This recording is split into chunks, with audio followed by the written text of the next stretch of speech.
we continue our journey towards progress, innovation, and collaboration. We have an exciting lineup of sessions and discussions featuring thought leaders and experts from various fields. Our focus today is on translating ideas into action, forging partnerships, and harnessing the power of collaboration for the betterment of our state, Odisha. But before proceeding further, let's take a moment to acknowledge and express our sincere gratitude to Odisha Skill Development Authority, Government of Odisha, and various partners for organizing this groundbreaking summit. They have provided us with a unique platform for knowledge sharing, fostering collaboration, and driving Odisha's growth story. So the very first session we have today, ladies and gentlemen, I request all of you to please be attentive. And I can see some of you are still roaming. I request all of you, please sit.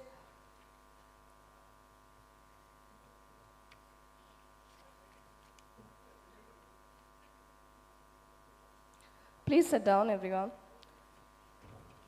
The very first session is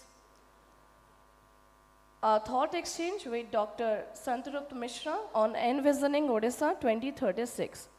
Over the past decades, Odisha has made remarkable strides in various domains, from economic development to social progress. The year 2036 marks a significant milestone since it marks the centenary of creation of Odisha as an independent state, providing a 15-year horizon to envision and shape the future trajectory of Odisha. Ladies and gentlemen, Dr. Santarup Mishra is currently the CEO, Birla Carbon, Director Chemicals and Director Group Human Resources for the Aditya Birla Group, a USD 48 billion global conglomerate. He is also on governing bodies of professional organizations, associations such as Association of Executive Search Consultants, USA. He was also on the board of the Xavier Institute of Management, Bhubaneswar, and the Worldwide ERC, USA. He also served as a member of SHRM Certification Commission, USA. We are thrilled to have you with us, sir. May I request Dr. Santarup Mishra to please come and join us. And to moderate this session, I would be requesting Mr. Tamal Bandyopadhyay, Business Standard, to please come and join us. A big round of applause for both the gentlemen. Can I request for a cordless mic to be placed on the table? Dr. Santarup Mishra, Mr. Tamal Bandyopadhyay, we welcome you for the very first session.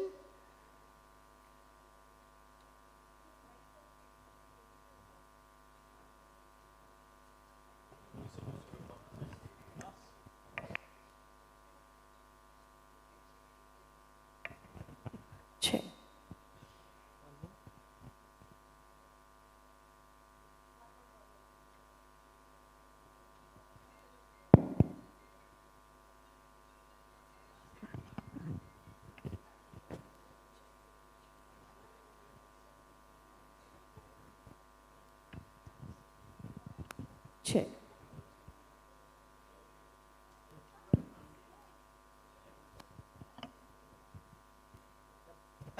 Very good morning. So welcome to this what the organization is calling fireside chat. 45 minutes. How do I address you, sir? Santrupt is tough. So Dr. Mishra is fine. As long as you call me something is good enough. Yeah, thank you. Dr. Mishra. Nay, I mean, it's no joke. Santrupt, even his teachers, I am told, used to find it's very difficult to pronounce his name. So whenever there is some award, be it recitation or essay writing or story writing, when he says that the boy who has stood first and then they will stumble, Dr. Mishra in the audience knows that this is him, because he knows that when the teacher is stumbling, that is his name, they are finding it difficult to say. So welcome to the show, Dr. Mishra. Thank you so much. So the subject is not as difficult as your name. And you are coming back to this city of Jai Jagannath, Odisha, after probably 4 decades, close to 4 decades That's away, true. overseas and Mumbai and all. So tell me, how does it feel like? How you have seen the change? Because we are talking about Odisha 2036, Odisha 2024, and 39 years back when you left. What's the changes you see? Well, good morning, everyone. Good to meet you, Tamal. Thank you. Be easy on me. Go easy on me. Thank you. Well, I left Odisha as a student in 1984. And yes, you're right, it's 39 years. But I have been coming off and on. So it's not that one fine morning I just got parachuted back. But yes, with the intent of spending a little longer time here, this is first time after 39 years. I think many in the audience who were present yesterday did listen to the presentation by the chairman of 5T and Navin Odisha, Mr. Pandian, about what kind of transformation Odisha has undergone. I think in many ways, those of us who, like me, who have intermittently come back to Odisha, are a witness to that transformation. Because every time when you come back, you see something hugely changed. And to take the example of Lord Jagannath's temple in Puri itself, my ancestral village is 7 kilometers from Puri, and I have been going to Lord Jagannath's temple from my childhood. So last time when I went for the parikrama inauguration that the Honorable Chief Minister was doing, when I saw that, it was an incredibly unbelievable experience for me. And that was just one example. Like when I looked at data in terms of, I remember in my childhood, I fractured my hand in a place called Angul playing football.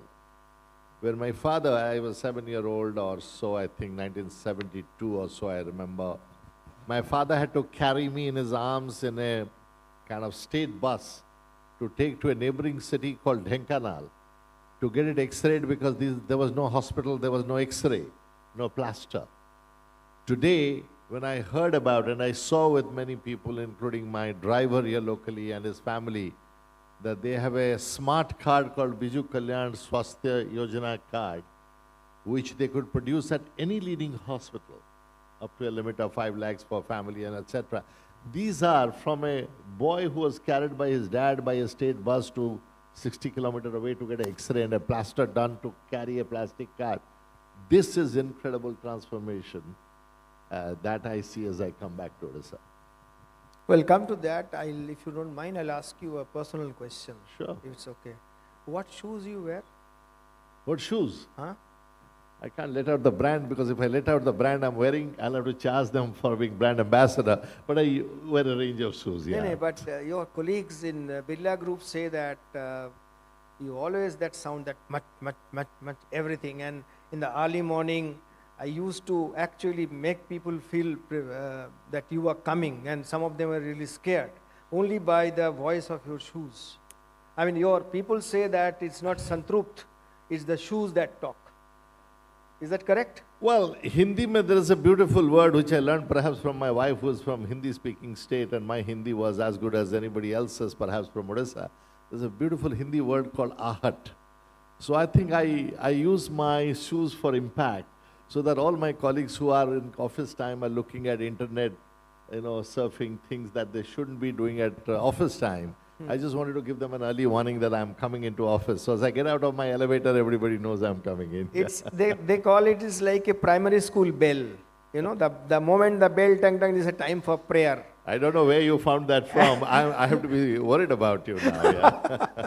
No, I need to do little research about the person who I am talking to. So let's get back to some serious stuff. Is this no? Odisha has been an amazing story. I mean, I don't want to overload the audience with numbers, but the minimum thing is this: it's a 100 billion economy now. In the past 9 years, the growth is 7.25%, which is higher than the national growth. For the current year, the growth is 8.5%, which is higher than, which is the national growth is 7.3%. And you see that everywhere, there's, it's a power surplus country, a power surplus state, it's a water surplus state, it's a mineral rich state, and also the geopolitically, it's very well positioned in a gateway to East and Southeast Asia. Then you also can tap the market of Central, Eastern, Northeast Asia and all. So everything is everything is positive. And the most important thing is this: if you see the in terms of industrialization or the prospects for industrialization, as going through the thing, it's among the top 3 states. It's actually the 3rd state after UP and Gujarat, Odisha. It's 11.8% of all the investment proposals assisted by the banks that has come to Odisha. And that is, I'm talking about 2022-23, which was 400% plus up. So this is an amazing story. I mean, the geographical positioning of Odisha, which is which we all know, but from a primarily agricultural driven state or mineral, etc., is now going to industrialization and all. And the subject for this today's discussion is 2036, Odisha, where it would be. You ran the big show in one of the largest corporate conglomerate in India. Can you give us a macro perspective, not the anecdotal that your father carrying you and now what the scene has changed, health scenario, but what are how the building blocks you are seeing in new Odisha? So I think there are different ways to look at an issue. The whole question is around success. And success people define in 2 terms to my mind. One is in destination term and other is in the journey term. Now the destination term is we always want to be number 1, 2, 3, 4 in a league table. You want to occupy a position. That is success defined in destination term. The other part of success to my mind is how far have you traveled from where you started. And I think on both counts, Odisha has done phenomenally well, as you rattle off the statistics. That in destination terms, in occupying positions at the league table, the state has done phenomenally well. As you said, number 2, number 3, sometimes even is stated as number 1. We saw data yesterday that the inflowing investment, Odisha was only next to Maharashtra. And hopefully we can beat Maharashtra sometime and be number 1. But that's destination terms. But while chasing destination term success, we must not forget the fact how far any state, and particularly Odisha, having had, if I recall the Honorable Chief Minister's data yesterday, perhaps over 65 to 70% of people below poverty line, to coming down to low single digit or high single digit and low double digit of 10 to 11%, in journey terms is a phenomenal achievement. Now what therefore requires for 2036 to be successful? Every country, organization, state requires the same set of things for indicators to move to be able to be successful.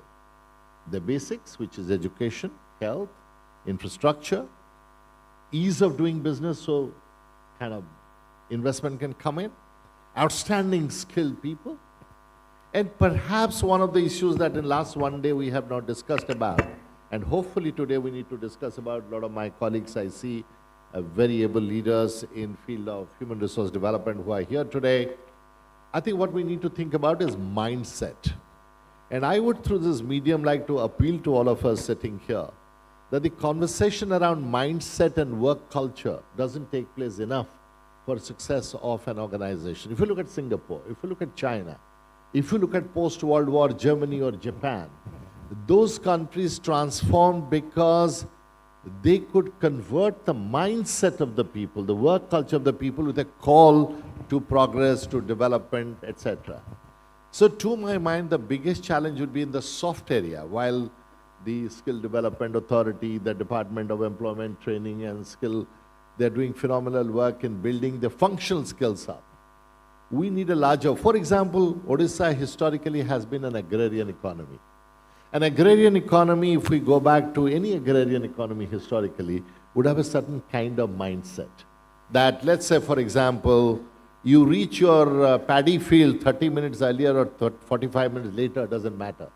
But if you go for industrialization, time discipline becomes important. You can't arrive at a factory 45 minutes later as you like.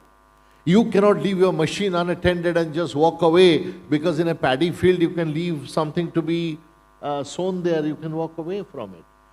Therefore, the question before us is, how do we use the media, particularly the audiovisual medium, the television and all others, to create people's introduction that if we go to industrial, post-industrial, digital era, what mindset shifts we need and how can we effectively achieve that is going to be one huge, huge transformation we will need going forward, apart from all that wonderful work that Government of Odisha is doing. Thanks, Dr. Mishra. I think what you want to say, that is a different discipline altogether. In some ways, it is different discipline. It is an integrated discipline. Yes. It brings the family, the school, the business, the government, and all of us as citizens who want our lives to transform to be able to make that contribution. If we don't make that contribution at individual or collective level, then industrialization and growth of the state cannot happen. So the lesson one is this: if you want this state to be industrialized, you need let hundreds Santrop Mishra bloom and walk on the corridor of the industrial units. They will come on time because your sound they will hear. You know, I'm in a small cog in the wheel, but I hope with my step of, by the way, just to clarify to the lady who introduced me, I have an interesting story. I don't have time to tell you about introductions, but can I tell the story? Is that okay? People need to laugh also and notice some more a little bit. Can I tell the story? Yeah? An ordinary man like me was to be introduced to a very enlightened audience like you, saying a self-made man from California who made billions of dollars in gold business. The guy stood up and said, you know, the introduction was broadly correct, excepting some minor aberrations of facts. I would like to set right. And to be honest, the state involved was not California, it was Florida. To be honest, the item involved was not gold, it was coal. To be really honest, the person involved was not me, it was my brother. To be honest, really, the amount involved was not $1 billion, it was just $1 million. And to be really truthful, we did not make that much of money, we lost that much of money in that business. So I was just wondering, as I was listening to the introduction, I used to be a director of the Aditya Birla Group. I took early retirement on 15th of January. So I do not any longer hold the positions that she mentioned. So just for transparency and integrity, let me declare that. But having said that, going back to your question, my own desire to come back, leaving the 4 P's of corporate career that I say, my corporate friends are here, pay, perquisite, power and position.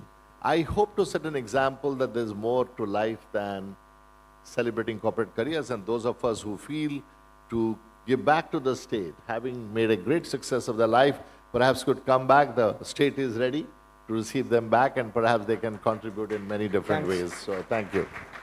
Thanks, Dr. Mishra. I think there is enough intelligent people to read between the lines. I will not stretch on this. But tell me. Look, we are ordinary readers. When journalists like you write, then we read in between the lines. We say it as it comes. Thank you. And you spoke about the softer issues like spending on education, spending on health, etc. And I was going through the Odisha budget. I think it's very refreshingly different. I mean, the spending is going up. And on the macro level also, because at the end of the day, it's all about economy and all. I think Odisha is a much better position than many other states. If you see the state to the debt to GDP ratio, it's much lower than most of the states and certainly of the national average. You talk about no, it's a revenue surplus state, and the fiscal deficit again, it's a 3%. And it's in absolutely sync with the FRBM, which is the Fiscal Responsibility and Budget Management Act. So it's a phenomenal job the state is doing. I think it needs a big hand. Just give a big hand to your state.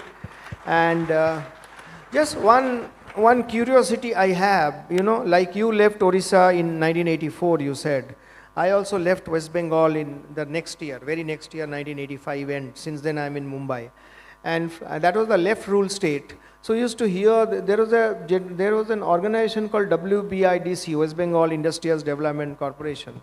So every year they would organize some kind of investors meet, and at the end of the meeting there will be only number, X amount of crore, X trillions of crores investment, etc., which is happening in Odisha also now. But what used to happen is this, the number that was announced and actually the ground reality investment was absolutely different. Not even 1/10 of was translated into investment. And there was one gentleman called Somnath Chatterjee who later became a speaker of Lok Sabha, and he was the industries minister. So uska naam badal ke kar diya MOU Dada, MOU, you know, memorandum of understanding. Because he used to just announce that X thousand crore or 1 trillion crore or 2 trillion crore West Bengal, we have signed the MOU. And everywhere the newspaper would say, this is our Moda talking, MOU, Moda talking. So is it something, Odisha also seeing this or actual general investment happening?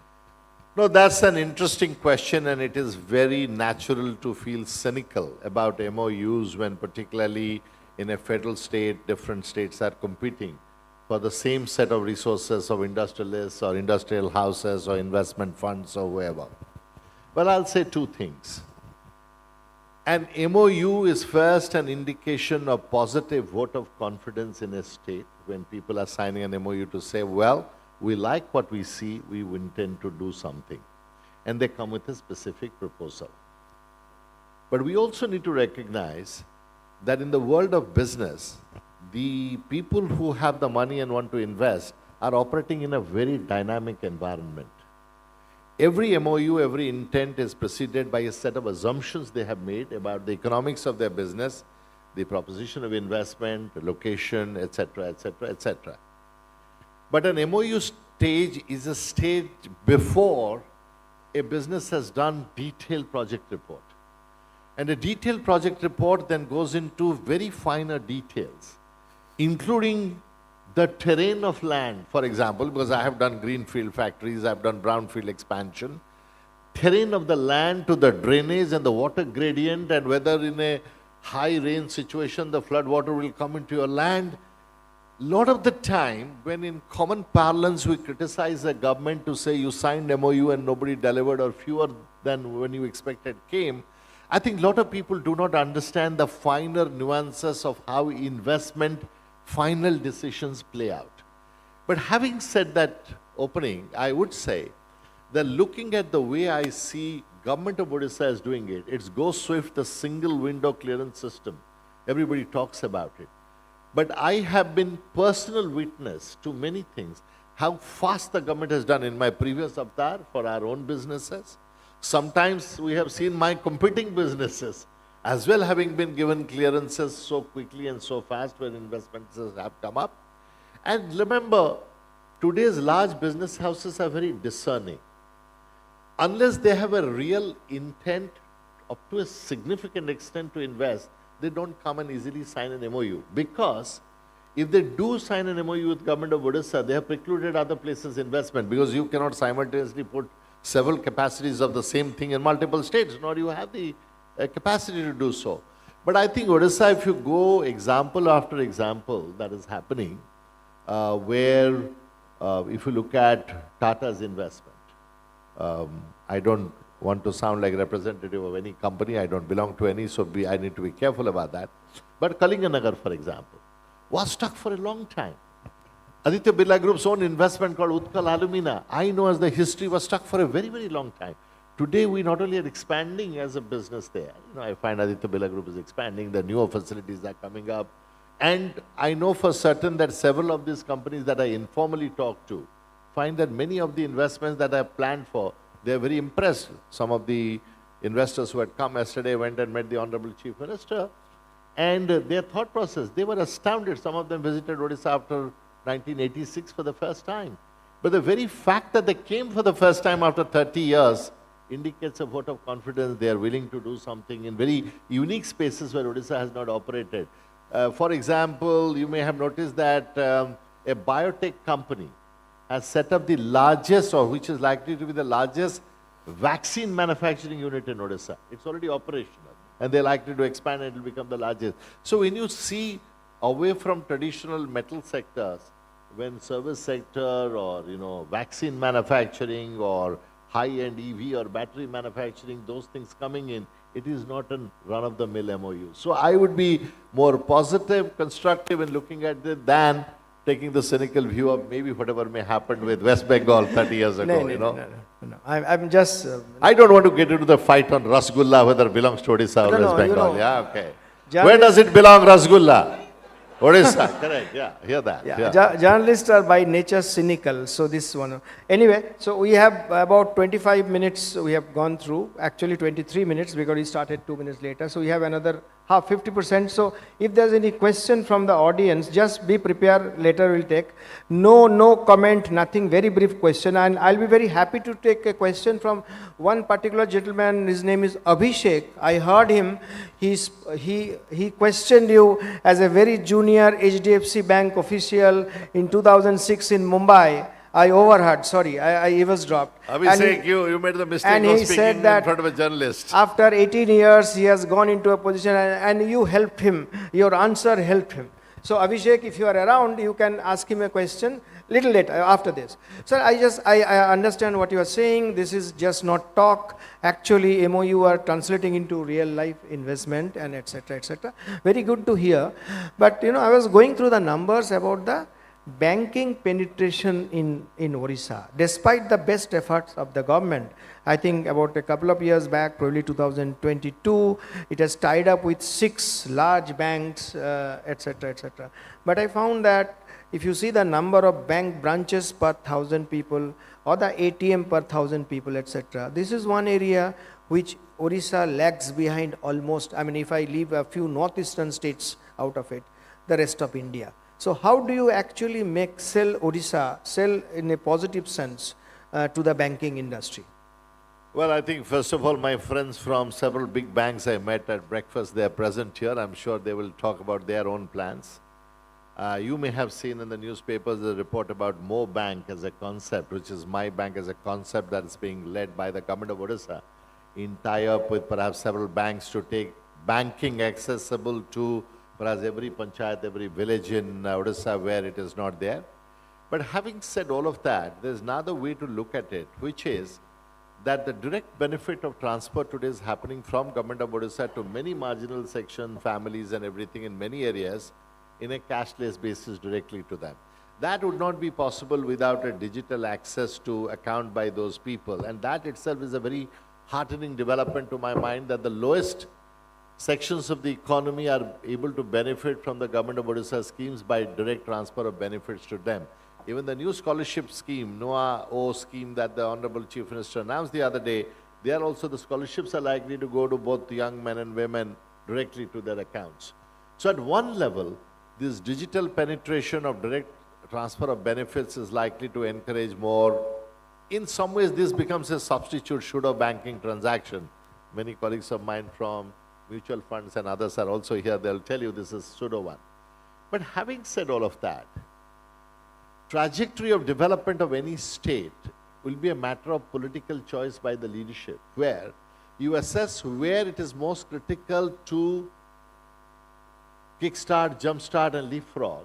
And in the process, there will be less capital allocation in some areas and you will get not that much of development in that area. So therefore,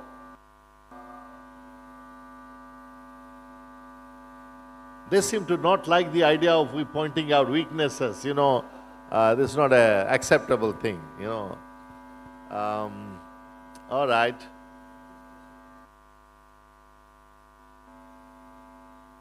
Okay. Thank you, Console, for taking control. My microphone is gone.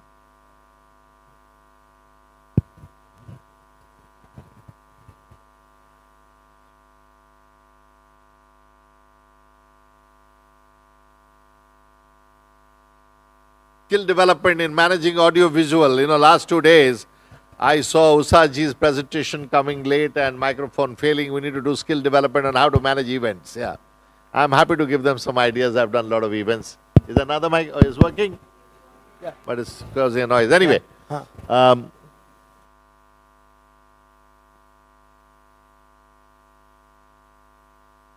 To expect, no, it's not working? No.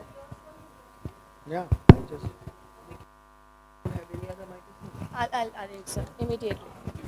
Guys, listen, in 21st century, the least we can make is to make the microphone work. Otherwise, Odisha ka naak kat jayegi, samajh gaye na aap log, yeah, theek hai. So, Tamal, what I was saying is this, that development is a highly decision-prone process where the executive and political leadership together take decision where to take the state forward. But my belief is, as more and more investments come, the areas that you pointed out, for example, dematting or for example, bank penetration, etc., will continue to grow. The interesting thing is the industrial investments are not simply coming only to the coastal districts of India. The other day I was reading and I found that it is the interior, the hinterlands of Odisha, whether Sonpur, Baudh, Sambalpur, Balangir, many of those areas, investments are going in. And with those investments will obviously the banking partners will come along. It's a question of time. So I'm not overtly worried about it, that as of today Odisha is lagging. In a league table in some areas you will always lag. Do you see a line of sight that you can make progress and catch up with others? And the determination of Odisha, the people of Odisha and the government of Odisha to not be a laggard in any area is the optimism that I carry with me. We need to play this passing the parcel because I don't think ever any. And how do I even the audience question? How do we take if there's any other microphone? No other microphone. So anyway, you are saying that Odisha is determined to. Where you are on league table, it's not a material. It's not that important. So another area.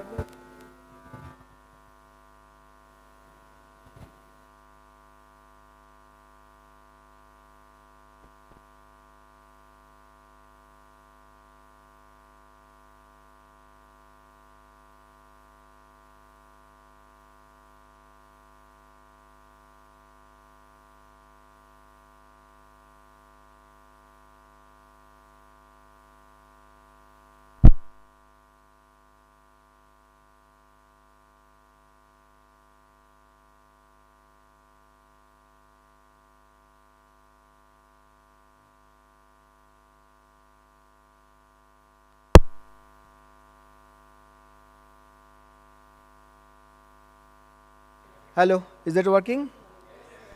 Okay. So another area of, I'm just, no, that's okay. Leave it to. Okay, it's working as well. Yeah. All right. Yeah. This is, guys, Odia Jugaad technology. Please, 3 cheers for that. Yeah, go on, please. Yeah. Yeah, so another area I was just saying about this, one is the banking penetration despite the best effort. Other thing is this, again, if the state is surging ahead in industry, in per capita income everywhere, per capita income is one area it's lagging behind. But I say, one of the, which also comes to our mind who is an outsider is this, exposure to other financial areas like the stock market, etc. Or mutual fund, or if you look at how the SIP flows is going up across the states in mutual fund, or you look at how the equity investment and the demat accounts are going up in the past 2-3 years. But you ask any entity, and you are from corporate India, any entity which is coming for an IPO, and when they go for the so-called road shows in states, Odisha is never there. It's in Rajkot, it's in Ahmedabad, it's in Mumbai, it's in even Kolkata, but not in Odisha. Bhubaneswar, you will not find any investment banker is coming and pitching for subscription to IPO. So why is this aversion to markets for Odisha? Well, I think, and I'm not a student of economics, many of you are, and as I said, there are colleagues from banking, mutual fund are here. I believe when you look at financial literacy as a subject and the ability to risk take and invest personal funds, the large number of people still today are not familiar with the markets to make stock market investment. Odisha is perhaps in that regard still in its journey of development. And if I may give a personal example, even though it may sound anecdotal, the truth is I myself have been a hesitant investor into equity market for a long, long time, even though there is lots of money to be made. Similarly, for example, angel investing is something that has taken me time to do. It's gone down again? Yeah. All right. Guys, can you hear me at the end? All right, good. Thank you. So the last Jugaad technology left is to me go and stand next to you and answer from there. Okay. So I can do that as well. So point is that if someone as educated, well-informed, having lived in city like Mumbai, which is the kind of capital of everything, can be averse to participating in equity market, I would empathize with everybody present here if they are not active players of equity market. But having said all of that, As private investment comes, private capital comes, as comfort with private capital grows, and as surplus income and per capita income, as you saw, Odisha is growing very significantly, higher at a rate than average of India's growth. If we reach that stage of growth, I believe the day is not very far when people from Odisha will actively participate in capital markets. And I do not see that day far, perhaps a branch of any of the stock exchanges being opened in Odisha. It is one of those opportunities, not a secret waiting to happen, but an opportunity that is waiting to happen. It is just a matter of time. Thank you. And I must clarify that I am not soliciting any equity market investment. I am just, and academically, I am telling it's one of the signs that when you are progressing, you need to diversify your investment. True, absolutely. I couldn't agree. Financial literacy has to grow, and people must learn how to wisely invest their surplus money.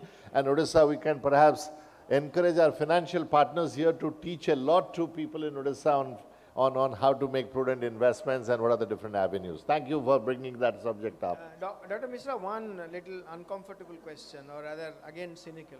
Like typically the state government announces multiple things. I'll not name the state, but in your neighboring state, I hear that the ground reality is very different. The government promises A, B, C, D under different scheme for women, for health, for education. But if you see that, the ground reality is not happening at all. It's only for sloganeering. So what about the Odisha thing? You are saying it's very different, it's very sincere, and so there are two or three honest. things. I think one is the state government here seems to be extremely clued into. Okay. And there are, for example, there's a recent scheme I saw that voice activated feedback can come to the government from citizens on many of the programs, particularly one program I am forgetting that I read about. I think it was about the health sorry? More Sarkar, yeah, as the performance of the government on which voice activated response from citizens can come. So look, it is like this. Last mile delivery is a challenge even for private sector. Those of my colleagues who are in private sector would know that despite our best intent, we suffer always in last mile delivery. Government is a gigantic operation.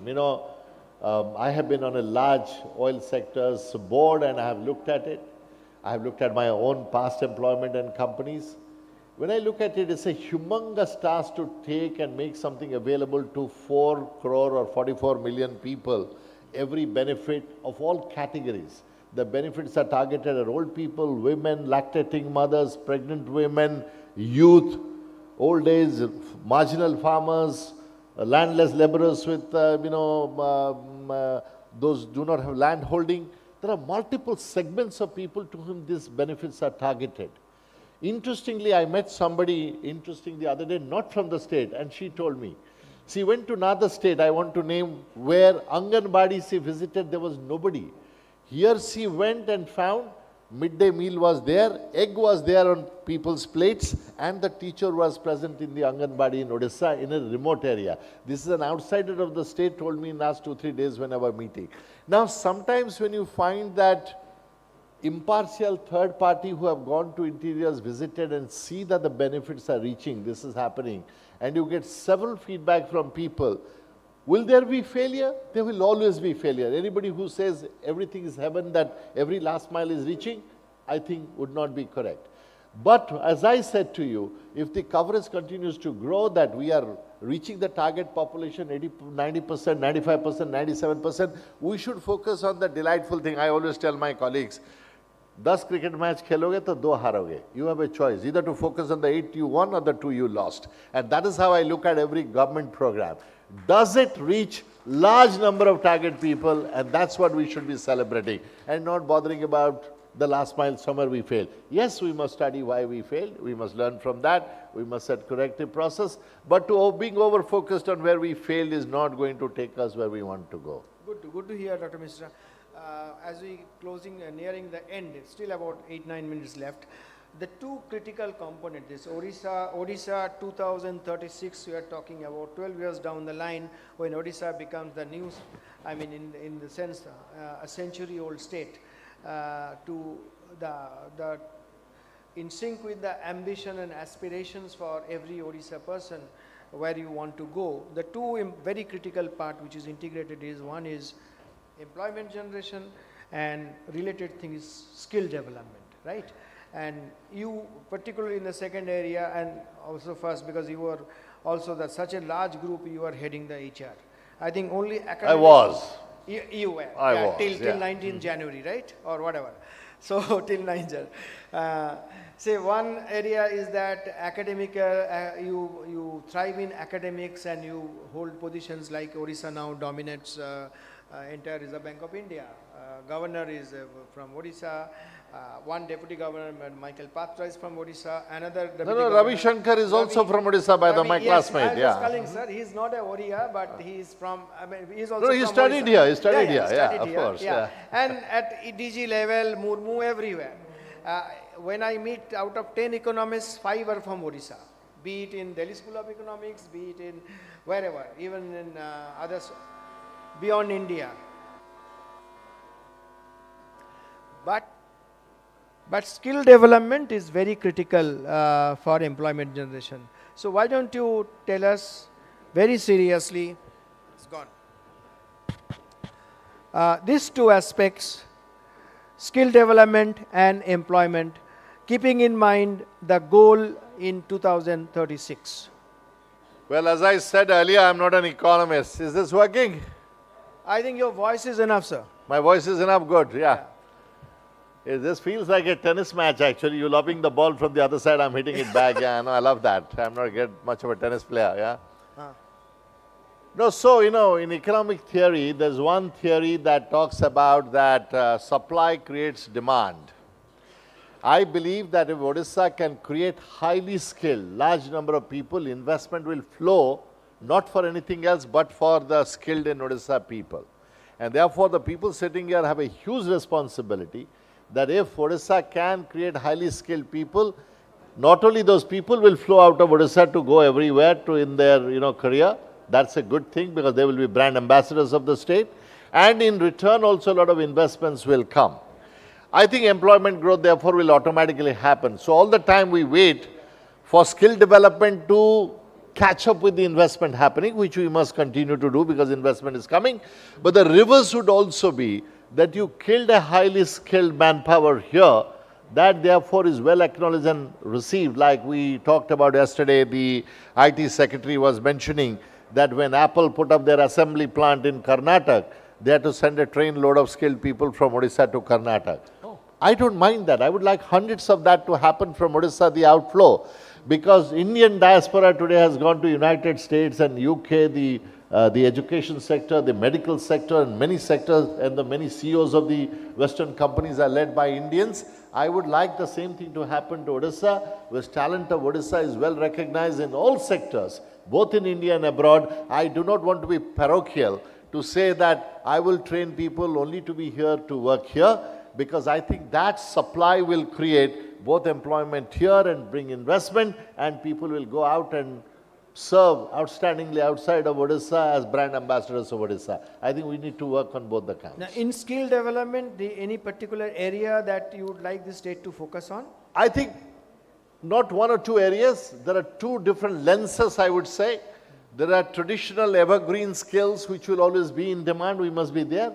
But we must also migrate up the value chain of the skill to go to the cutting edge technologies and areas, whether additive manufacturing, artificial intelligence, cloud computing, or any other newer areas that are emerging. I think we need to constantly scan, perhaps every 3 years, to say what are the emerging areas in horizon. It's a dot today, and that we need to start, because you can't skill next morning. You need to build capacity for trainers to be able to build that skill. So you got to watch the horizon, what skill importance is likely to emerge 3 to 5 years, build the capacity of trainers so that when that becomes more reality, your trainers are able to deliver. Keeping the trainers updated with new pedagogy, new skills, new knowledge would be extremely important as trying to focus on skills. So I think all of this when come together, I think Odisha would be the skill capital of the world, and I have no doubt on that. Dr. Mishra, last time the state fight for a patent is on Rasgulla. So what will be the next? You think the state will not have to fight, but get the patent on what? Any product you think of? I would not look at one patent I spoke at the World Odia Language Conference recently where I was talking about that there is a Odia terminology called bhoga, which in Hindi aap log kehte hain bhog, which is an offering to the Lord. And I created my own expansion of the word called bhog, called big time hungry Odia generation. Big time hungry Odia generation, bhog. That is what I want to see, where multiple patents will come, multiple thought leadership would be coming, consistent with the government of Odisha and the Honorable Chief Minister's view of transformation. We must think big in Odisha now, not small, incremental, one patent, half a patent, 1 lakh skilled people, etc. Which yesterday, Settlement CEO said, why are you talking about 1 lakh? I will give an insurance sector 1 lakh, train more people. I think we need to think big. Dr. Mishra, we are just, a little disturbed show, but what can we do? The sound has finally gone off. My name means someone who is comprehensively contented. I am contented in spite of the disturbance. It's okay. The last word from you is, if you need to give a suggestion stroke advice to take Odisha to the level which everybody here wants by 2036, what would be the 3, 4, 5 things that you would like to say? Like you said about Bhog is an acronym of something. So you tell us 4, 5, 6 things, not more than that. Well, first thing is spread the word called Bhog, which is my patent, by the way. Yes. Big time hungry Odia generation. Yeah, that's my patent. Keep that forward. Now that's one. So I'm not in the business of giving suggestions and thoughts, but what I would say is. No, sir, just let me be very, very clear again. You said that you are through with your corporate life. And now you will be doing something for the nation or for the state. So you are actually a perfect person. Suppose you will follow yourself to prepare the state for it. So it's not a suggestion. It has to be like rooted. Understood. 5, 6 things. There are several opportunity areas. For example, primary education in this country and the state, we can do far more because those of you who read Adam Grant's book of Hidden Potential, he has clearly established in that book with chess players how in the US, wherever very seasoned kindergarten teachers taught primary school children, how they went and outperformed even the best schools in the country in chess and many areas. How their earning was several percentage points more in the age bracket of 25 to 30 when they were taught by seasoned kindergarten teachers. We perhaps have not yet thought about creating our primary education very impactful with outstanding teachers where the foundation is created. That's a huge opportunity area. Second opportunity area is each one of us to think how to alter the culture of professionalism in the state to become more and more professional in all dimensions of it. As I said, if we transit from agrarian economy to a digital economy or post-digital economy, the mindsets have to move, and that's my second point. And third and last point would be that part of mindset that is that there will always be failures in spite of government doing everything possible. We need to move away from a mindset that the government will deliver everything.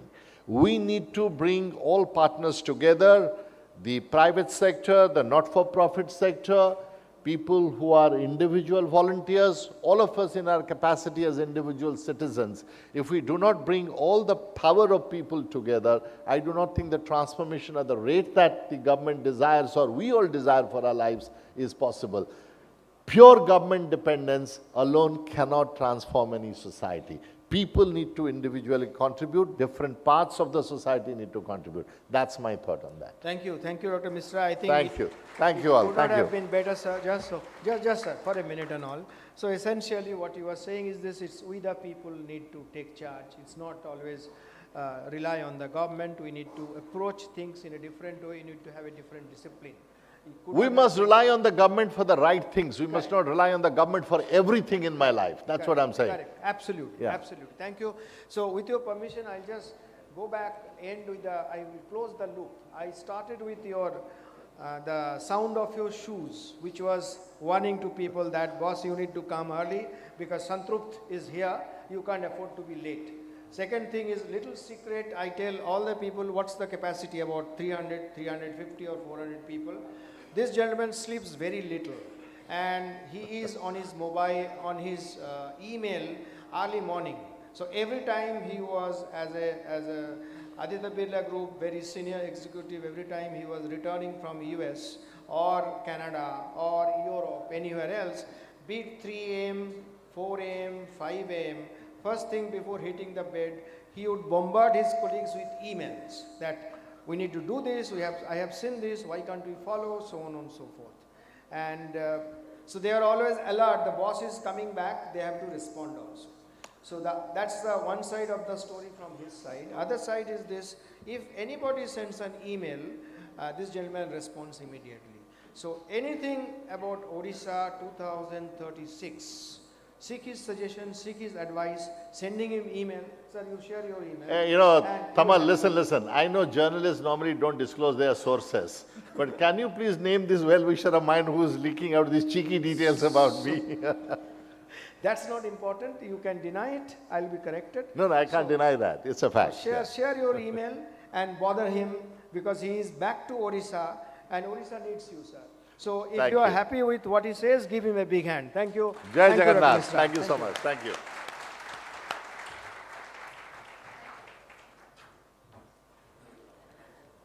Thank you so much, both of you. And a special round of applause for our amazing audience. Since you were cooperative, the session with the technical hindrance, we were able to conduct it in a smooth way. We can listen to their feedback, we can listen to their insights. Thank you so much. I request both of you, sir, please be here for a moment.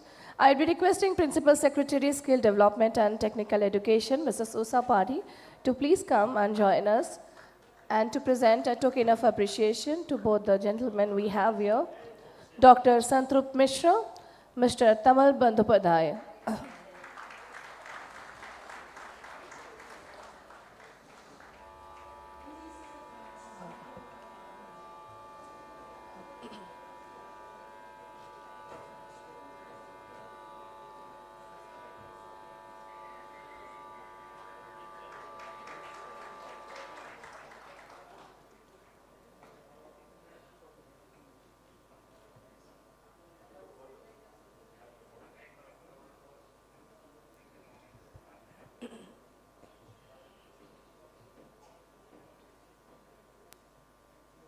Thank you so much. Well, Odisha ranks #1 in India in terms of the investment implementation rate of manufacturing investments. The state is also witnessing a radical increase in the number of manufacturing units being set up. Given the emerging opportunities, the aim is to capitalize on the current and future workforce requirements. The current session aims to facilitate a shared understanding of key industry trends, provide insights on the current and future employment landscape, and discuss innovative approaches employed by industry leaders to force strategic collaborations. We have with us Principal Secretary of Industry Department, Shri Hemant Sharma. Sir, we welcome you. Thank you for your valuable addition, your presence. I request you to please come and join us on the stage. And I would be also... Okay. We have other panelists with us, Mr. Anjani Kumar Mishra, Shahi Exports, Mr. Ashutosh Agarwal, Nestle, Mr. Malik Ahmadin, MAS Holdings, Mr. Nishit Behra, RSB Global, Mr. Pratyush Kumar Naik, ITC Limited Odisha, Mr. Srijit Mishra, JSW Steel, and Mr. Prem Singh, NHRDN. And the session will be moderated by Mr. Praveen Govindu. I request all the panelists and moderator to please come and join us.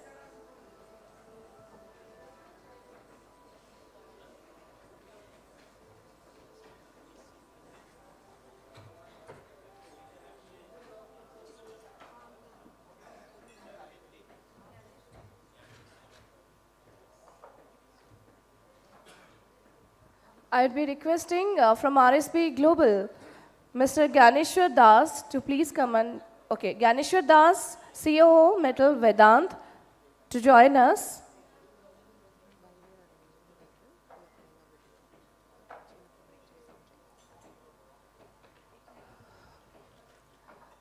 We will be showcasing a video. Please have a look on the scene, and that will span around 2 to 3 minutes. I'd be requesting all the audience, everyone, to please cooperate with us.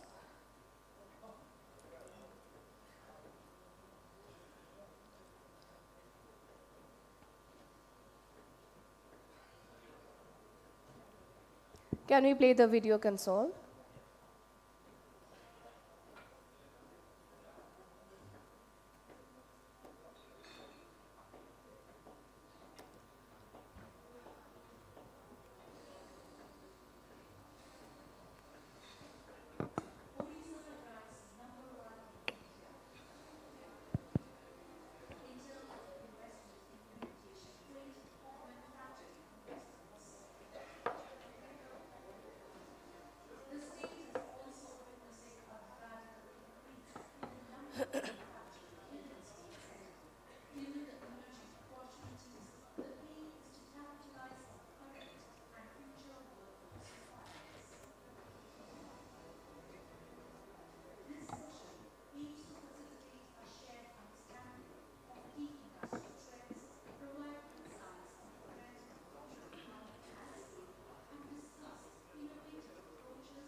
Can I start?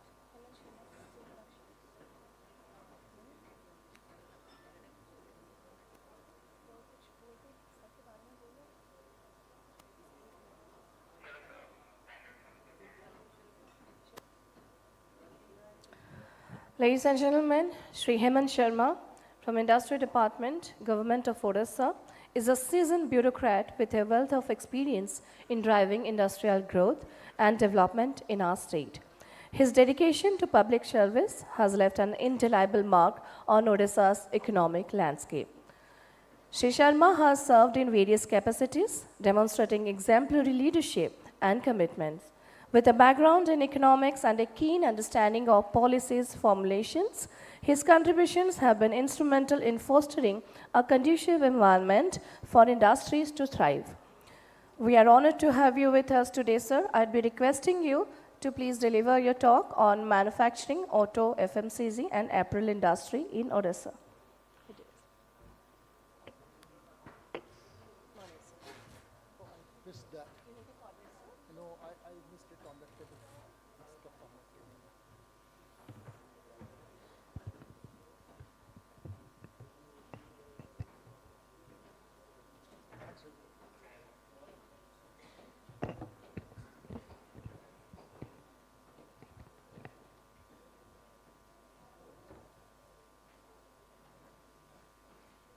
So can we have the presentation up, please? Yeah.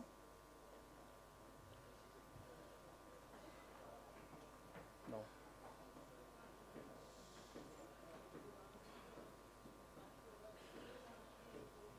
Devashish? Yeah. No, I have it. Thank you. Thank you so much. Good morning, everybody.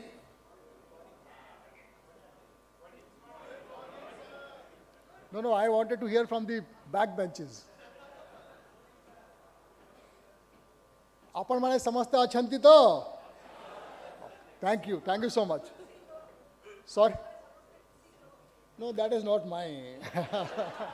So there is an intellectual property on that. But I know that they're all happy here. And it's really amazing to see such a good gathering of representatives from industry, from HR institutions, from skill providers, from skill enhancers, and from those who actually need the skilled workforce in their campuses, in their factories, in their offices. And this is the second day, and in the morning you just heard our elder Santrap Mishra ji mentioning about the vision of Government of Odisha, how Odisha would look like in the next 1 to 2 decades. Now, this session, as you would see, is about manufacturing industry. and about certain specific segments of manufacturing industry which are observing a good growth not only in Odisha but across India. And when we talk of Odisha, some of the major points which are driving this growth I would mention to you. And I would also mention to you towards the end of my presentation about what is it that this kind of an industry, manufacturing industry per se, needs in terms of skilled manpower. What is the emerging landscape of the need of industry for skilled manpower. But before we go there, let us first take a look at what is it in Odisha, the industrial development, industrial scenario looks like at the moment, and is there any change, is there any shift happening in Odisha's industrial journey. So I would like to bring to the table two major points. One is that there is a distinct shift in Odisha's economy, number one. Number two, this shift is happening towards a particular direction, which gives the skill providers a certain role which is different from what was there earlier. So let us take a look at what this shift in industrial and manufacturing sector in Odisha is, which basically is a mirror or a microcosm of what is happening in similarly placed states in eastern India, northern India. So you would get a flavor of the requirement of industry for skilled manpower, not only in Odisha, but also in other parts of India, because, all said and done, we are all progressing, all states in India are progressing more or less on a similar trajectory. Now, the first point to note is that there is a very distinct structural change in Odisha's economy, which is happening, which we are observing for the last 20 years. And this structural change has gathered momentum, which means that this direction is set and the velocity is increasing. So there is an accelerated shift in Odisha's economy. What is it? Number one, the size of the economy is growing. The size of Odisha's economy is now $110 billion. And just look at it, what it was about 10 years ago. About 10 years ago, it was only about $10 billion. So from $10 billion to $110 billion, of course, there is an exchange rate involved there. But even if we factor in the exchange rate, you will find that there is a tremendous growth in Odisha's economy. What is called the GSDP. The GSDP of the state has grown tremendously in the last 20 years. I have given figures only of the last 10 years, but if we go back by another 10 years, you would be surprised to know that the size of Odisha's budget, the state government budget, which used to be about 10,000 crores in the year 2000-2001, in the current financial year, it is more than 4 lakh crore, which means that while the state economy has grown, the state resource base has also grown, which brings more money into the hands of the government, and then the government is able to use this money for the welfare of the people to spend on agriculture, on irrigation, on education, on health, and therefore this shift. The second point to note about Odisha's economy is that there is a structural change also. And you look at the GSVA, the gross value added in state's economy, in last financial year, you will find that 22% comes from agriculture, more than 40% comes from industry, and almost 36% comes from services. Now, this is a big structural change. If these figures were compared with 20 years ago, then you will find that the figures have almost reversed. While earlier more than 40% used to come from agriculture, now less than 30% is coming from agriculture. You could say about 80% of the economy of the state is now based on manufacturing and services, almost equally paced. So about 40% comes from manufacturing, 40% comes from services, and nearly 20% comes from agriculture. This is a very big structural shift, structural change. While the size of the economy has grown tremendously, the nature of the economic development has also grown. Who would have imagined that in a state like Odisha, which is primarily an agrarian state, where there is a large dependence on agriculture, and now the dependence on agriculture, at least of the economy, has gone down substantially, and the state's GSDP is now primarily coming from manufacturing and services. Now, what is the implication for people in this room? The implication for people in this room on the skill development side is that yes, the requirement of skilled manpower is now more and more towards manufacturing and towards services, which is this is a big signal to skill development institutions, to skill providers. But then there is more to it. There is something else to it. The size of the economy, this growth, this change in towards manufacturing and services would not have happened on the strength of public funds alone, on the strength of public investments alone. While we said that our budget has now gone from 10,000 crores to 4 lakh crore, which means that public funds, public investment is certainly happening, but it is actually driven more by private sector investment. And these are two data points which help us press this point. Now, the first data point is by Center for Monitoring of Indian Economy, which said that in the financial year 23, Odisha was second in attracting investments in India. Second highest investments came to Odisha. So that is first point. And if you look at the numbers also, 20 lakh crore worth of investments coming to one particular state is a very, very big sum.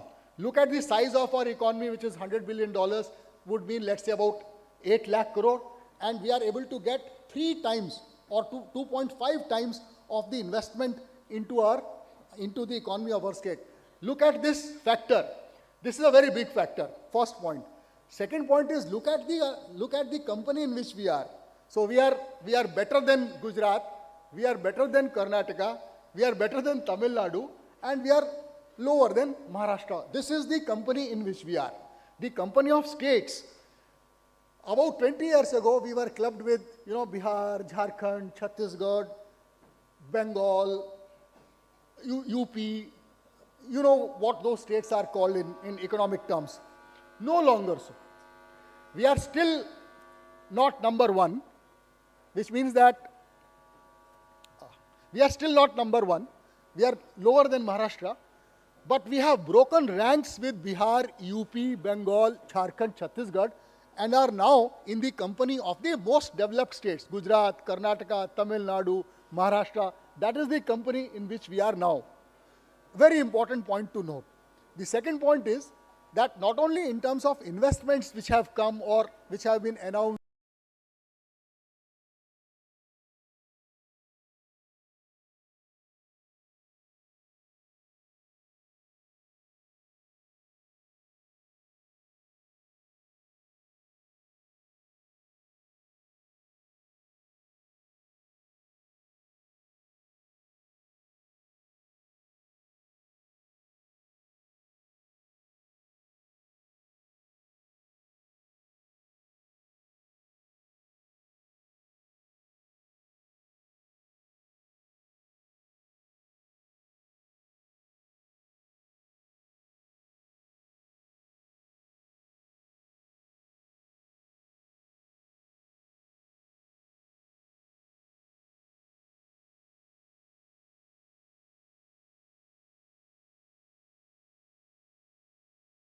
what is going to happen in the next 10 or 20 years.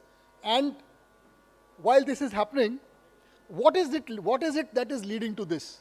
What is it that we have done, or what is it about Odisha that we are now in the company of states like Gujarat, Maharashtra, Karnataka, Tamil Nadu, which are universally acknowledged, rightly so, as the most industrially developed, advanced, urbanized states which are known as progressive. So this is, we actually have two growth drivers, right? There are two growth drivers. There are two drivers which are enabling this shift and this growth. The first growth driver is our geography. So we have been endowed with minerals. Availability of minerals is a big growth driver. We are a coastal state, so we have access to port. We have readily available industrial and other land bank. Therefore, and also we are surplus in water. We also have done something about our demographic. Therefore, our geography is a very big growth driver. Now, somebody might say that some of these growth drivers are there in other states also. For instance, our neighboring states, Jharkhand and Chhattisgarh, are equally endowed with minerals, land and water. Bengal is also equally endowed with minerals, also has a waterfront. But why is it that it is only Odisha which is able to break ranks with these states and then grow at a highly accelerated rate. The reason is on the map, if you see, we have used our resources. The government's resources have been put to very intelligent use to grow our infrastructure. While we had port locations, we did not have ports. Now we have ports. While we had minerals, we had no railway lines or roads to take those minerals to our ports. Now we have that infrastructure.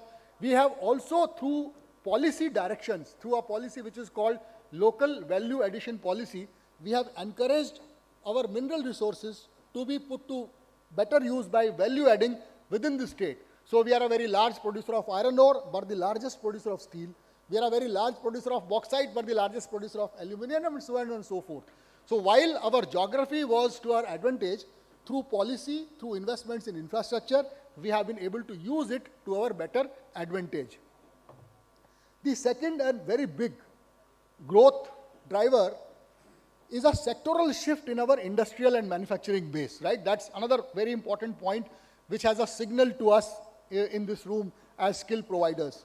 What is it that in the year 2000, 2001, while our economy was small, the contribution of industry was also small, but the base was also limited to only two categories, mining and metallurgy. So we had mining industry and we had metallurgical industry.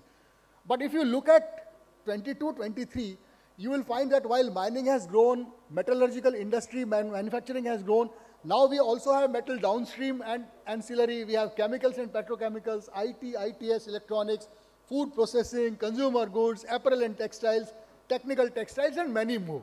That means while our industry, it has gone up, in terms of, you imagine a tall structure. When it has to go up, it also needs to have a wide base.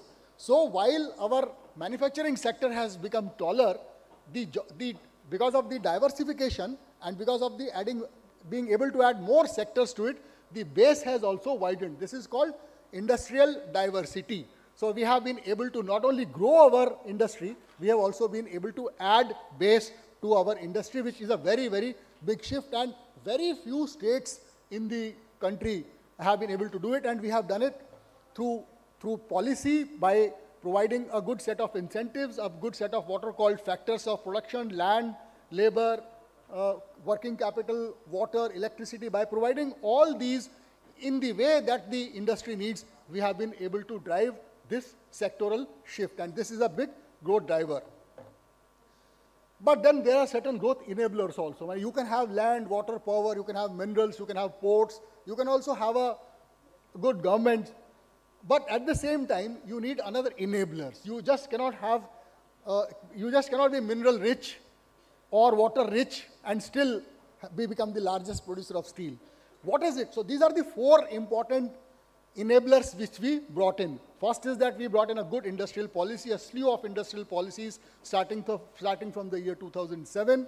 We also brought in good industry-ready infrastructure. Today, all our major industrial clusters have good roads, good power, availability of industrial-grade water, good skill development institutions. We have networked our clusters with our logistics bases at ports.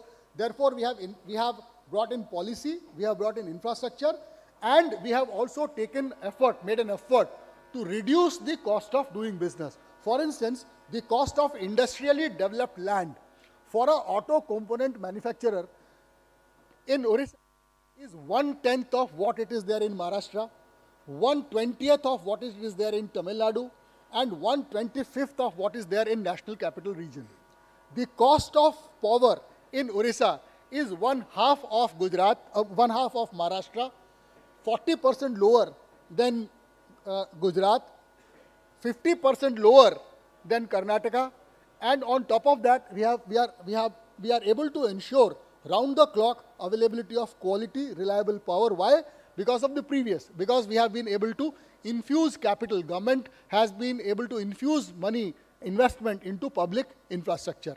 And the fourth and final point is the ease of doing business. Today, our single window system, what is called Go Swift, has been rated by Government of India as the best single window system in the country. I was awarded by Government of India with the National E-Governance Award for Single Window Services.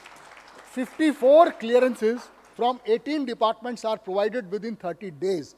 And it is our claim before our, not before this audience, but certainly when we make our investment pitch, that we are the only state today amongst a community of states which is able to provide 30 acres of land in 30 days, 50 acres of land in 50 days, and 100 acres of land in 100 days with factory gate availability of water, power, and connectivity at government cost. So that is something which is driving industry. While there are growth enablers, there is a very big growth sustainer. You can still have, you can have all this. You can have minerals, you can have land, you can have good industrial estates, you can have good power, good policy, ease of doing business. But there is a very big element which is called, which we in our community of industrial developers, we call it sustainer. Skilled manpower is the single biggest growth sustainer. And if you do not invest, if a state or a region does not invest and does not plan for availability of skilled workforce required for the industry, contextually required by the industry, this growth will stall. And stalling is a bigger problem than your inability to take off, right? Imagine that you have taken off, which is a difficult thing. But while you are off, you are up in the sky and the engine gets stalled. Imagine, what will happen. Availability of skilled manpower is a similar situation. So it is called a growth sustainer. That means while it does not help you to take off, but it actually helps you to keep flying. And this is a very, very important feature.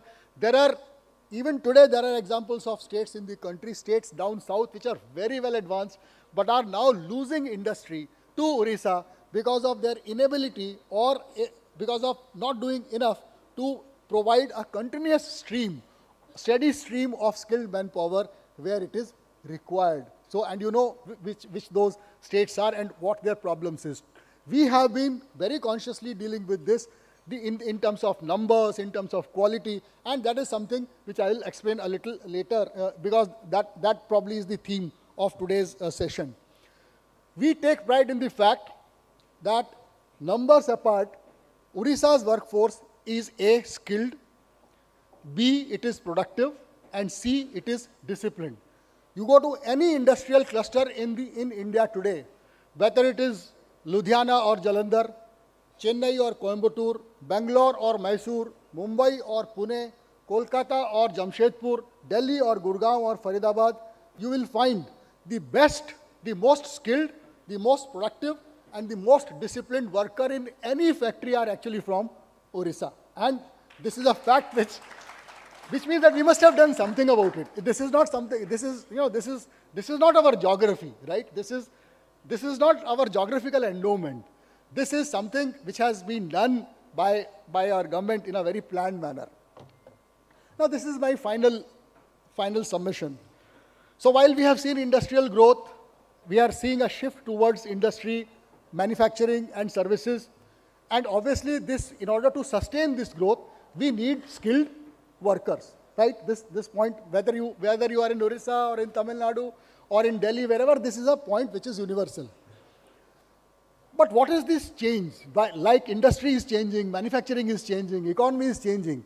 What is changing on the skill development front? And what is it that is on our radar or as our policy or work action point for making skilled workers, skilled manpower available to industry? So these are four things, in order to simplify. This is a highly complex, but just in order to simplify for a wider and a diverse audience.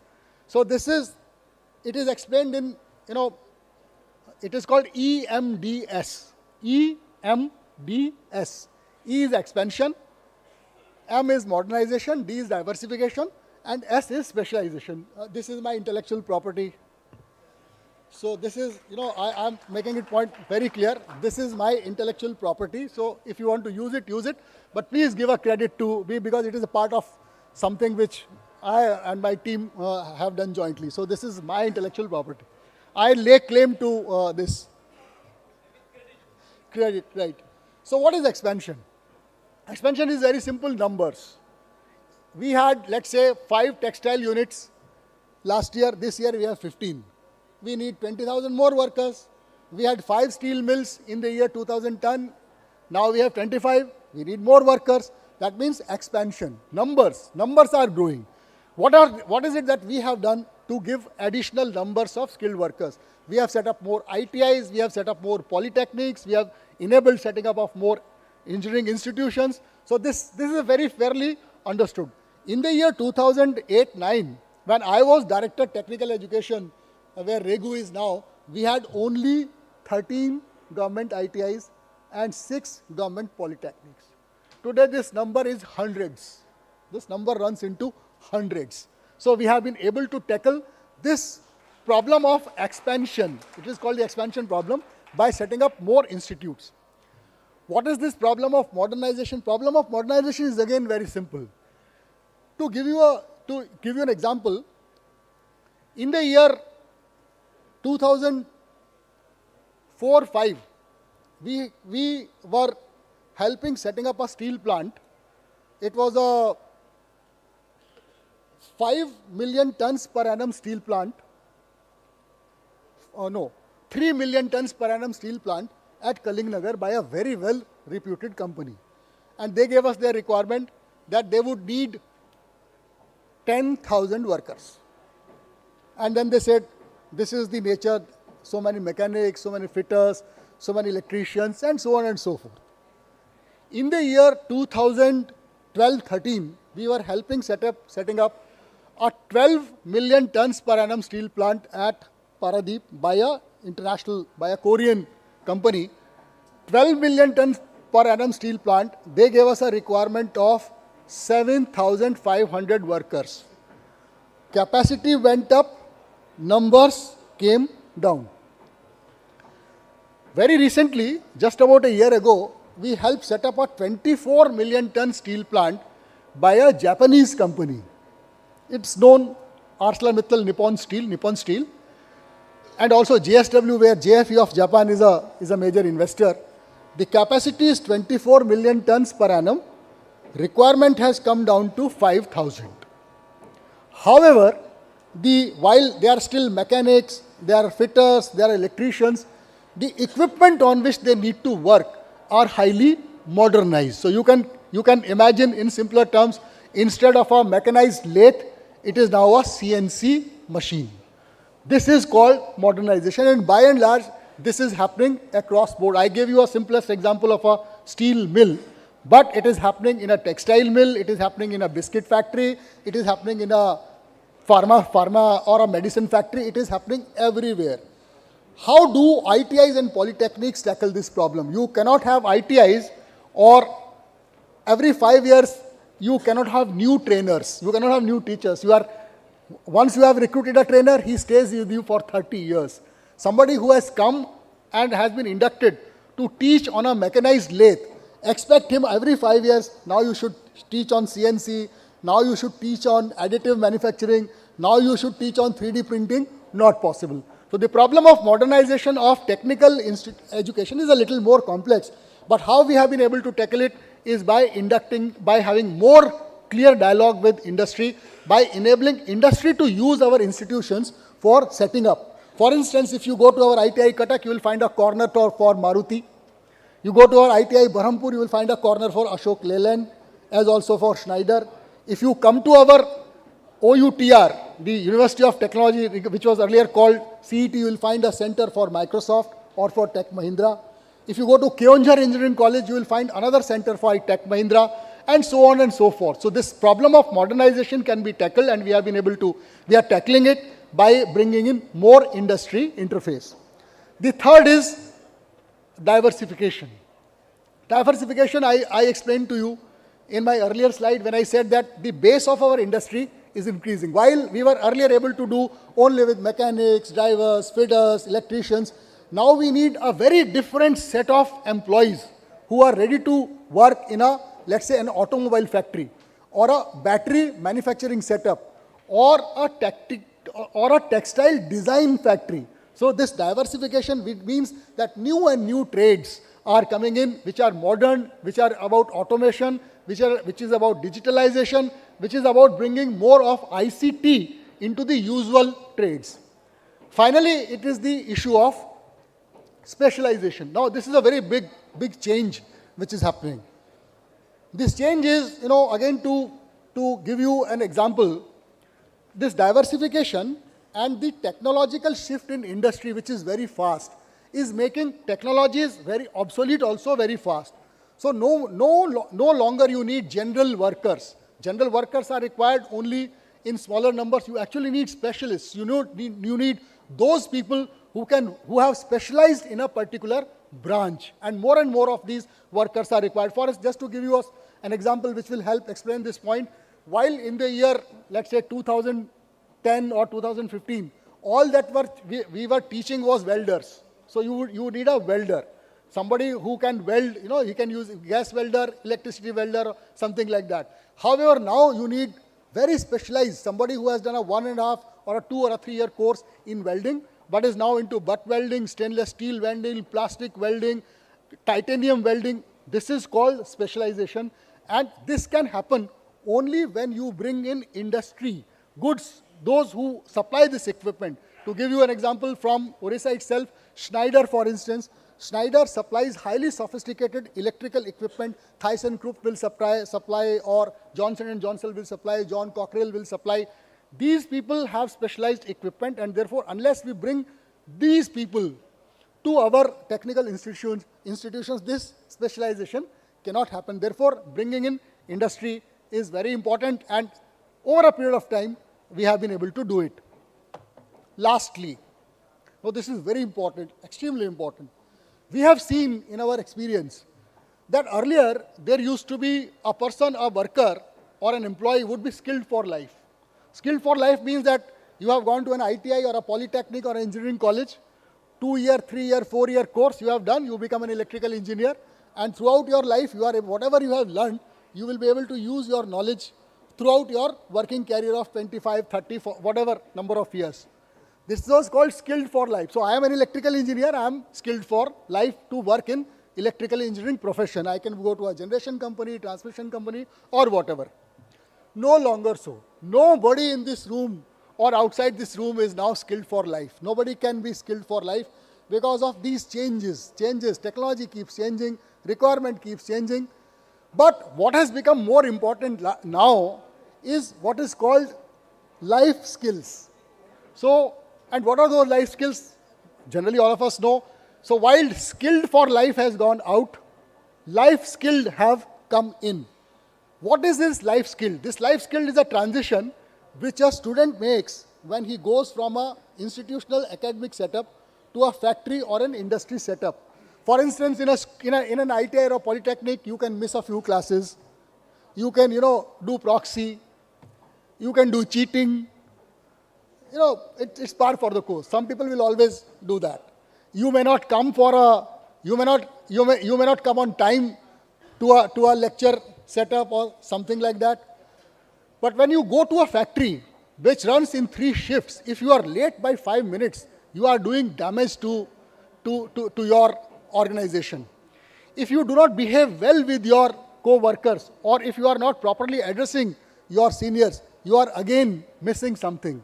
So these are called life skills: being punctual, being disciplined, being career conscious, being able to learn after every 5 years. The ability and the receptibility to learn is a life skill. Now, companies, factories, industries, hotels, hospitals, whether it is a manufacturing or a services sector, while they are looking for skilled workers, but they are actually looking for life-skilled workers. What is it that Odisha is doing about it? So about a couple of years ago, we entered into a tie-up with a company called Tata Strive, which looked at our ITIs, and now we have placed trainers who teach nothing. They don't teach CNC machine. They don't teach welding or electricity. They teach these skills: being punctual, being disciplined, how to address your workers.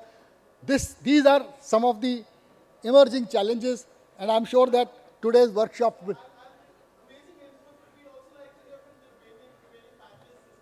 I think the system did it for you. They closed my vice presentation. Thank you.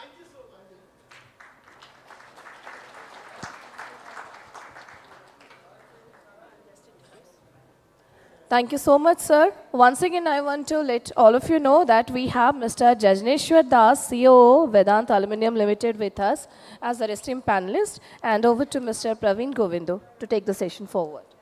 Thank you. I hope I'm audible. This is not audible?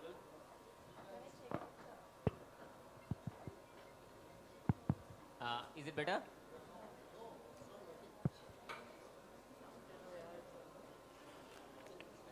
Check, check.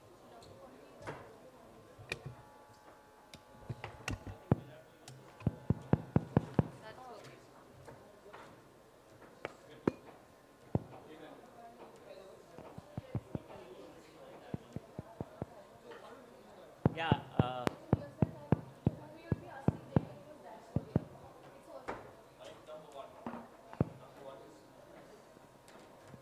Yeah. Am I audible?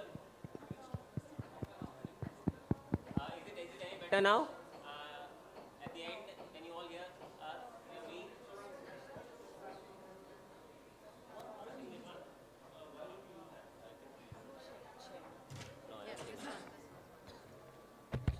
Hello. Yeah, I think this is much better. And thank you, Mr. Hemanji. It's great to hear your thoughts on what you're doing, for the Orissa state and the kind of numbers that you've shown in terms of growth enablers, growth sustainers, and I really like your EMDS framework. And to continue this discussion forward from a panel perspective, we would like to probably borrow on some of those thoughts that we heard from Mr. Hemanji today. And I would like to start with just a quick round of introductions. Probably, I'm a partner. My name is Praveen Govindu, partner with the Deloitte Consulting Practice. And I would also quickly request panel members if you could also just briefly introduce yourself, if possible, or we could also do it as we go through the question panel. Yeah. So let's do that. Let me start by saying, a famous gentleman, I think, said, manufacturing is a cure for all ills of age. And I think it is applicable in all ages, right? And today, for example, whether it is climate change, whether it is the geopolitical crisis, whether it is economic growth, I think manufacturing and industries has been at the forefront of managing a lot of those or addressing a lot of those challenges. And I think it is in similar context and vein that we would also like to have this conversation with our esteemed panel members today. And some of the topics that we would like to cover, in today's discussion with all of you is, how does, let's say, and just drawing a broad set of themes. Please feel free to also, I want to make it very interactive as we speak, hopefully technology and allowing us to do that. Let's say start with Industry 4.0, right? And the kind of implications that we all see because of Industry 4.0 on skills and workers. The second thing is, are there any major skill gaps that persist today, and how can we address some of those skill gaps? And any examples from your own perspectives will really help us add a lot of value today. The other thing is any innovative strategies. Again, could be examples from your specific areas or could be otherwise. Any innovative strategies that you are looking at adopting to address some of these skill requirements from an industry standpoint, right? And Hemanji, please feel free to pitch in wherever you think, from a policy standpoint, something needs to be also done. And I think there is no conversation today that is not touching on AI, artificial intelligence, or Gen AI. What I understand is generative AI is one of those technologies which will help the industrial worker the maximum, right? I mean, somebody and improve their productivity. So again, would like our esteemed panel members to give a perspective on how AI or Gen AI can support growth. Also, I think Hemanji spoke about diversification. So again, I would like to hear from the panel members in terms of what could be additional sectors, additional growth opportunities, and maybe with some specific examples from a Orissa perspective, right? So these are certain areas that we would like to touch upon. So, maybe I would like to start off, and please feel free, maybe Mr. Prem Singh, if you think you want to start, yeah, right? But feel free to pitch in with your thoughts. The first theme or topic could be around Industry 4.0 and what do you think are the implications for skills given this changing trend?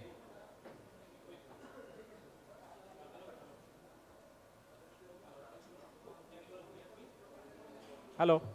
I think, Yeah, I think there's a bit of an issue. yeah. Good morning. Yeah. मैंने नहीं सोचा था इतना ठंडा response होगा good morning के लिए. Good morning. That's better. So just to build on the discussion forward, firstly, I like to compliment Mr. Sharma. He spoke like a corporate executive on top of numbers, talking data, talking trends, and not about one industry, in all the industries. I think a big round of applause for Mr. Sharma. We need lot of such bureaucrats, lot of such public servants who are really on top of the number and who are on top of the game. So well done, Mr. Sharma. Now, building on the discussion, I think couple of things I like to add here and slightly expanding the horizon of the discussion. You see, in addition to the general sectors of industry which we are witnessing are growing, there are few more areas of growth which we are going to see very soon. Number one, green energy.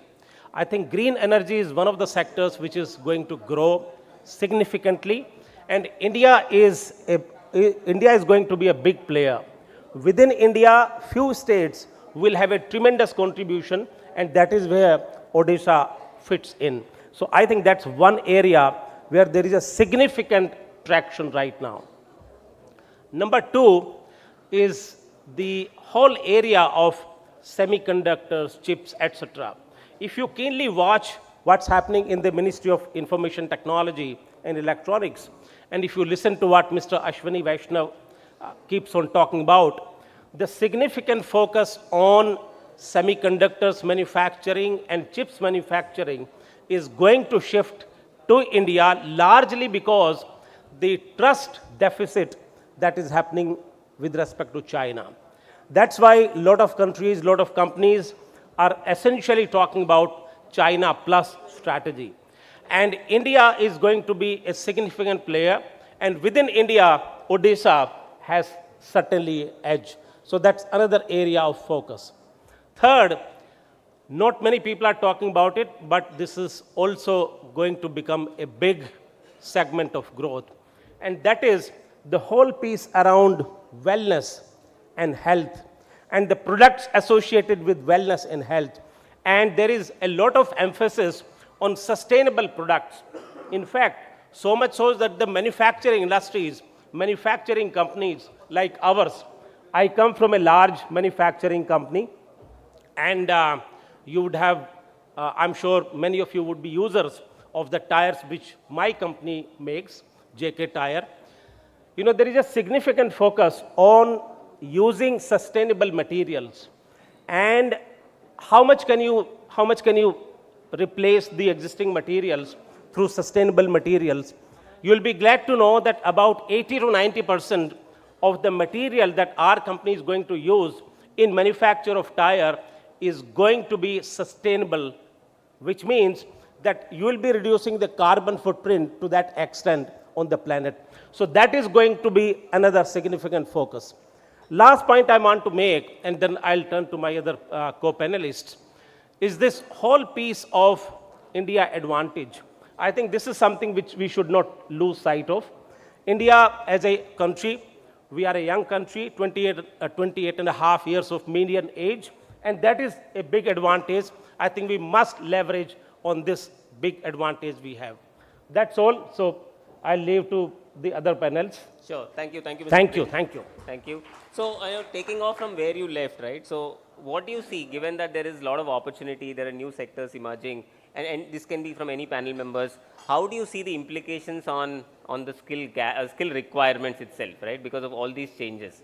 Where do you see the maximum impact? What kind of skill areas do you think we should be now looking at? So, any thoughts from any panel members on the skill requirements given all these changes? Sure, Mr. Ashutosh. You may have to come to the podium and speak.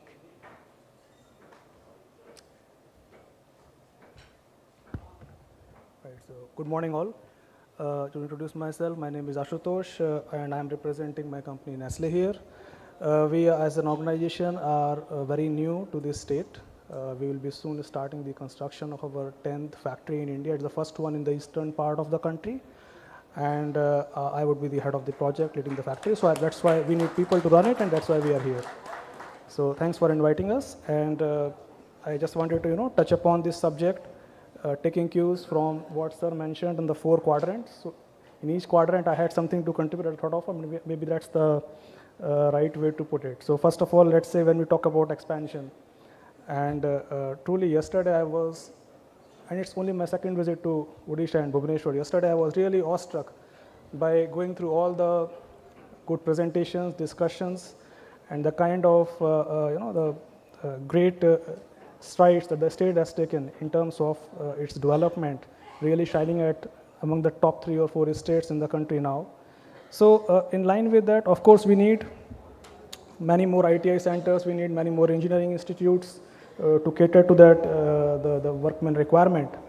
But just one suggestion that from industry that we wanted to mention here is not to lose sight of the quality of education that is being imparted in those institutes. That is very important because the fundamentals remain the same.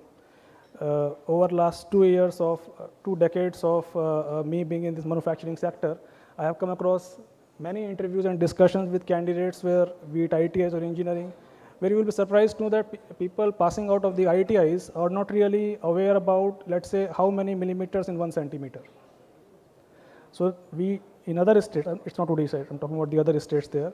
So there also a lot of focus is there on increasing the number of institutes, bringing more and more people under the ambit of ITIs, but somewhere we lose track of the quality of education that is imparted in the institute. That's very important, otherwise becomes difficult for their employment later on.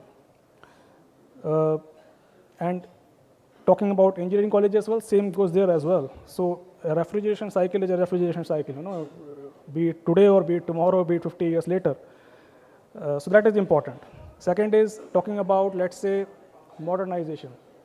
So very aptly mentioned. Today, well, for me also over last 2 decades, I have seen the manufacturing sector for food among various factories that we have around changing drastically. Earlier, the manufacturing, if you see, it was more and more manual operations. Today, in the interest of increased productivity, modernization of shop floors, we have more and more digital operations. Even though the way machines will run, the mechanics will remain the same, the laws of physics will remain the same, but the way operator or the engineer or managers interact with the machinery is very different today. And that's what this Industry 4.0 is all about. With the advent of Industry 4.0, definitely the skill gap around interacting with the machine is more and more relevant. So while today, and I saw it yesterday as well, that there are strong plans in place to bridge that gap as well, but just to re-emphasize from manufacturing sector that can we have some kind of specialized elective courses or maybe short duration courses in the current institutes which talk about how to interact in a digital fashion with the machinery, how to get the data, how to analyze the data, and how to make it work better. Earlier, 20 years back, if you see, it was all about pressing certain buttons, toggle switches, analog machine. Today, it's all digital. So I think that's important, how the person will interact with the machines. Talking about diversification, we at Nestle have a strong commitment to have a gender-balanced shop floor. The mandate that we have internally for our factory here is have at least 50% female workers, all through. And I was pleasantly surprised to go through the brochures where it says that we have at the state level a target of 30% plus female enrollment. I had not expected that before coming to this workshop. That's a very good, pleasant surprise for me. But just to just to build upon that, maybe 30% is good today, not enough for tomorrow. We have to target more. If there is a good trained pool of female workers available to pick from, then certainly we can do good justice to this number. So more and more ITIs coming up, the Mission Shakti initiative that has been taken up is really great. If we can bring more and more ITIs under this ambit, encourage women at least to enroll into those ITI institutes is important. If I go through the list of ITI institutes in Odisha, female enrollment rate is still low. So maybe we have given the facilities, the institutes, but are we providing the ecosystem which is necessary for women to enroll into those IT institutes after passing through 10th or 12th? That is important. And finally, about specialization. So generally, well, we are in the process of setting up a new factory, but then there are certain manufacturers already here. And after a while, well, the worker is already there on the rolls for 5 years, 10 years, and as the scenario outside is changing, it becomes important for the workers to be kind of reskilled, upskilled on that skill gap. So while as a team here, we are focusing a lot on new hires on our institutes for 2-year, 3-year courses. But maybe it's also time that we talk about some crash courses, some 1 month, 2 month type of courses, some part-time stuff that those employees can avail to reskill themselves. So after 5 years, okay, now I see digital as a gap. We have a 2-month program available, and somebody in the evenings or in the weekends can enroll on it and upskill himself or herself. That's probably also a way to go. And finally, when it comes to the digital shop floor, they become more and more automated. So this interaction with the robotics, basic troubleshooting also becomes important. And that also, I believe, can be an added elective or a subject on top of the traditional courses that we have today. Talking about I think your next question was the tools that we use in our industry. So globally, we have tools like, we call it POCA. It's an organization outside. We have videos of training materials available. We try to take people through it. And then there is a new thing coming up, which is virtual reality, VRR. So let's say we hire a new person. He has gone through all the fundamentals of that particular course in the college. And then there is of course, 2-3 weeks of inductions and all. But then there are certain visual courses available for him or her to go through for that particular kind of machine. It's like you learn driving, you know how to drive a general car, but when you get into one particular car, you get to know the nuances of the car. So how do you, instead of going through that thick booklet of the manual of the car, can you get a 5-minute virtual reality video to get a quick overview? That's the kind of, the theme or the way that we have started to use at our organization more and more. It's still in the nascent stage. To get them familiar with, let's say, for what will be the food manufacturing process that he will be working on. Maybe that we can see if it makes sense in certain crash courses that we can enroll in our institutes as well. Thank you. Sure. No, that was absolutely awesome, because I think some of the thoughts that you have raised in terms of the skills that are required, right? Mr. Jajneshwar, you want to add something to this? Sure. So, good morning, everyone. It has always been a pleasure to hear Mr. Sharma, because I was also a participant in the last CII summit in Jharsuguda, where Mr. Sharma also gave very nice examples. And coming to this particular topic related to skill, before I speak about that, let me introduce myself. I am Chief Operating Officer of Smelter Division in Vedanta Aluminum Limited, Jharsuguda. And last 33 years, I am into manufacturing, and that too, aluminum smelting only, from 1991 to 2024, still I am continuing. So with this experience, what I have seen related to your question of skilling, so I think the example given by Mr. Sharma is very, very apt. Mostly, if you see where we are operating our manufacturing domain, I think largely right now it is outsourced.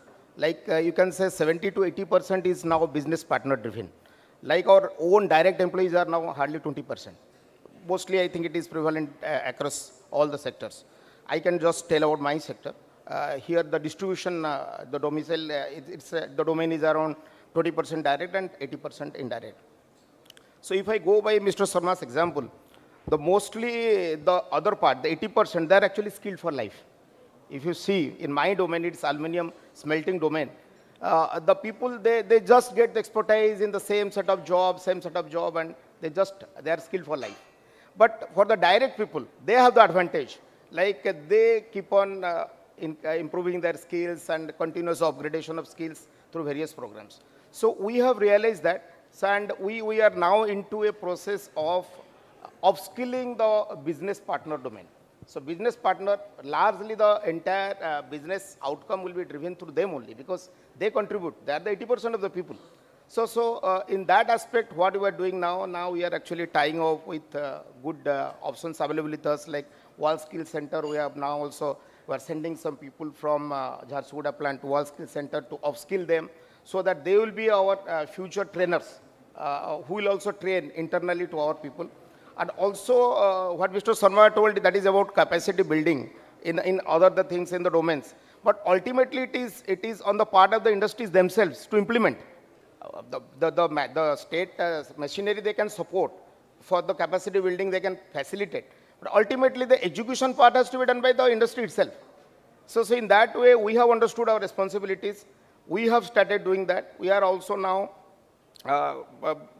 grooming a set of leaders for exclusively for skilling inside our premises also. We have identified a few people from our domain who have actually spent 12 years, 15 years, 20 years in the same things. And they are now also training our business partners and also taking outside help. So these are the two aspects of skilling, and this is going to, I think, make a difference. And the second part, like that predictive analytics. Now the situation has come, it is no more Excel sheet and doing something. It is all about predicting in advance. Like it is no more like you can afford to have a breakdown in your car once in a month. It's now you buy a car and up to 5 years you forget. Because you know that the car is going to give its what for you have purchased it. So similarly, the industries in the manufacturing setup, particularly in my setup, I know 80% of the machineries they are now performing at 120% of the design capacity. So to run equipment at 120% design capacity and to improve the throughput by almost 20% to 25%, you cannot afford to have any reactive maintenance. It has to be predictive model. So predictive analytics is another skill which will be required. For that, now our focus is on the direct part first, because predictions part will be coming from the intellectual people. So that is also another aspect of skilling. One is predictive analytics. Second thing is like that, and also some as my panelist before he has told about our automations or something which are getting stacked up manually. Now the robot is doing that. So you need to train your operator for operating a robot. So mechatronics, robotics, and other type of skills, automation skills, and that is how the productivity can be boosted up, as Mr. Sona was telling. 24 million plant capacity gone up by 10 times what the manpower requirement, what was there in 10 years back, and now it has gone down by 1/6. So that will come from that. It will all come from the skill development. So that's my take on that. Thank you. No, thank you. And in fact, see, I think there are largely, resonating to, and anyway, I was about to come to Mr. Malik also, right? There are largely only three things that are going to, at least broadly three things that are expected to impact the overall workforce trends, right? One is essentially, policy, obviously, government playing a large role there. The second is demographic dividend, right? And this is a big theme. Most of the growth in working age population in some of the other countries is tapering down, right? And whereas India, the working age population is growing. Even China has reached its peak and is coming down, and you can see a lot of shift of manufacturing happening to India because of this demographic dividend, right? Which is again something that all the eminent panelists are going to take advantage of, sitting in India, sitting in Odisha. And obviously there's a third thing which I'll talk about, as we move forward, but that's also reshaping how the manufacturing sector and the skills that are required, shape up, right? But, and I was about to come to Mr. Malik, your thoughts, you are into, obviously a lot of exports, you have a perspective of the global economy and what the global economy is looking at from a skills standpoint. So out of India, what is it that you see, where do you see largest opportunity for us from a manufacturing standpoint at the intersection of manufacturing and skilling? Yeah, so thank you, and first of all, good morning everyone. It's great to be here. I'm Sri Lankan, though I'm dressed like this, and I'm glad that I sat through the 2 days here in Odisha. I think Odisha has arrived. Best kept secret for sure. Thank you, Mr. Sharma, for the opportunity and the invite. So I represent a company called MAS Holdings. We are headquartered out of Sri Lanka, but we have been in Madras or south of India for the last 30 years. We were the first large-scale manufacturing unit in India for apparel. We had something like 4,500 people in 1998, and at that time, there was no large-scale manufacturing. We are in 16 countries, and we manufacture in 9. And in the last 6 months, I have been to Odisha 6 times or 5 times, and I'm extremely excited to be here, and I think it definitely was the best kept secret, but we are here now. Let me just quickly give you a 2-minute on the consumer and bring it back all the way to the shop floor and what that means. The world is changing. In the last 5 years, the consumer market has changed, buying patterns have changed, COVID has come and gone, Large brands who used to hold market no longer has absolute power. The market has got fragmented. There are multiple small brands that are hurting the large ones. So the buying patterns have changed. And that means at the back end, the manufacturing has to change also. Some of the things that are happening are manufacturing is getting closer to markets. So if we are in the US as the key customer, there is a need for duty-free from various places from the planet, but also get closer to the market.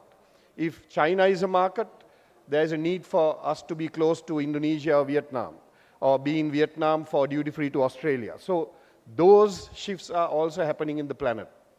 But then coming closer to home, to India, India is a huge consumer market on its own, 1.4 billion people. I think all the stats that we saw yesterday. India has arrived also. China was, the last 30 years, the largest growing consumer market, but now it's India. And there's an opportunity for India made, for India consumed. Also, there's a $100 billion plan from the Indian government for export. So there's an opportunity there also. Now let me come closer to the actual manufacturing activity and product development and things like that from a skill perspective. In the past, apparel manufacturing for hundreds of years was 1,000 people in a factory sitting behind each other, and this component goes from one hand to the other and then it comes out as a finished product. But I think that's gone away. The size of the module, what we call a size of a line, which used to be 50, 60 people, is now 12 to 22 as an average. 12 maybe for lingerie, for smaller components, and maybe 22 for a larger. That means it's more nimble inside the production flow.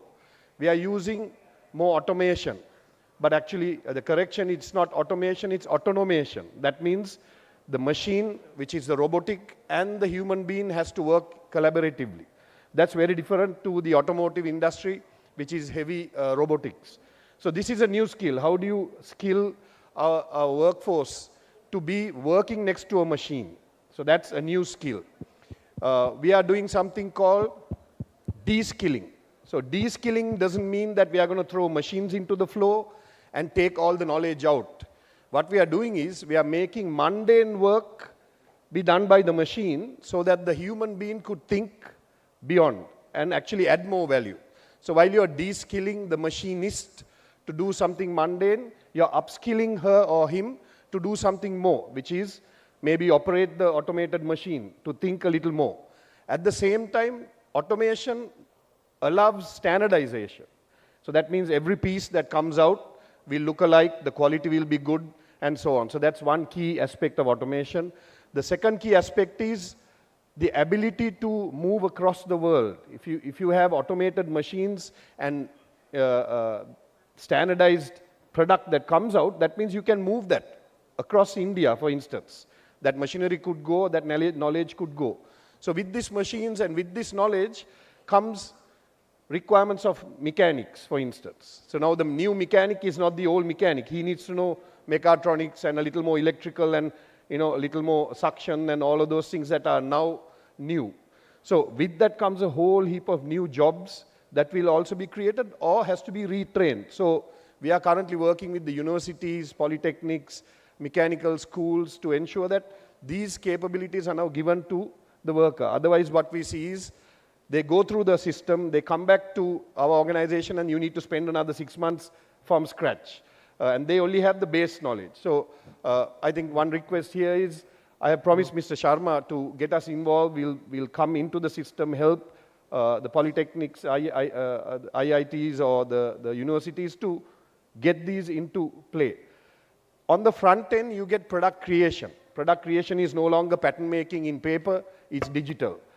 From there, it gets onto a PLM system, which is the product life cycle, costing, all of that. That then has to talk to an ERP system which receives the order. So it's no longer, there's no paper flying around the office, it's completely paperless. So from the customer touch point where we do virtual product creation, we don't send garments anymore. We send, the first 2 rounds would be virtual.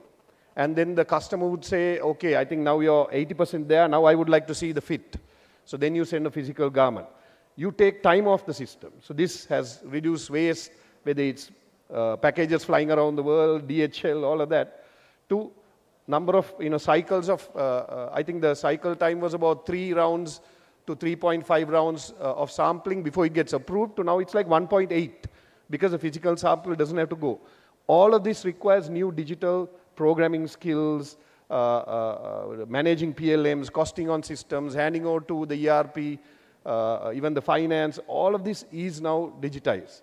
The consumer on the other end, the customers are also doing a lot of analytics, AI. How is the consumer buying? How is it going off the shelf? What color, what size? And we say, give us that information so that we can now react. So that means we are reacting, we are holding less inventory for them, and then in turn, the customer can sell at full price. I think that's the end game. The end game is not to buy blind and hold in stock and sell at half price. How do we buy late, short cycle, sell at full price? So I think our target as a manufacturer and a business is to make sure that our customer is successful so that we stay alive. And we are seeing that the customers are currently struggling. So I think just a snapshot from the consumer all the way to the flow, but we can take it offline and talk further. Thank you for the opportunity. No, thank you, Mr. Malik. And maybe, okay, you want to go? Yeah, Pratyush. I think a couple of things that Mr. Malik has said is very clearly collaboration with machines and digital as key skill requirements, right, from a automation and manufacturing standpoint. Over to you. Hi, good afternoon, everyone. Myself, Pratyush Naik. As the title suggests, I am from Odisha only, and I am leading the factory over here for ITC. So last 24 years, I was outside Odisha, and for the first time after 24 years, I came back to Odisha after my studies.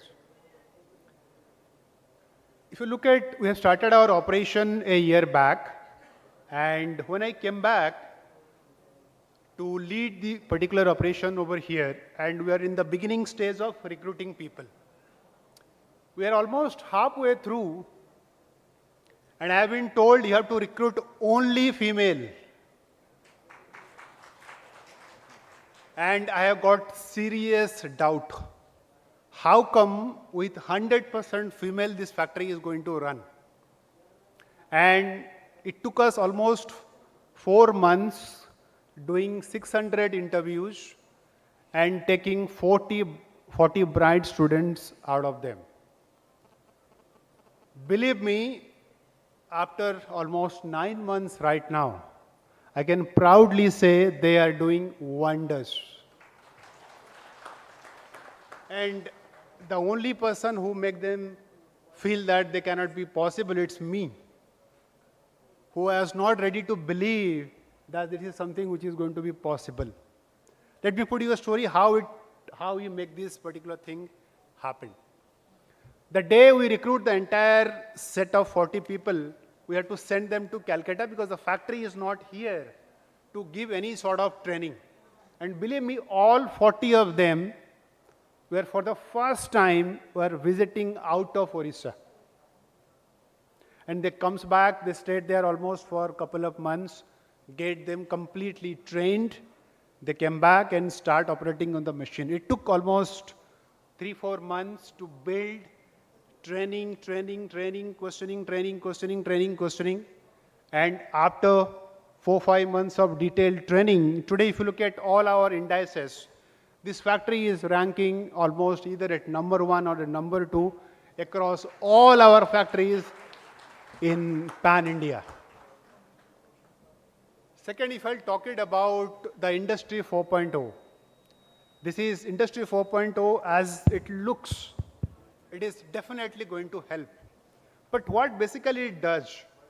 What it does actually, it will give you a particular framework in which there is a dashboard which is going to tell you these are the problems which the line is having. But ultimately at the end of the day, a person has to intervene and get that things absolutely corrected. It's not, the technology is not going to solve the problem. The problem is ultimately going to solve by the person. The degree to which the problem is going to solve depends how much the particular person is concerned. If the concern is low, the problems reappear after some time. And if you look at the concern is directly related to majorly into three things. Number one, does the value of the organization and the value of the person, if there is a mismatch, it is never going to happen. Second, do I really believe that I can solve this particular problem? The second biggest factor is the belief. First one is the value. And third one is the self-image. Unless until these three of them do not in line, we'll have a repetitive issue. That is why if you'll go through that last slide of Mr. Sama, who is talking about life skill, these are the three things which must be taught in detail. Then only you will come out of the problems on a real sense. Unless until people does not know about it, will reappear with issues. Second, if you understand the Dale Carnegie study, it clearly talks about 85% of the career success comes from personality, your ability to connect, lead, and negotiate. Believe me, none of have been taught in our schools or college. We never teach how to build influence.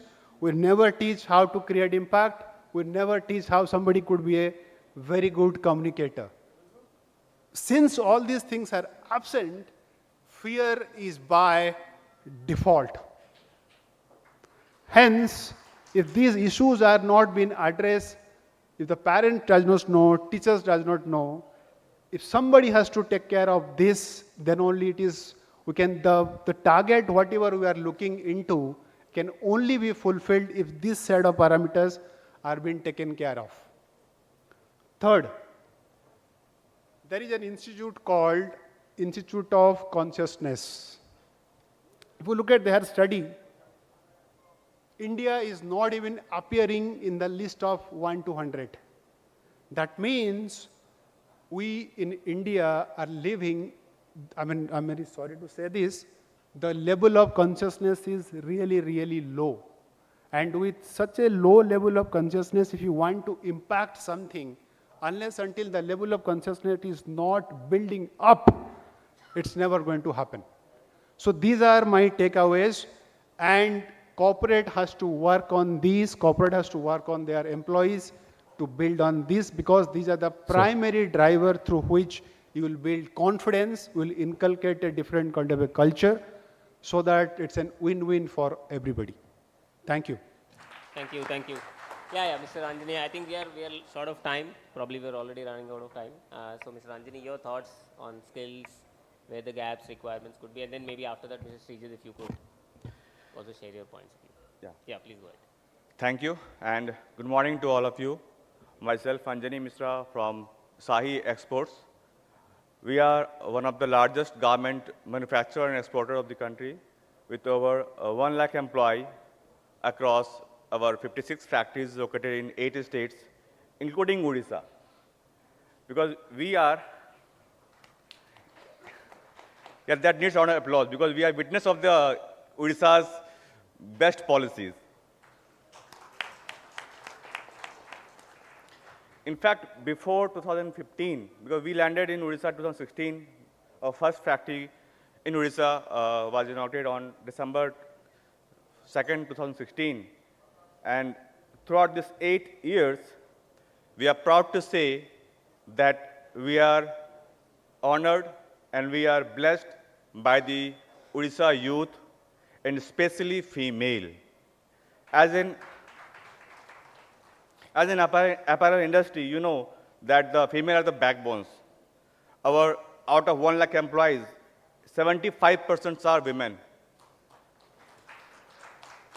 In itself, Odisha, we landed with the first unit in 2016, and we are thankful to the Department of Industries, Hemant Sharma sir and team, that we expanded our second unit in 2022, and now we are planning for the third unit also, sir.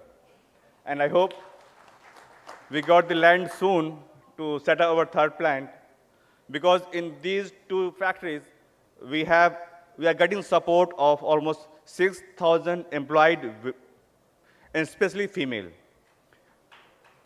And with the current expansion, we are expecting in itself, Odisha only, at least 5,000 new hiring in the next 1 year, sir. If we can talk about the why and how we entered into Odisha, the journey begins from the skill in Odisha, sir. You know, we have the factories located in Karnataka, in Tamil Nadu, and South, major in the south, a few factories in north, in Delhi, NCR, UP. We are getting lots of skilled persons from Odisha to our factories located in this Karnataka. And that's motivated us and guided us to why can't we come to Odisha as well. The policies have been supportive and complementary for us. And like Sarma sir has already made a brief platform for why Odisha is doing so good. First is the promise, which they keep. And second, they fulfill the promises. That's why the industries are coming and we are in a phase to expand units in the Odisha. Sir, like you said about the Industry 4.0 impact on the apparel industry, in fact, we feel that the impact of Industry 4.0 has not so diverse in apparel industry, although few departments we are going for the automations, like cutting and finishing and packing. But our larger recruitment is on the production floor as sewing machine operators and allied jobs on shop floor. The impact for next 5 to 10 years is only 10 to 15% of the job loss only in this production floor. Maybe in the cutting department, yes, if there is a CAD CAM and there is automated coming on, the job loss may be 75 to 80%. In finishing and packing, of course, we are going for the autonomous, so it may be 50% job loss and new jobs are created in those two departments. But we are fortunate to say that in the coming days itself, in the next 5 years, itself Sahi can hire at least 1 lakh employee within our group across India.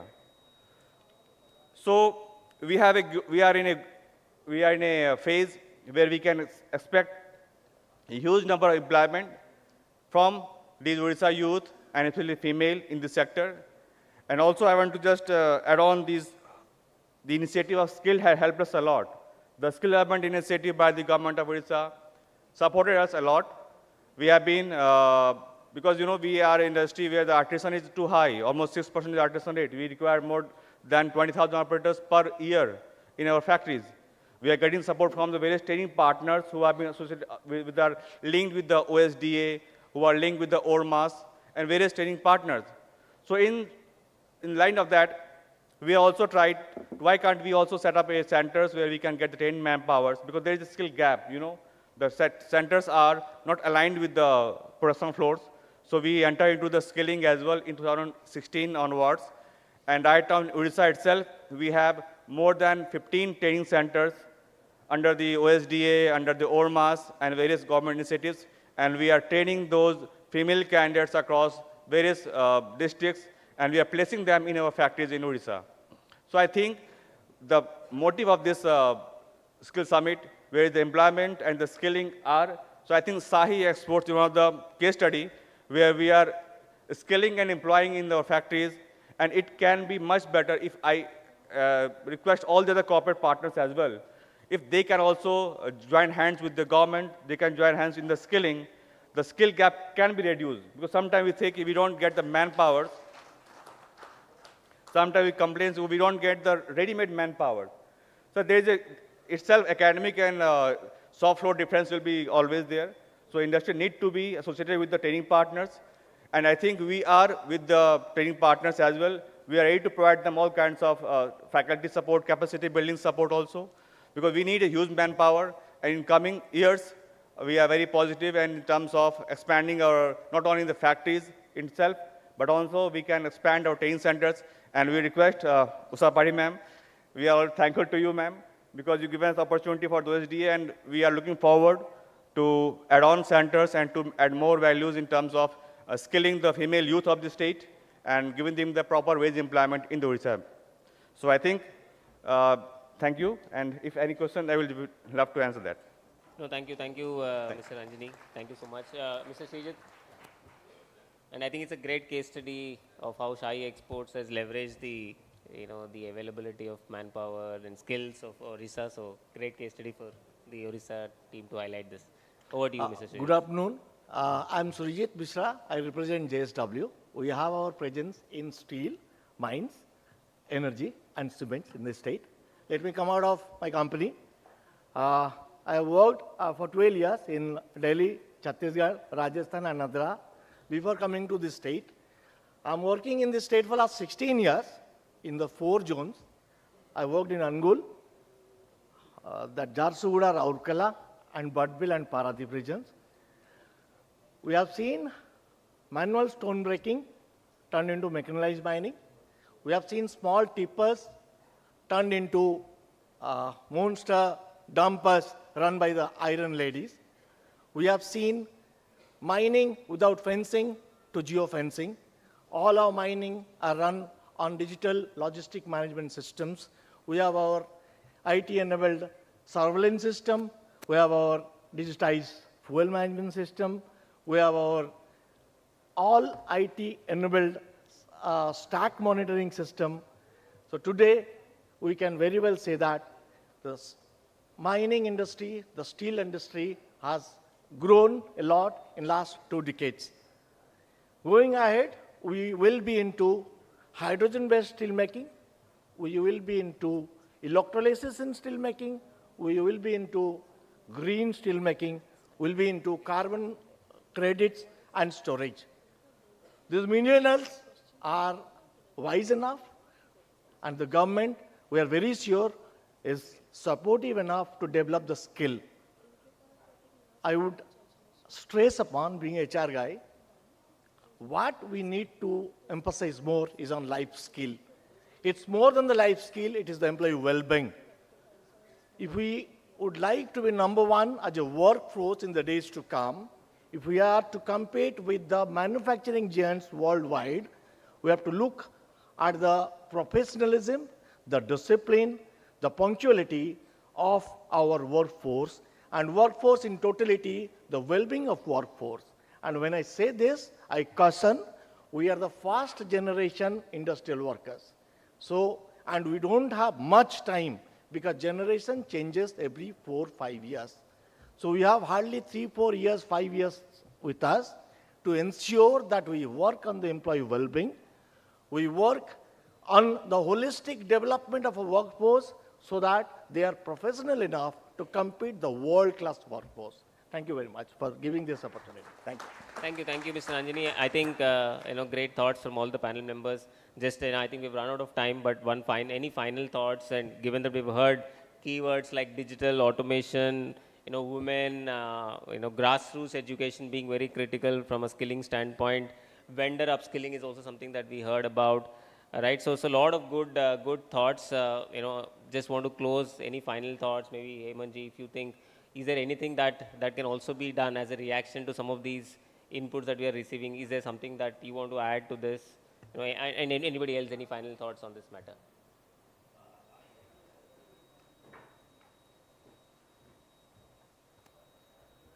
I think another thing that we should not lose sight of, in addition to focusing on the large industries, large organizations, the real backbone to the development is MSMEs. And if you look at the Indian economy today, about 40% of the employment is contributed by the MSMEs, and about 30% of the GDP comes from this sector. So the skill development and skill reskilling or upskilling must be equally focused on this very sector, because such a large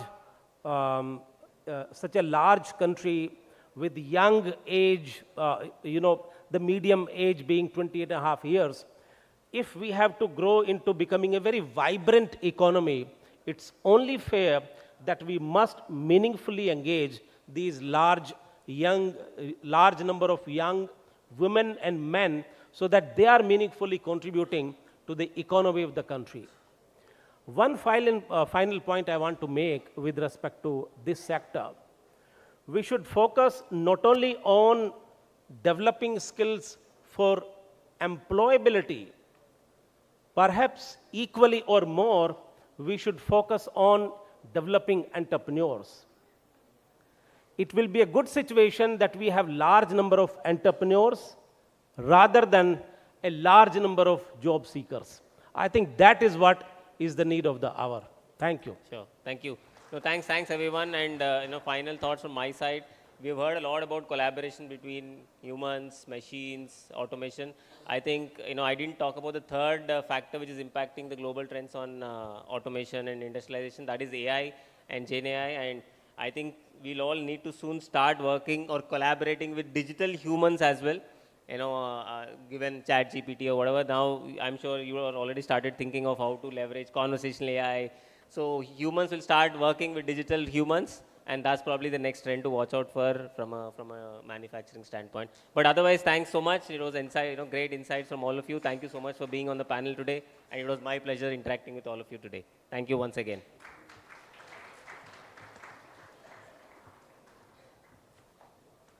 I request all the dignitaries present on the dais for a group photograph, and I'd be requesting CEO OSDA Sri Reghuji to please come and join us along with the gentleman on the stage, and to do the honor will represent a token of appreciation in the form of traditional handloom of our state.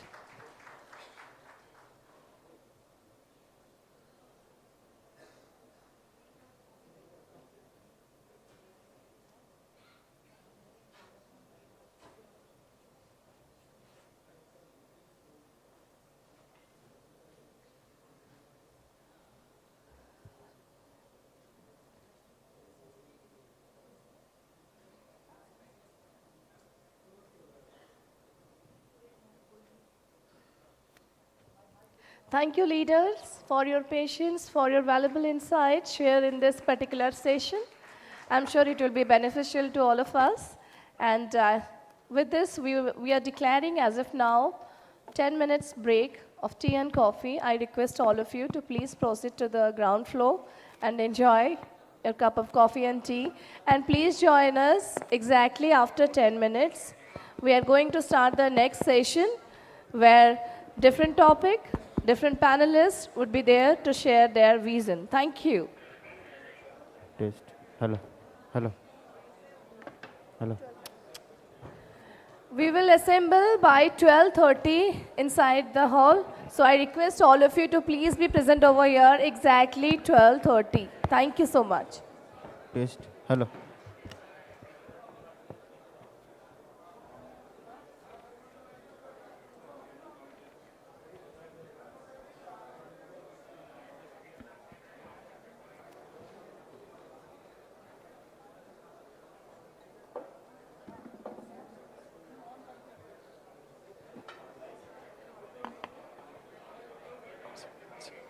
Hello. Check, check, check.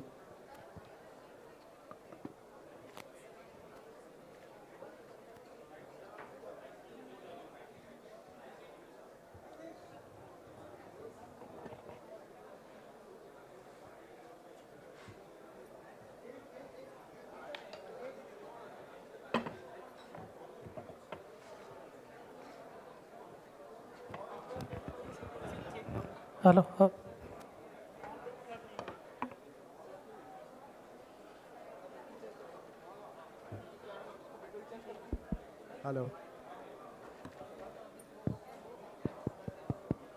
Hello, hello, hello, hello.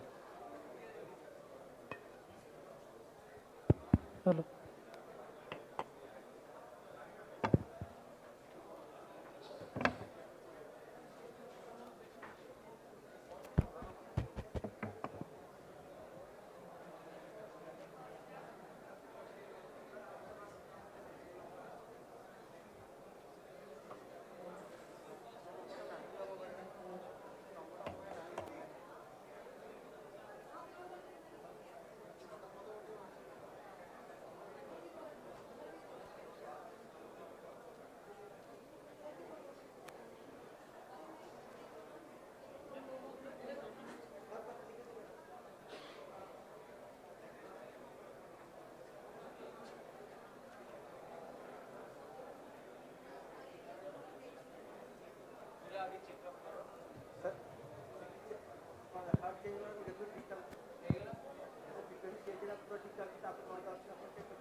Hello.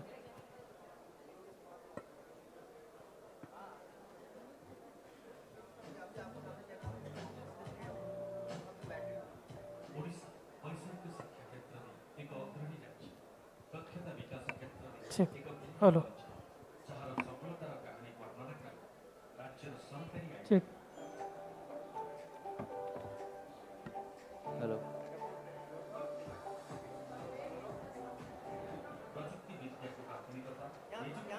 Check. Hello. Hello. Hello.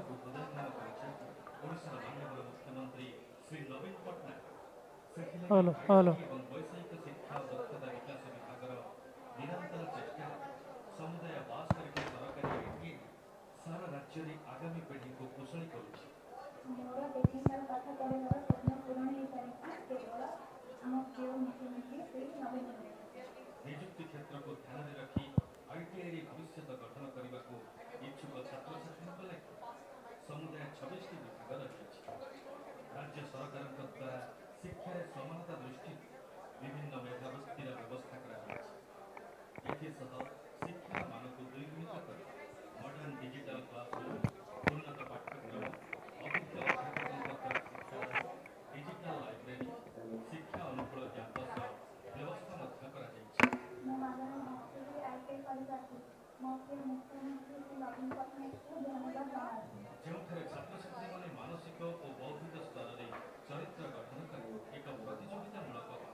Test.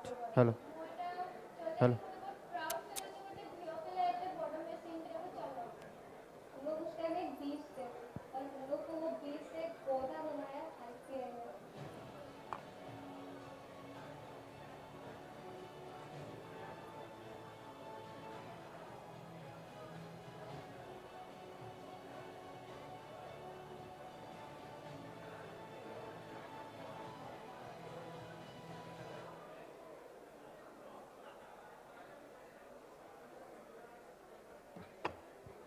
Hello, hello, hello, hello, hello, hello, hello. Hello, good afternoon, hello, hello, hello, hello, hi, hello, hello. Hello, good afternoon, hello. Hello, good afternoon everyone, please be seated. Hello.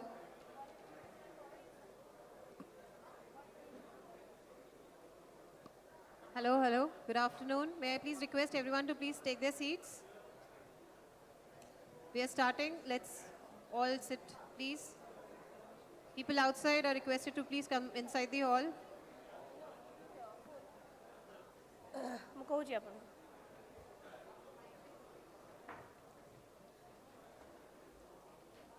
Hello, hello, check, check. Hello.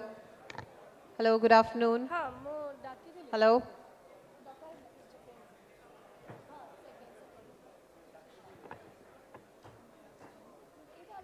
Check, check. Yeah, on it. Check, check.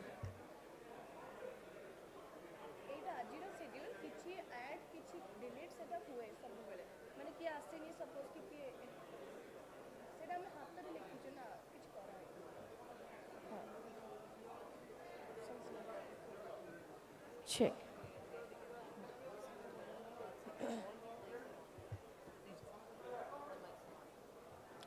Well, ladies and gentlemen, may I request all of you to please be seated so that we can go for the third session of day 2, Nua Odisha Global Summit. May I request everyone to please assemble.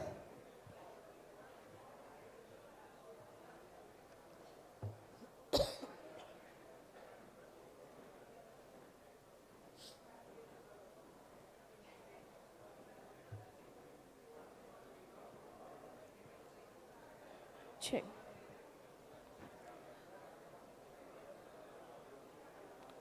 आप सभी से दरख्वास्त है अपनी अपनी जगह पे बैठ जाइए.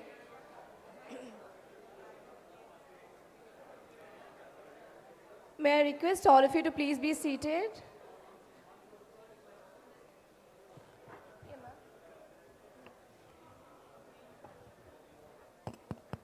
Ladies and gentlemen, coffee break is over.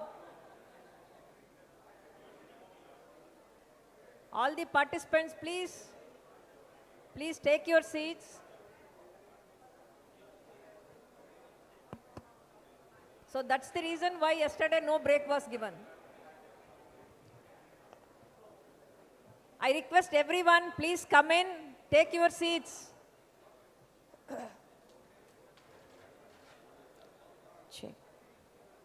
I'll request everyone, Chairperson ma'am will lead.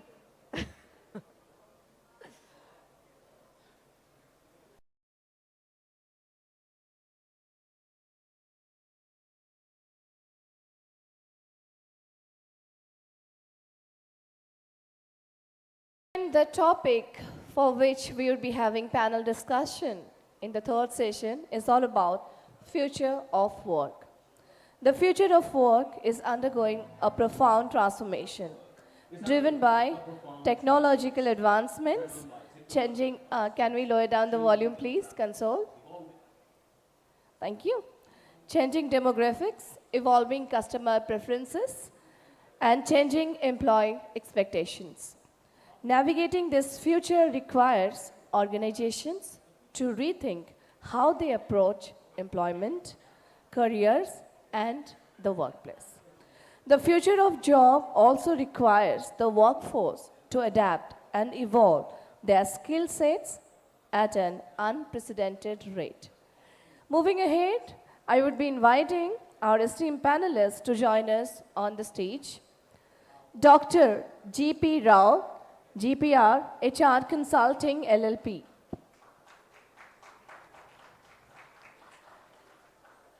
Miss Sabrina Loy, ITA Singapore. We welcome you. Glad to have you here. Day 2, Nua Odisha Global Summit. Mr. Sangram Chavan, Tata Play. Mr. Srirang TK, ICICI. Mr. Sunila Kumar Das, ArcelorMittal Nippon Steel India. And I would be inviting our moderator as well as panelist, Mr. Ranjan Kumar Mahapatra, former IOCL and IFTDO, with a round of applause from everyone. I think last few lines, audience, are you feeling tired or drowsy? Or can we expect a round of applause from all of you as well? Thank you so much. Over to Mr. Ranjan Kumar Mahapatra. And all the mics are on. Can you hear me? It's okay. Very good. Very good afternoon to all of you. First of all, even the numbers may reduce, but the accolades, the claps have to be the same, right? So once more for this panel. Thank you. So extremely happy to have this panel with me. I know we have almost, although it looks like 200 years of experience, it may be more than 500 or 700 years of experience sitting. Here, one person who has got 100 years of experience. Same with everybody else as well. So with that, it's a tough job. So let me first start by congratulating Government of Odisha, the fabulous work that we have done. And in fact, yesterday when I was seeing that presentation, the transformation which has taken place, Jagannath Mandir transformation, Srirang yesterday visited and he has a first-hand experience with that. One thing which touched me, I am a son of the soil. I lived by the side of Taldanna Canal for 10 years, ma'am. So, and I think somebody was also telling, Ashish was also telling, that stench. My friend Santup used to come to our house, we used to have kakara khiri, usual thing which is there. And the stench, we used to convert everything to a different smell, different taste altogether. And the transformation, yesterday when I went back, I showed my mom, ye dekh lo, ye hai Taldanna Canal. And she was so happy. So I think we should clap for the transformation which is taking place. And that is where I think all of us sitting here have to contribute. So I will just start with that. So we will go straightway. I think we have heard so many people. We have heard nothing. I mean, we have to see that what exactly the future of work going to be. I think this is what we are going to focus on. And the skills which are required for maintaining in alignment with that future of work. So we'll try to meet the deadline as well. So just to start with, see, being a corporate guy, so I always look at supply demand. So let us see. So one thing is for sure for this 1.5 days, I think all of us, the panelists, agree that we have a very good supply in Odisha. That supply is available. Compared to that, let's talk of demand. Yesterday also we have heard everybody and we have known there is a demand in Odisha and there is also demand abroad, outside Odisha. So that means as far as a corporate guy is concerned, I see there is a market which is available. Supply is there, demand is there. We have to only balance it out. So that is where we have to meet. Then what types of skills which will be required? We have seen plenty. I think last also we were seeing, Hemant Sharma ji gave a fabulous presentation talking about the future of Odisha, and all others have given. So you know what all are required. But I will just, GP and Srirang and all of this, I will just try to focus on two things. One is existing skills, that may be the supply part of it. Then one is the future skills. For me, existing skills where we have again many areas, but we ODAs, I think I was hearing my friend who talked about that ODAs are very good at service. I think GP was giving, and Rakesh was talking about it, GP was giving that example that how somebody's mother used to always feed, but it's just an example of service. So one area is service. I think we are already doing it. Tata Strive is here, others are also there, we are already doing it. That is one area. The second area is artisans. I think this is one area which can be focused, which can be taken to the next level. I'm not telling these are the only ones. Whatever comes to my mind, offhand, I'm just trying to talk about that. And of course, the third is our forte in marine. I think in the ODIAs, we are very well known for going to every place. I was very happy to see my friend from Sri Lanka. I was Lanka IOC chairman. I used to visit Sri Lanka very often. And in Odisha and Sri Lanka, so much of relations. I went everywhere, Kandy and all other places. We have so much of relations. So these are the three areas I thought we can focus on. Coming to future, there are plenty. I think one area, of course, AI, ML and all other things, IT, ITES we have been talking about. We can also think about the future energy requirements. Being a part of Energy of India for so long, so I feel very strongly that we have to focus on the future energy, at which already we are starting it here. So I'll stop with that, and these are my initial points. So I'll just go to GP, who has a huge experience in all the fields. So GP, my question is to you. What are those skill sets you feel will be important for all of us? What are those skill sets which is already prevalent? I think I have just touched the top of the iceberg. But can you go beyond? Can you go below? नमस्कार नहीं हो रहा है जय जगन्नाथ जय Jagannath I think we should do the appropriate thing. So I am son of the soil. I belong to a village called Kalyan, Singapore. Now I am one of the brand ambassadors. I will give a report as one of the brand ambassadors of our skilled Odia people working at different places in Odisha, outside Odisha. We are very good in the manufacturing sector. Operations, maintenance, we are good. We are very good in the facility management. We are very good in the IT sector on the basic jobs. What we are not leveraging is our strength in culinary skills. Nonna hale chef. That skill. Our art, filigree, jewelry, pipili. Let's produce artists to the world. Let's produce sports people and the sports enthusiasts and the sports supporters. The entire sports paradigm. So let's provide people to them. Now I talk to the industries.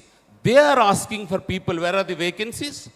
Logistics, in IT data security, mobile applications, AI, banking, non-banking financial services, and green energy. So these are the requirements. Now my final thoughts. What will be the differentiator?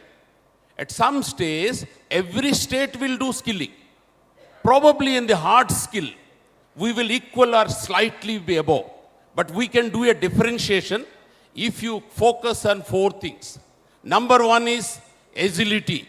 Health is our strength. So let agility be a differentiator. Because we all play games and sports. कसरत करते हैं, hard work कर सकते हैं हम लोग. Number two, बनिया बुद्धि. You may call it business acumen, you may call it commercial acumen, but in the industrial world, particularly in the banking, insurance, non-banking financial scheme, in all those areas, our commercial acumen has to be better.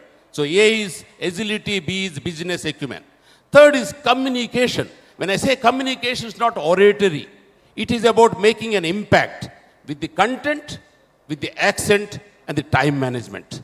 So these three things, content, accent, and the time management. And finally, this is my last word, let us make a differentiator of our strength of dharma in karma. This will be a differentiator in the whole world. Ethics, collaboration, truthfulness, transparency, trustworthiness. This will be our strength. Dharma in karma is the greatest strength of every Odia youth produced in India for the global world. Thank you. Oh, thank you. So powerful. I think we heard about that conscious leadership or consciousness in India, which is lower. I think Odisha can show the way. Thank you very much, GP, for telling that. And of course, I think we were also discussing, there are many avenues which are available. It's like Middle East would require something like 35,000 more drivers in the next 3 years. Can we produce that? Can we have that? And it's a good paying opportunity also. I mean, I have just, as we were discussing, I'll come to Sunila. I think you have you are based out of a huge manufacturing company. So what exactly skills or opportunities that you see within Odisha for yourself, for the company, and for Odia people here? Yeah. Hello.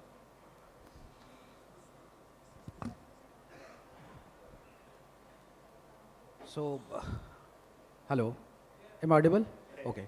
So, I represent ArcelorMittal and Nippon Steel India in Odisha. So, I am a HR professional. When I talk about Odisha, there are two aspects actually. One is supply side and demand side. So, there is a team under the leadership of Mr. Sharma, who is working on the demand side. And there is a team, I think we less recognize their effort. There are two ladies who are sitting there. We must give them a round of applause, Usha ma'am and Alka ma'am. And one more lady also, Mrs. Pandyan, who is working on that flagship project Mission Shakti. And these two ladies, they are working on this skilled in India flagship projects.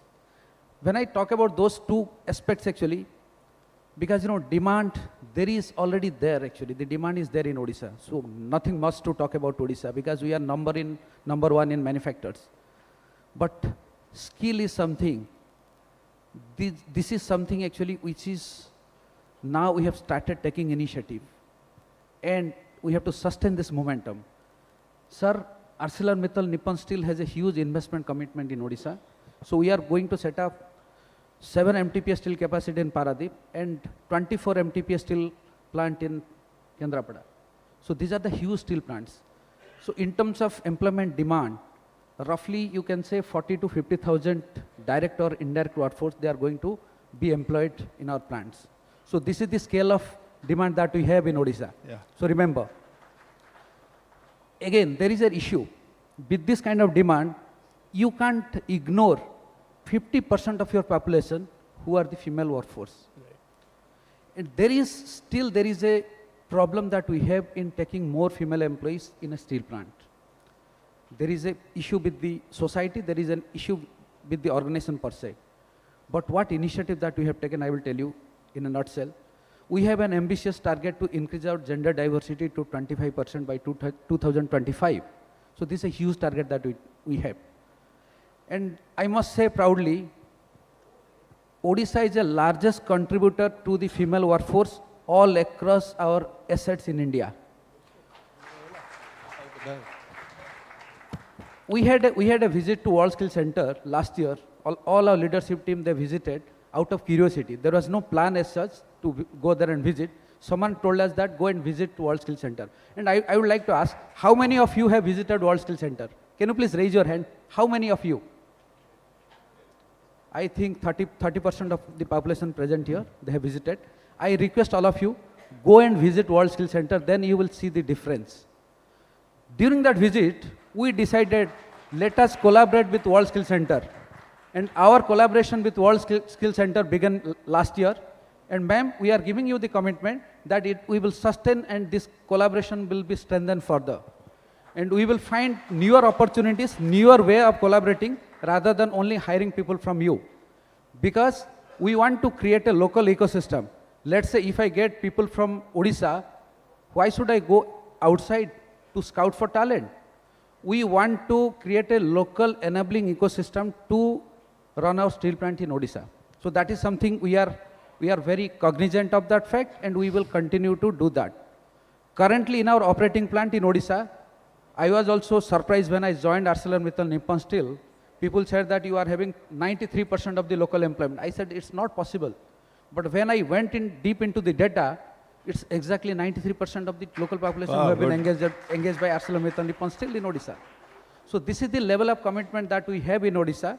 But again, I would like to tell that there are challenges also going ahead. Because it's not like all white-collar jobs. We surf through LinkedIn, we go to Naukri.com, different other portals, and we get a job. Is there a talent portal which is available for this skilled manpower, semi-skilled, skilled, unskilled manpower? There is a district employment agency which is working, but we need to redefine the scope of district employment agencies. Because why I'm telling actually, I have a expansion, we have a big expansion which is happening in Hazira. There is a shortage of talent. Whenever my CEO visits, he said that, Sunila, can you please find some talents who can go and work in Hazira? Because, you know, that is where we struggle actually, where to get those talents, even though talents are available. Sunil, I'll come back to you. Yeah. I think, you know, we are racing against time. I think everybody would like to hear you again. Offhand, we can hear. Thank you very much. I think Thank you have so much. told your points. I think Thank there is a you. huge requirement and that's available. Srirang, to you, after your darshan in Jagannath Ji and having Mahaprasad, Srirang is in fact heading HR in one of the largest bank, ICICI. So I think we can hear for him. So Srirang, what do you really see the future? I mean, I think you can elaborate on everything. Future of work, you have seen it yourself, how the banks have moved and you were one of the pioneers. So how do you see that? Thank you, Mr. Mohapatra. And first of all, thank you to the government of Orissa, chairperson of OSDC, for inviting us to this conference. Can you hear me? Can you hear me now? Okay. So first of all, thank you to the government of Orissa, OSDC team, chairperson sitting here, and all you delegates for having me over for this conference. It's indeed a pleasure, as Mr. Ranjan mentioned, for two reasons. One, I had the pleasure of sitting with all of you and sharing my thoughts, but most importantly, I had the privilege of visiting Lord Jagannath yesterday. So for me, you know, this is one of my dreams, and I'm so happy that I could live it yesterday. So I guess, you know, I've been hearing all the speakers, delegates who have been on stage from morning, and I think all of them eloquently spoke about skill development, the need for it, and government of Orissa, the state itself has done so well in the last many years. And in the pre-conference call, I had mentioned that, you know, I have so many colleagues of mine in the bank who are from the state of Orissa and are doing so well. Banking fraternity itself, I think, has a lot of people from Orissa who have excelled in financial services. I think all the ideas are also well known, what should be done. You know, everything is pretty well articulated. I guess as it is true for most corporations, it's true for a state.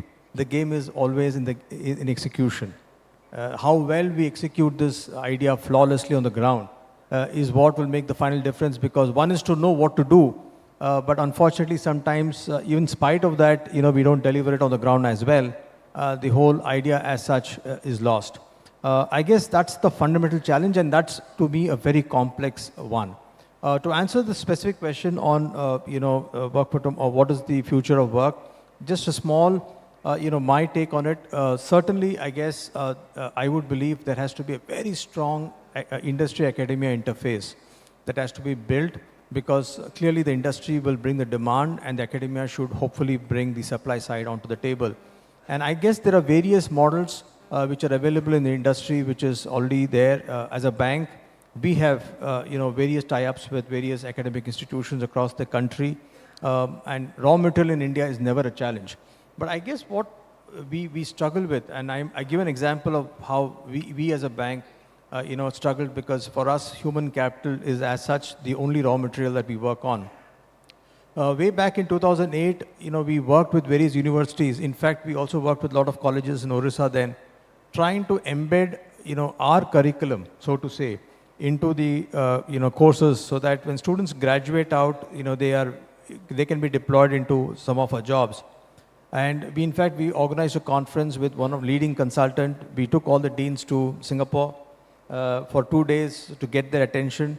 But I must confess, the resistance that we had to change the curriculum was so high that most academicians were happy to do what they were doing, and we had to then create a layer of vocational training over and above what the colleges teach for us to really get them into the bank. And that's true even today. And I know many universities, colleges are working very hard. Even engineering colleges, so to say, the 4-year engineering program effectively means nothing to a person who joins the industry. And then the industry has to then reskill them back for 6 months, which is effectively a waste of resources and time. So I would say agility in our teaching methodology and programs have to be really, very good, because to predict future of work, I think, is a very difficult job. And all of us have seen how COVID disrupted it. And IT companies are a standing example. In 2019, they spoke about the Great Resignation. And they went about, in a crazy manner, trying to increase compensation, etc., etc. And 1 year later, they were actually one of the largest companies who were laying off people. So much so for predicting what's going to happen in future, right? So I guess that's the business which I think we're going to fail repeatedly. But what I think I would leave only 2 thoughts is execution on the ground of all the ideas that you have. Most importantly, have an agile academic curriculum, and technology can play a significant role in making sure that your curriculum is very agile and responsive. We are all waiting to see the disruption of Gen AI, which will happen to our industries, and that certainly will percolate down to the academia. So I think there's a huge opportunity for all of us and all your skilling programs, but the only appeal to all of you is keep it agile. Don't freeze on a certain way of doing things, because what you do today certainly may not be the model for tomorrow. So if that sets into the design of the program, I think we have a long way to go. Thank you, Sridhar. I think, yes, that reminds me those words of Marshall Goldsmith, who says, what brought us here will not take us there. I think we have to keep on reinventing, and future of work is changing. And the way it is changing, we'll have to do. One more thing just I wanted to add. I always say about this 3D, diagnose, develop, and deliver. I think Odisha has done the fabulous thing on this. I think they need a compliment. You talked about the delivery.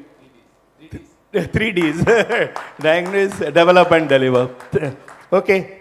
Sangram, you are from Tata Play. So I would like to ask you, can you speak from your own experience? What type of ecosystem for skilling can we have? Sorry, I'm going to borrow your mic. So I'll try and not repeat what's already been said, because since morning we've heard a lot about skill development, and Srirang very nicely now also gave a perspective from the financial services industry in terms of what's happening on the skill development with the government of Odisha as well. But I think what environment is important. By now I think we all know that we can't necessarily predict the future. I think we all do our bit to try and prepare for it. But I think what's important is, in the absence of being able to predict future in a more definitive way, create environment which allows us to be nimble and agile, to be able to be ready for the future, whatever it holds. I think that's the key. What a lot of organizations are trying to do, and in our own way we've been trying to do, are a few things. One is, I think, critical is diversity, and what I may take the liberty to say, cultural intelligence, is really coming out to be very key. While diversity is all about representation of everything that we have around in terms of skill set, gender, thought processes, backgrounds, integration is actually welcoming diversity where everyone can thrive. So I think we need to really focus more on creating a culture where the entire hierarchy of the organization is able to have access to decision making, have access to data, have access to informal networking, because the future is created at every level of the organization. We have to create, and interestingly, office infrastructure is playing a very key part in defining the culture of the workspace. And that's one area which has not been really focused as much. a lot of companies, including ours, are breaking down walls many years back and making it a very open office, because that's where, you encourage collaboration, and that's the first statement of intent, to really have an open, collaborative work environment, encouraging people to experiment, take ownership, make it more non-hierarchical. And I think the other area which, everyone is focusing on, and so are we, is the ability to be able to experiment, try newer things. Some will fail, some will be very successful with, and that's how I think you help create the future and try and work in the changing business environment. Other very important quick point is, and Mr. Rao spoke about agility in terms of physical agility. While that's very key to whatever we do, I think the mental agility, to be able to be open to new ideas, newer thought processes, is really key, and continuous learning. It's an ever-changing game, and how the organization itself is able to be open for continuous learning, and what frameworks, processes, systems are created for individual to be ready for continuous learning. I think that's going to be key for success, to be able to meet the requirements of the future. And one last point is, we've often seen that, training, skill development, these interventions, if it's not really supported by reinforcement, a large part of what we learn is very quickly forgotten. And there's a lot of research to prove that. So I think the key is to how do we bring the learnings from whatever we are, investing in, to really come to the workplace. So execution and implementation of the learning and a clear plan to do that is going to be critical to really keep this machine rolling. Thank you. Thank you. I think he took away the mic so that I can't stop him. No. So you have talked about, I think GP knows, I'll also give you 3 A's. Agility, what you talked about, adaptability, and finally, it has to be alignment. Aligning with the purpose. For what purpose we have when we want to do the skilling of the people. What is the purpose? We have to identify that purpose, and we have to align with that. So taking a cue from you, 3 A's also: agility, adaptability, and alignment. Friends, we have Sabrina, last but not the least.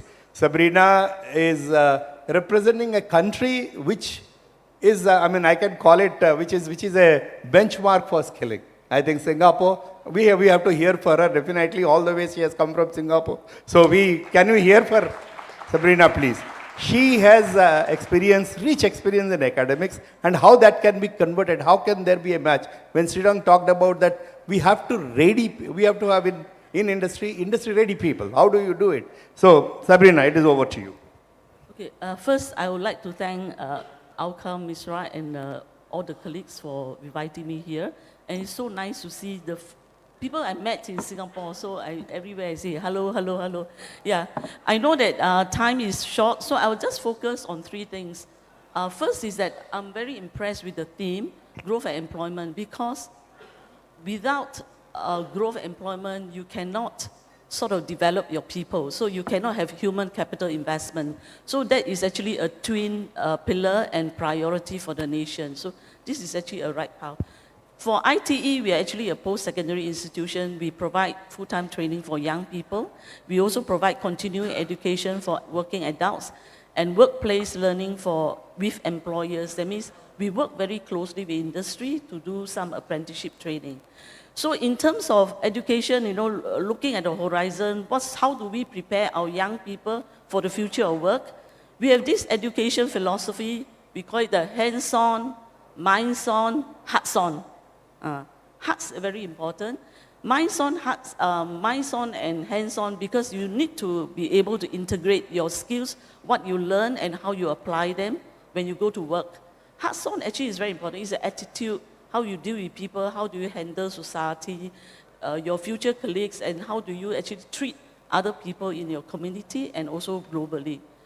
And in terms of what do we teach our students, our curriculum and pedagogy model that actually undergirds, we call it the three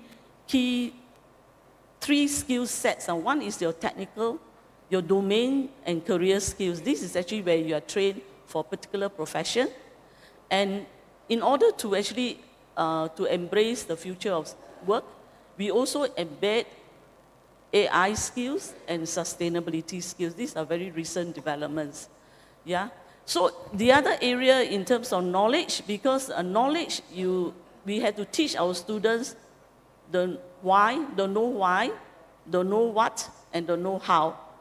Because the three knows, know why, what, and how. Then in terms of values and professional attributes, this is actually a very important area. In Singapore, we have this Singapore Skills Framework where all students, different levels, we need to teach them and embed 16 core critical skills in 3 areas. The first area is thinking critically. The second is interacting with others. And the third is staying relevant. Because we're talking about skills change, economy change, industry changes. So with all these changes, the future workforce, the young people we train, and even the working adults, they need to be ever ready for all the changes. Thank you. I think. Thank you. Thank you so much. Through your 3 W's, I can add 2 more W's. When? Answer is now. Where? Odisha.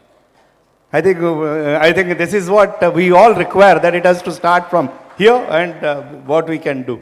I also got a cue from you about one new definition for BMI. What is BMI? Normally is body mass index, right? But I got something from her.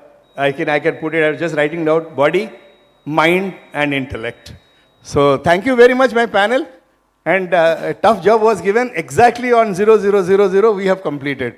I was expecting this will not come. So thanks again. Thanks to OSDA. Thanks to Alka ma'am, Usha Padi ma'am, of course, all of them. They have done a fabulous job for organizing this. I was telling her, we have scaled it up very high. That's something which is required. And all of you sitting here must be taking away something with eyes open, with heart open to Odisha to come back and contribute. Thank you very much. And to add one more line, that in your station all the mics are working actually. No, it didn't work. It will work. Now I've got 4 mics. Now I will be requesting Chairperson OSTA Srimati Alka Mishra to please come and join us for a group photograph, particularly with the panelist and the moderator of this session, Future of Work. And to present a token of appreciation for the valuable addition our esteemed panelist and our moderator has made to this session. And can we expect a round of applause, audience, please?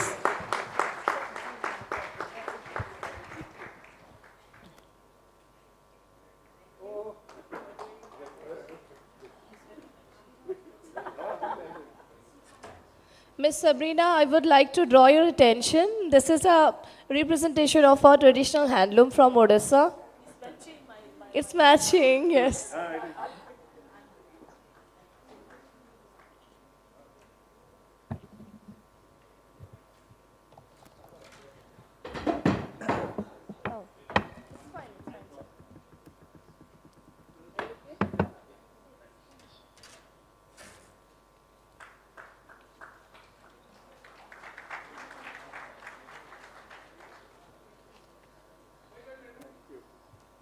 Thank you so much. Thank you, ma'am. Thank you, our panelist and moderator, Rajatji.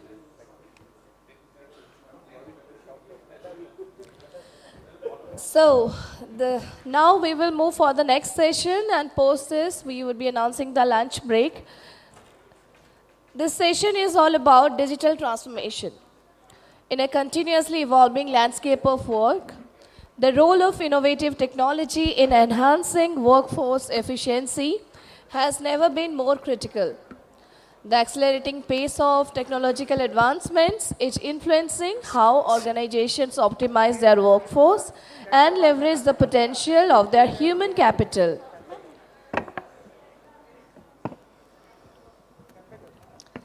Well, this is not an announcement for lunch break. I guess our audience has mistaken. We will have one more session. So please be seated. Do not leave the ambience. Everyone.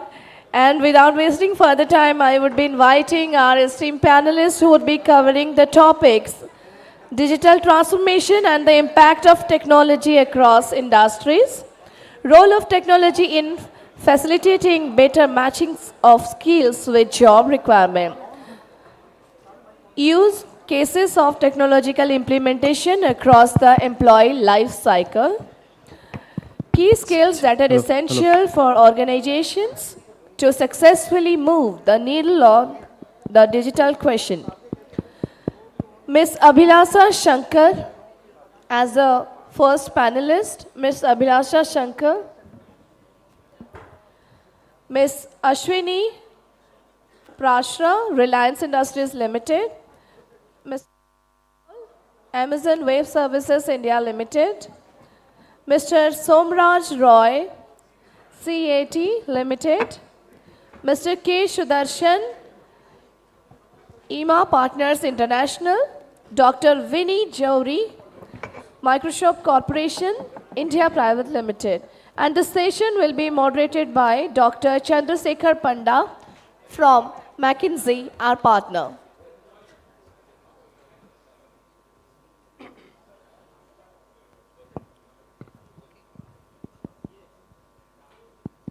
Yeah, it's working. Hello. Yeah, Good afternoon. everyone's. I Who? don't think it works. Am I Ms. audible? Abhilasha Shankar. Yeah.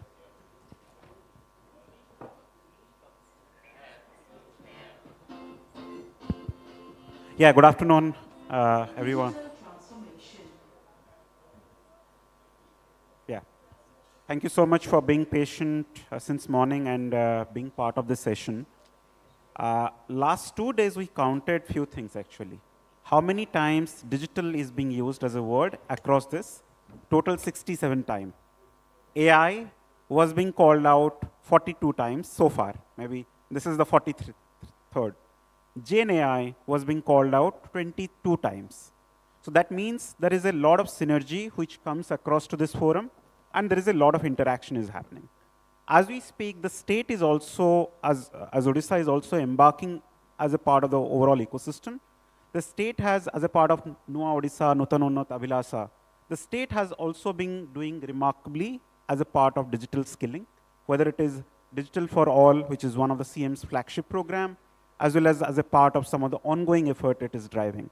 Hence, as a moderator and also a fellow ODI from the state, I'm looking forward for a great session with my panelist colleagues. How we'll start, we'll structure our discussion in two parts. One, we'll focus across what the industry is looking across from the digital part of the story. And then the second part is also going to look across how we are going to bridge this gap and how we are going to address this, right? I have my colleague K. Sudarshan, he's from EMA Partner. So how you look, Sudarshan, at this point of time, right? What are the, like everywhere there is a buzzword around digital skilling part of it. But when you look from a executive search and the recruitment part of the story, right? How these things are being narrating, how is the overall ecosystem is evolving as we speak?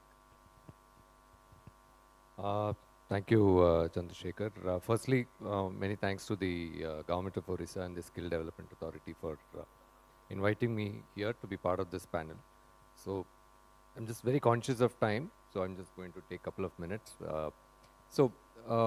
The digital transformation we speak about as it's sort of we paint everything with a brush of digital transformation, and it's a question of how is it touching. And it's not so complicated, so to say, when you talk of digital transformation. So we had a couple of use cases where we worked with the Government of Odisha. So I'm not wearing the hat of an executive search consultant because our business is more focused on senior leadership hiring.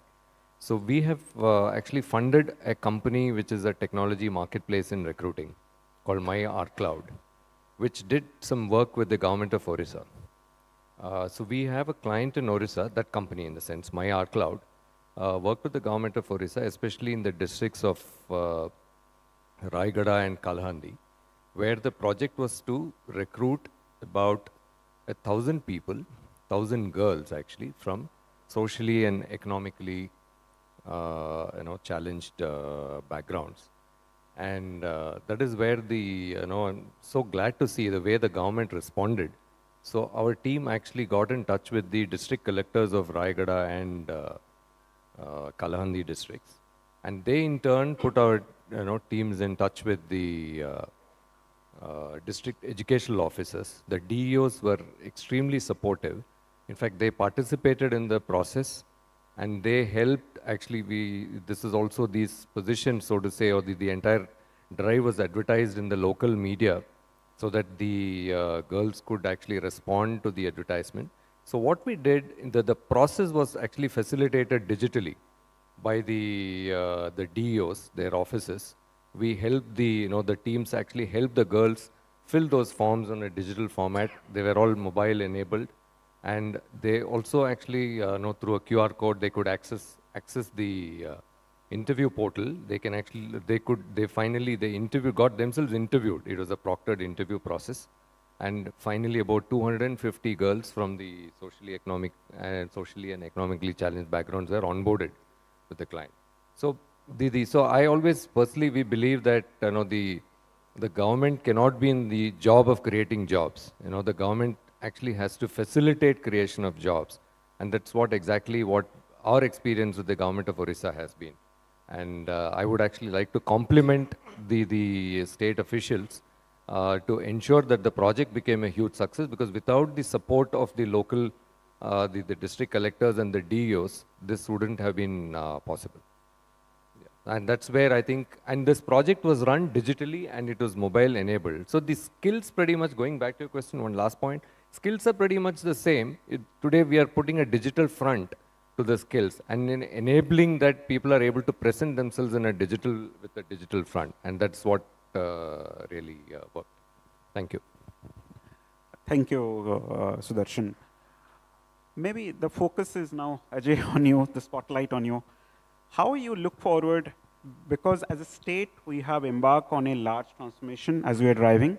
When we look across World Economic Forum report, there is 37% year-on-year growth is happening on digital skilling. And state, if we look across this year, economic survey report, and in the morning, Principal Secretary Industry was outlining, we are also collaborating across a lot of contribution.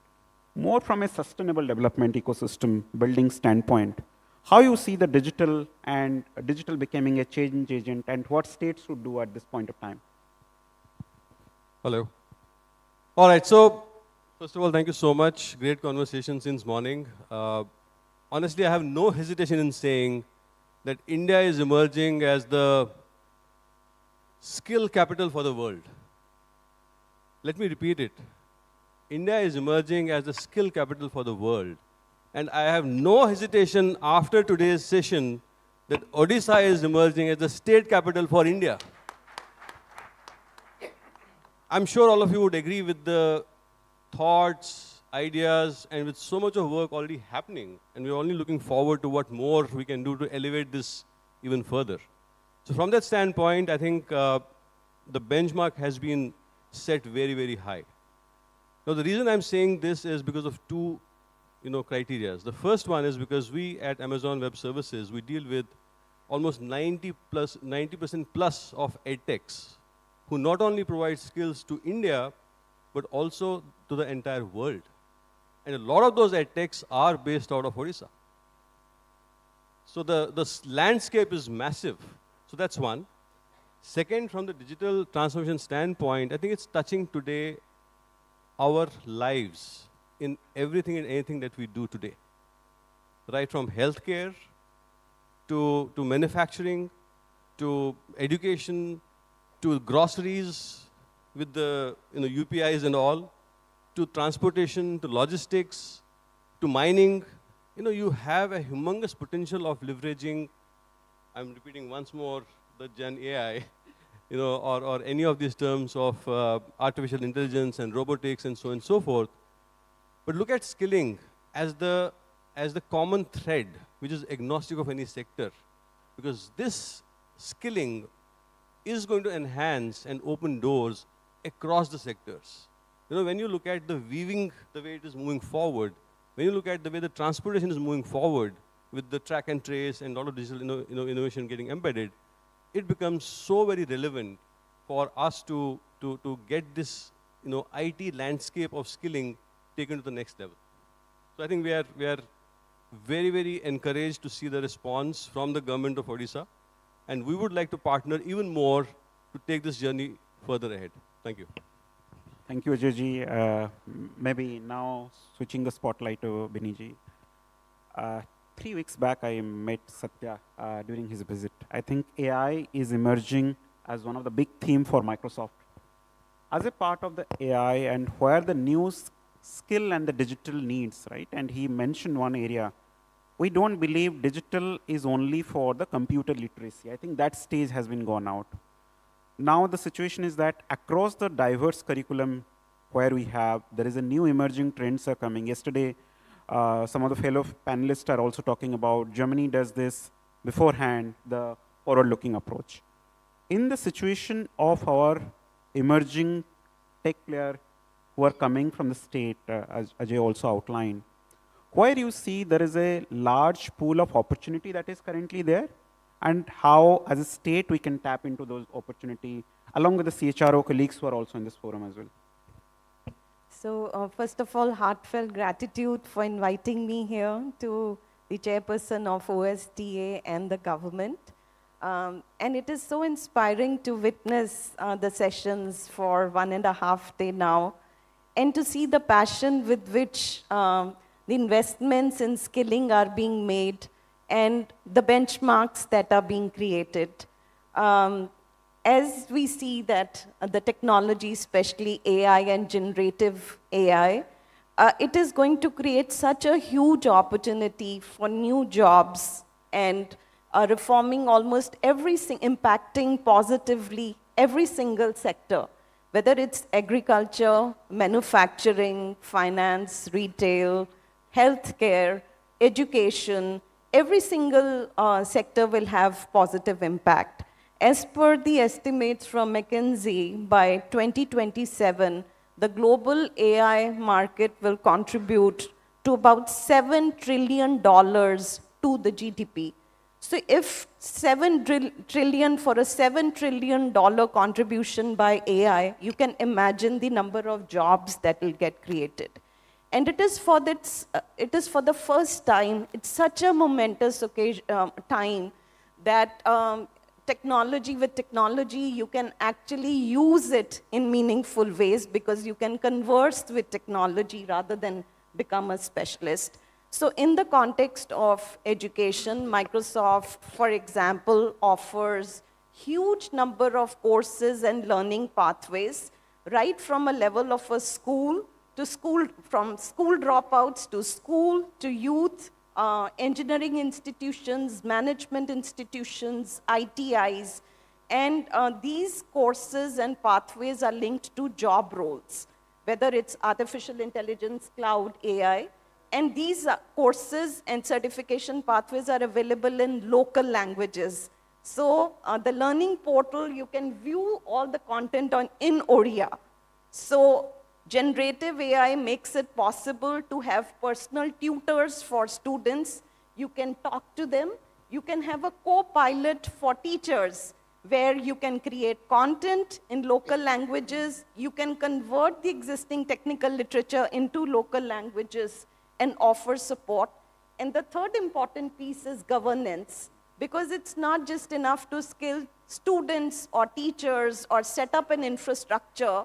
You should be able to see and track the progress as to how students and teachers are interacting, what programs are working and not working, where probably changes need to happen. So from a governance standpoint, dashboards, AI enables you to talk with the data and lead with insights. And these are all areas where we can support. My colleagues have mentioned you need sandbox environments to tinker and have hands-on experiences, mentorship, connect to jobs, entrepreneurship. And at Microsoft, all these pieces can be made available, and we could partner and explore support along with CSR as well on top of that. Thank you. Thank you so much. Now we'll put forward how the industry, because we also heard today there are a lot of industrial policies coming across. Actually, Odisha has the best IPR industrial policy which has been released.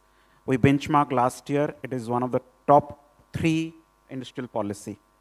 But that also required Industry 4.0 and the digital automation around that. And maybe, Ashwini ji, how you think from a transformation side, and because the organization that you represent, at the same time, the divergence that you see across, what is the opportunity that we have? And as Odisha is attracting a lot of investment and forward-looking milestone, as Principal Secretary Industry outlined in the morning, where we have opportunity in the context of digital adoption, and maybe if we have to focus for next 18 months, 24 months, where we should double down on. Thank you for that. If you don't mind, I'll just stand up a please. little. Okay. First and foremost, absolute honor and privilege to be here this afternoon. Thank you for having me over. Second, Chandrasekhar, I normally don't get a captive audience like this, and when I do, I don't normally tend to let go of easily. So please keep me honest and cut me in whenever you need to, when you have to. Let's spend a few minutes and just think about what we've seen in the world, right? We've seen Brexit, okay, absolutely. You now have the Ukraine war, which has really come about.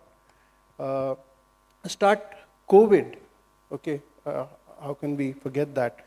And you start to apply some of the terms that we are familiar with, like VUCA, or Bani, or Root, or Tuna. They don't make sense anymore, okay? Because what we are actually seeing, to my mind, is nothing short of tsunamic disruption. And at the heart of tsunamic disruption is digital transformation. Now, when we think about digital transformation, and you talked about what we should be looking at over the next 18 months or so, or where we are going with this, to me, three words really, or three things come to mind. One is really about talent. The other is about technology. And the third, really, to me, and that is really where I want to spend a few minutes on, is really the culture that we are looking at as we think about the future. Let's start with talent for a moment, okay? And talent, I think 1997 it was, from McKinsey, you had the war for talent come into play. That war for talent is going to continue for the next 3 decades, 2.5, so on and so forth. But what I must tell you, what I'm enthused with, and I had the absolute privilege of visiting the World Skills Center, what I saw there, what I experienced there, leaves no doubt in my mind that we will take care of talent in our own way. We'll be able to reach out to grassroots. We will create platforms. You just heard, conversion into Odia language, learning, so on and so forth. So people will learn. You will still have a war for talent, but you will have talent available in the digital transformation world. Think about technology. You've heard AI, generative adversarial networks, transformer, large language modules, LLMs, multinodal AI. You'll continue to hear those words, okay? And as you hear those words, it's very scary, right? Because with the boon comes the wane. And you have deep fakes, you have everything else coming in. So it's very scary. बहुत डर लगता है. But then, जिगर वालों को डर से वास्ता नहीं होता है. वो वहाँ कदम रखते हैं जहाँ रास्ता नहीं होता है. So as humans, we will continue to tread that not beaten path and continue to drive our agenda forward on this. But as we look to the future, one thing that I would think we need to reflect on is the culture that we're looking at creating. And on the culture front, there are 3 pieces there. One is about mindset, and you heard about it in the morning. It's mindset from a context of a complete paradigm shift. Knowledge is now available. It is how you use the knowledge, what do you do with that knowledge, how do you manage it. Chat GPT, right? You think you can go and type in something and you'll get the answer. If you don't know how to ask the right question, you will not be able to drive that agenda and not be able to take that forward. So really, mindset is one thing. Second, you've heard that again, collaboration, teams. You will work in multiple teams at different points in time. So far, we've been used to working with one team, normally for a period of time, but now you'll work through multiple teams at different points in time, and that will again come into play. But most importantly, as you start to think about, working in teams or working this, is integrity. It is about data integrity, it is about professional integrity, it is how in this digital transformational world we maintain our integrity. And integrity to me is all about there not being any right way to do a wrong thing. And I'll leave you with this final thought. While we think about digital transformation, moving forward on digital transformation, let us not forget, in a high-tech world, let us not lose the high touch. We need to still continue to connect with the people, and that connect can only happen with the heart, and no digital platform can drive that connect with the heart. Thank you so much. Thank you, Ashwini ji. Yeah.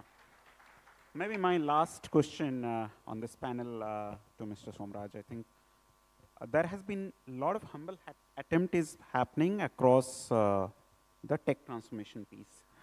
But when we focus on manufacturing, as you represent across, there are diverse skilling program that is required because we need colleagues from ITI, diploma or polytechnic, as well as engineering students. This also requires reskilling. It also requires grassroots level changes on the curriculum. We have a lot of principals from ITI, vice chancellor of the 3 state-run university. Where you believe how we should, as a state, bridge that gap, and where is the opportunity from a curriculum standpoint? Thank you, Chandra. Very interesting question. At the outset, thank you for having me here. I have a very difficult job here. I'm speaking after 4 stalwarts out here, and the second difficult job is I'm standing between you and the lunch. So I'll make it quick and short. That's my promise. Primarily, I'll just tell you about CEAT. CEAT is the only Deming Grant organization in the world in the tire industry. So how did we get this Deming Grant? That's a 3-word mantra. I think, Chandra, answering your question, the entire business of skilling, reskilling, unskilling, whether it's for an organization or for a state, progressive state like Odisha, I think it is all about democratization. Today, if we can democratize the skilling program, when we say democratize, it has to be easily accessible, it has to be flexible, it has to be, more importantly, affordable. I think that's the focus of democratization. Second piece that I learned via my journey in CEAT is the piece of customization. Can we make skilling anytime learning? Can we make it any place learning? Can we make it any size learning, depending on what is my learning style? Any style learning? I think that's the second piece I'm going to talk about, I just mentioned. And third piece is the continuity piece. The continuity piece is how do we continuously carry on the learning culture in an organization? How do we look at the entire globe as a talent space? Mind you, geography is our history. So it has to be boundaryless learning. And finally, how do we look at the new skills which are coming well ahead of time and start preparing it today? So these are the 3 words which I think can help us, and any state, any entity can adopt it. Over to you. Yeah, thank you, Somraj. I think that wraps up our this round. But what we'll look forward as a state is cross-collaboration from you. Also, how we can collaborate across multi-party, multi-stakeholder cross-collaboration. The aspiration of the state at this point of time to be the skill capital of the world, and any support, any area where you can cross-collaborate, we'll look forward as a state. On behalf of the Government of Odisha and Skill and Technical Education Department, thank you to all of you for being part of that. By the way, you finished before 8 minutes because I told them we'll give them special Chinapodo. So that's why they are optimized as well. Yeah? Thank you so much.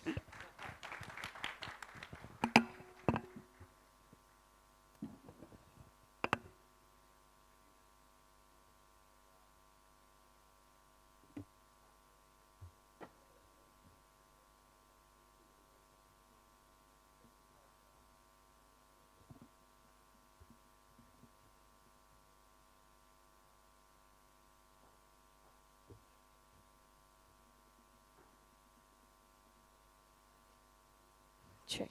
Thank you so much. I'd be requesting CEO OSDA, Sri Reguji, to please come and join us and to present a token of appreciation to our esteemed panelists present over here.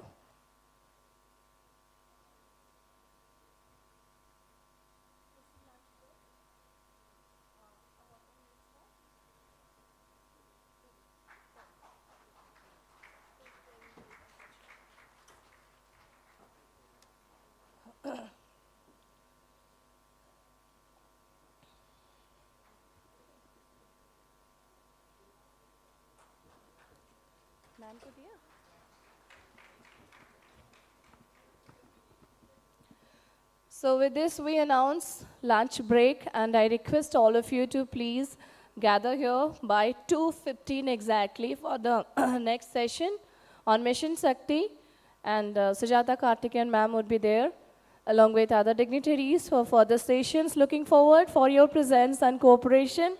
Please come back by 2:15 max. Thank you.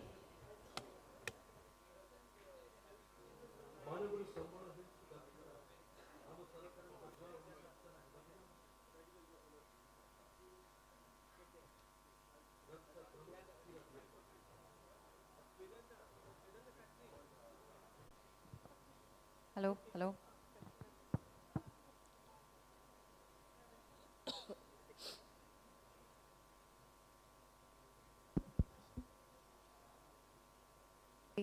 Hi.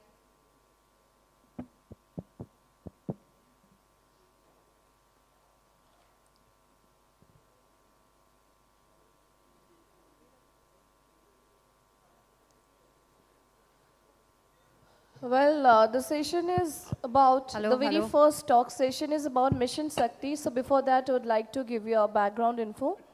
Mission Shakti in Odisha has been playing both the roles of a whistleblower and a torchbearer for women empowerment. It provides a platform to bring out the changes as intended for a just society where women can also have a say. Empowerment of women is one of the key development initiatives identified by the government of Odisha. It is well known that economic empowerment of women significantly contributes to their social empowerment. As such, helping women to achieve economic independence by enabling them to have independent employment and income has been accorded the highest priority. Therefore, promotion of women's self-help groups under the aegis of Mission Shakti program was adopted in 2001 as a key strategy for achieving women's empowerment. And particularly this session, it will focus on achieving gender equality in the next generation skilled workers offers numerous advantages. Women bring unique skills and perspectives alongside equal competence. Empowering young women early on fosters independence, confidence, and financial freedom. Educating the ecosystem supports grassroots empowerment, enabling equal representation and diversity in skilled workforce. Ladies and gentlemen, this is very important for all of us to be a part of this esteemed session, so I request everyone to please come inside quickly.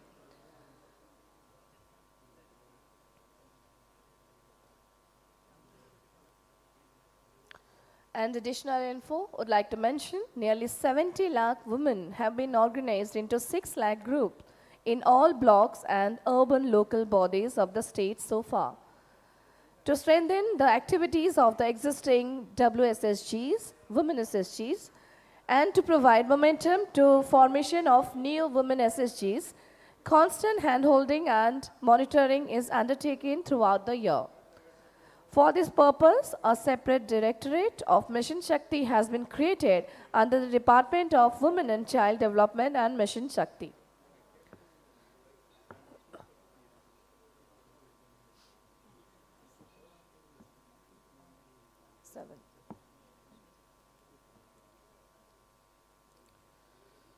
You can see our QR code is there placed in the table. You can scan for the remaining part of the session of the summit. And 7 separate table arrangements has been done for the specific session, and the nameplates are there. So accordingly, you can be seated over there.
We are waiting for the arrival of Srimati Sujata Karthikeyan, Secretary of Mission Shakti. Before that, I request all of you to please make yourself comfortable and be attentive.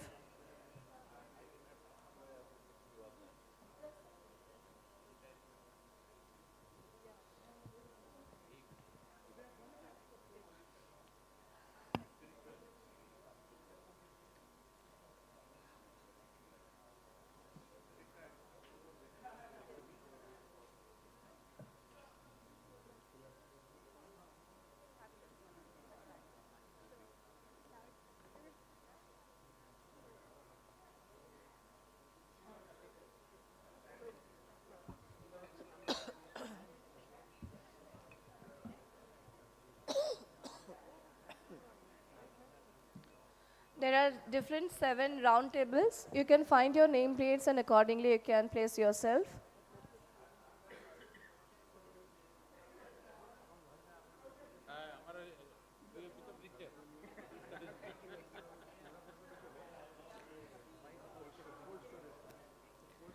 Mission Shakti is a self-help mission for empowering women through promotion of women's self-help groups.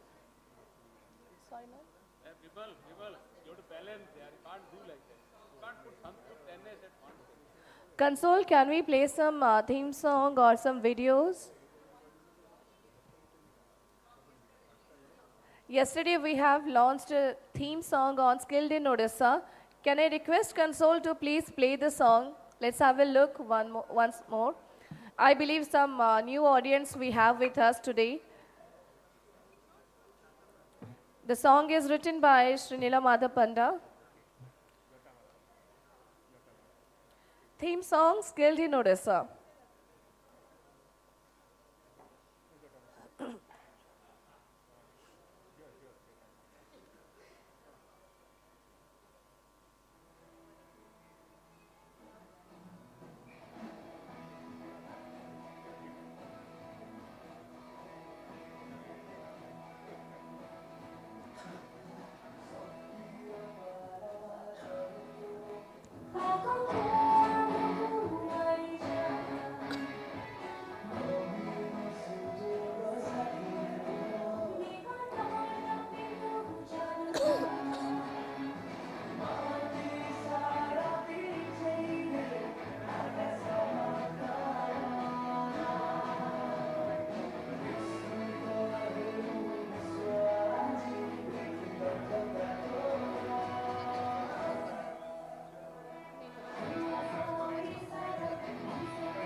Ladies and gentlemen, a big round of applause, since we have the gracious presence of Srimati Sujata R. Karthikeyan, Secretary of Mission Shakti. Ma'am, we welcome you wholeheartedly.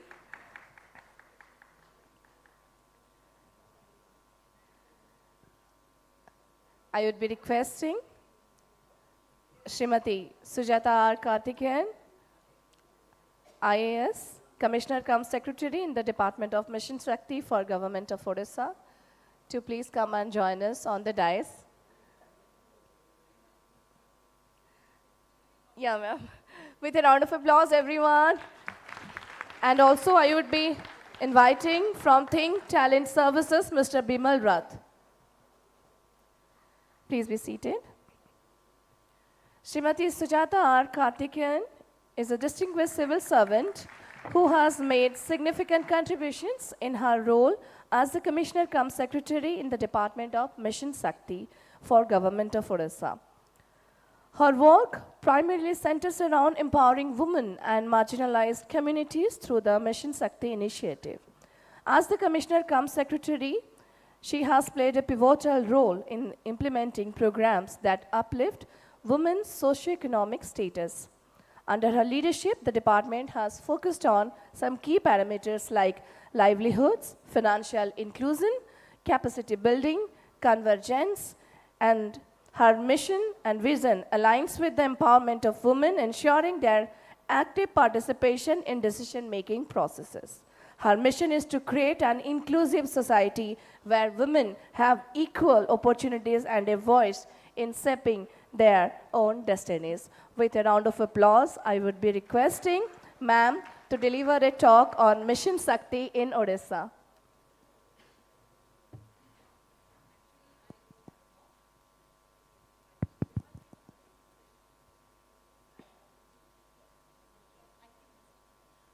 Thank you. Am I audible? Yes. So, she's spoken very well, but I wanted the audience to get a glimpse of what women-led development in Odisha means. And most of you would have been exposed to women's empowerment programs in other parts of the country, but here in Odisha, we do it a little differently. And because our tag is the best kept secret, we'd like to unravel the secrets also in front of this distinguished audience. So I'd like to call for the video, please.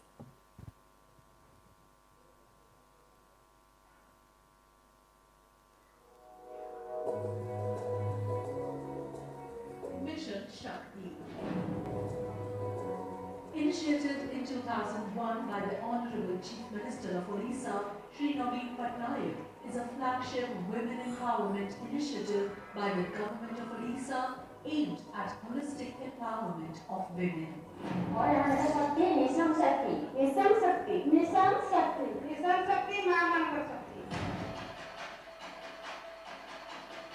Having incorporated 70 lakh women into its fold across villages and towns of Odisha, Mission Shakti today is a vibrant transformational force. The aim now is to grow from SHE to SME. Unique livelihood promotion, skilling, institution building, financial inclusion, and market linkage initiatives of Mission Shakti strive towards graduating SHGs to small and micro enterprises, generating employment, increasing income, and transforming the lives of millions across the state. Government of Odisha has set up a dedicated department of Mission Shakti for empowerment of SHGs the first in the country.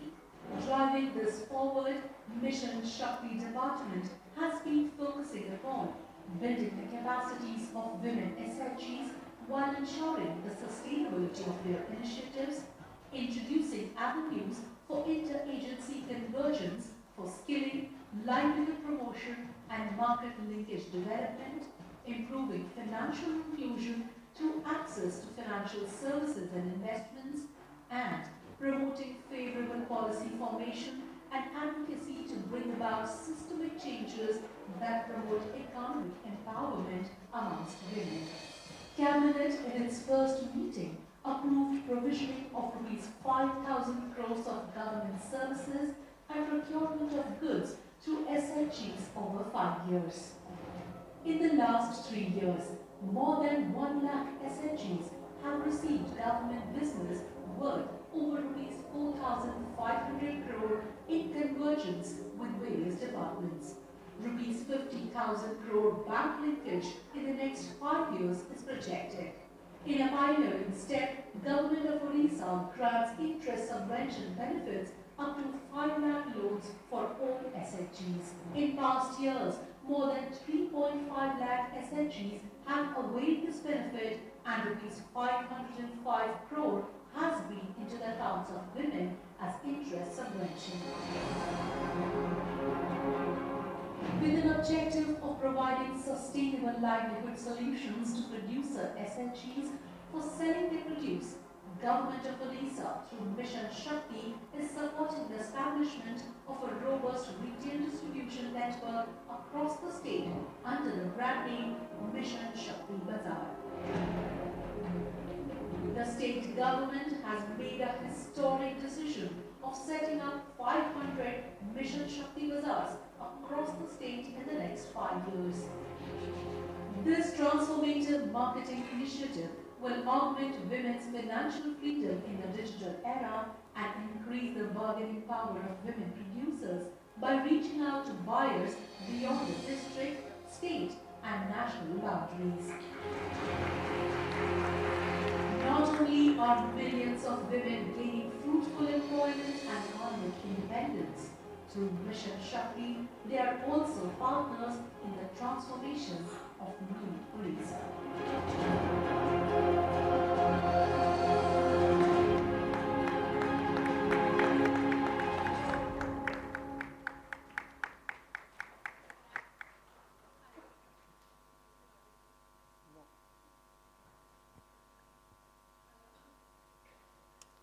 Am I audible now? Yeah.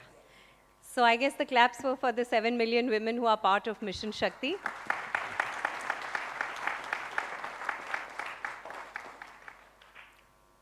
I'd just like to take you through 4-5 slides which have certain facts and figures. So I'd like the slideshow to be on. And this is what we do in Odisha differently. It would be nice if everybody understood this and saw this, and more states took this up actually. So the first slide, please. Yeah. So this you see is the cabinet decision that was talked about in the video. In 2019, the first decision of Honorable Cabinet was to insist that every government department find out which are the areas where they can collaborate with SHGs for procurement of goods and services. And this is the decision on that. And as a result of which, a target was set of 5,000 crore worth of goods and services to be procured from SHGs and their federations in the next 5 years. Next slide, please. And this is how the departments fare. I've just given 1 year's data. And you would be wondering, what would fisheries be doing with SHGs? Well, all Gram Panchayat ponds and tanks in Odisha, the first right of fishing is given to SHGs of the village. It is not auctioned to others. It is auctioned among SHGs. Electricity department does electricity meter reading through SHGs. The transport department, in a unique pilot initiative, runs bus services which are managed by SHGs, 1 block per district, to make them equal partners. So this and a lot of non-stereotypical activities are being done by our SHGs. Paddy worth crores is being procured by SHGs through computer iris scanners and biometric devices, and they get their incentives and commissions accordingly. Next slide. So basically, government walks the talk. Now, if you see the credit flow to SHGs in the last 5 to 6 years, it has undergone an 800% increase. This year, it is touching 15,000 crore. So Odisha started with somewhere around 1,000 crores 5-6 years ago, 1,800 crores, and this year we are touching 15,000 crores, and this is propelled by a huge initiative, which is not there again in other states, of interest reimbursement up to rupees 5 lakh. So every SHG across the state, urban and rural, is assured of interest repayment if they have first paid to the banks. So we encourage the banking habit. It is not zero interest at the start. So the group pays the interest, pays the principal, and then it is returned back to her account. So that has fueled this 15,000 crores, and now we are in the big states category. Next. And this is how much interest has been going back to the SHGs every year. So 280 crores this year is fueled back into the microeconomy of villages and small towns. Next. Yes, but you know, facts and figures don't tell the whole story. They never tell the whole story. The story of Mission Shakti today is a story of those 70 lakh women, lakhs and lakhs of women who 2 decades ago thought probably their life would begin and end in the kitchens doing domestic chores. But today, if you see the passport office of Odisha in Bhubaneswar, their highest clientele will be SHG women standing in queue to get a passport. So these are women who, these are real stories, women who had forgotten their names because they were called somebody's mother or somebody's wife for years and years, for decades. They are standing in queue for their name on the passport, and they are routinely going to places like Dubai and Singapore for exposure visits, coming back with stories and channeling that energy into their families, societies, economies, and transforming their lives in a way. So they know that this stamp that they get, you know, the first stamp that they get in going from government, the stamp from Dubai or Singapore, is not maybe the first stamp, but not the last stamp. So these are the women, these are their stories. Next. This is our group that travels, and here I'll tell you, I'll end with something interesting. As I said, facts and figures don't tell the whole story. In Odisha, the initiative that we have with SHGs doesn't end with numbers. 15,000 crores sounds good. 280 crores into their account sounds good. 70 lakh women sounds good. But what happened in Odisha is the government, headed by the Chief Minister, saw that there should be a link between government and women. So routinely they come for interactive programs with district collectors, with BDOs. No program of any standard can be held in Odisha if SHGs are not involved, if their inputs are not taken. And they also come and routinely meet Honorable Chief Minister. So this creates a huge traction between them. A woman who has come and met the Chief Minister and has discussed with Honorable Sir on different issues cannot go back and be the same woman again. I mean, you think of the rates of domestic violence, you think of other issues which immediately drop because women are partners in governance. So on the 16th of this month, a very unique thing was done by the Cabinet of Odisha, and I'll end with this. There was a uniform allowance given to 70 lakh women right into their bank accounts. That was the decision taken. Now, many of you must have heard this, that, okay, saris to women, uniform to women, so what's the big deal? Here there was a catch. 1.5 lakh leaders of the 70 lakh women also get a blazer allowance. Now you see these smartly dressed women. Blazer is something that you associate with corporate India, with elite public schools. But SHGs in rural Odisha come out smartly dressed in blazers as partners in the transformation story of Odisha, and as leaders in their own right, as claimants of the public space of which they are very much a part. So this is the story of Mission Shakti. The women of Odisha are very much ready. Now it is up to corporates. Are you ready? Thank you. Bande Utkal Janani.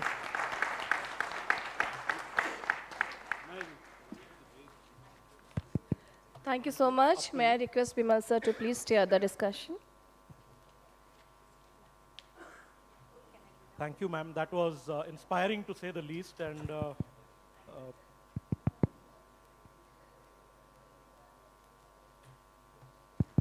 so I think, you know, it was inspiring enough to get everybody, you know, awake after lunch, if I may call it that.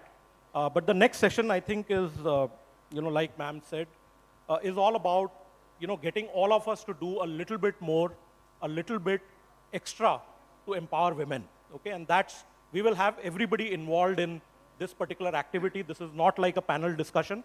I will explain the activity in a minute. But before that, let me just thank Alka ma'am and Usha Padi ma'am to allow me to be part of this, journey, if you will. Okay, can we put up the slide, please? But let me tell you, one story, one personal story which touched me, and I realized why this is important. So 25 years back, I used to work in Bombay. I had a very young lady as part of my team. She was about 24, 25. She got married, okay, and she used to live in a joint family.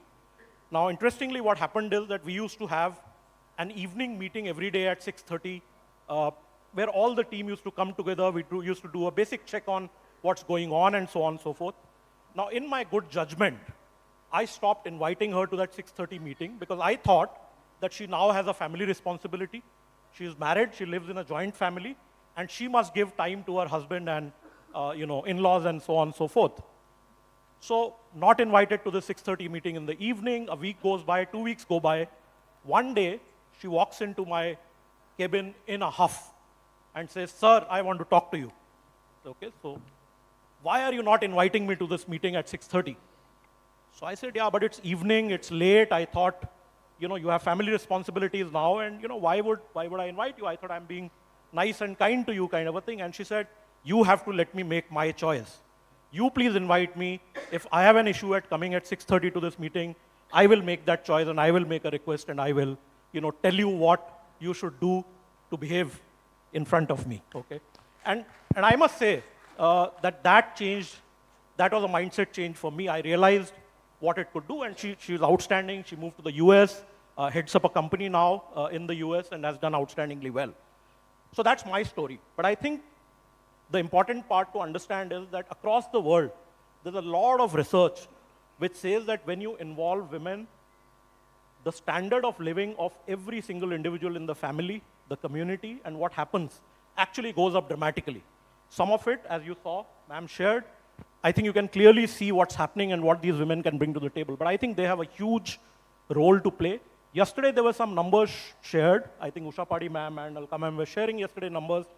31% representation at one level, 36% representation at another level, and the ambition to go to 50%, okay?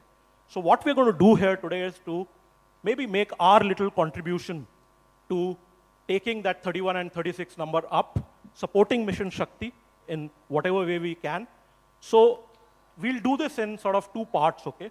But before we go there, and this, by the way, is an activity for everybody in the room, right? I just want to make sure that the door at the back is closed. So can we move to the next slide, please?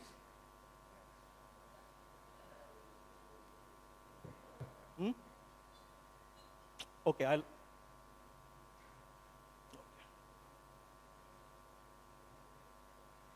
Okay, so here's the exercise for everybody, okay? We are going to give you some options and you're going to vote, okay? So everybody in the room is requested to vote. So you need to visualize yourself as a young woman in Odisha, actually in any part of the country really, but since we are talking about skilling in Odisha, so focus on Odisha. You are 15 to 18 years old, okay? And think about what your aspirations are, what you want to do in life, kind of a thing. And out of the choices which are given there, please vote for one which you think is possibly the biggest challenge for you as a young woman in getting empowered, okay?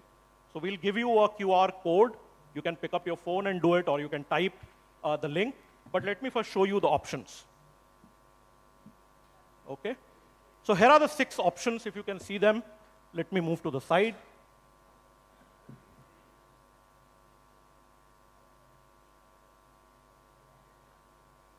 So here is a young woman who's saying that all these 6 may be equally important in some ways, but what is my biggest challenge to getting empowered in the future? Do I not have enough information about career choices? I don't know enough about my capabilities and so on and so forth, right? So you can read the 6, and I will come back to that. But before that, let me just go to the voting button, yeah? Right, so I'm going to give you 5 minutes to do this very quickly. So if you can either scan the QR code, or if you prefer, you can go to menti.com there. all of you, please, as many as votes as we can get.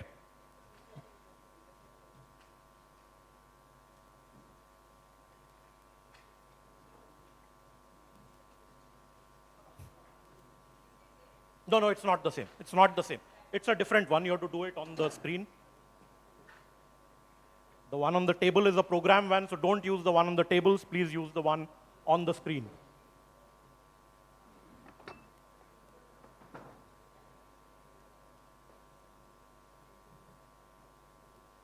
Some of you seem to have got it earlier than the others. By the way, this is also a text on digital dexterity. Okay?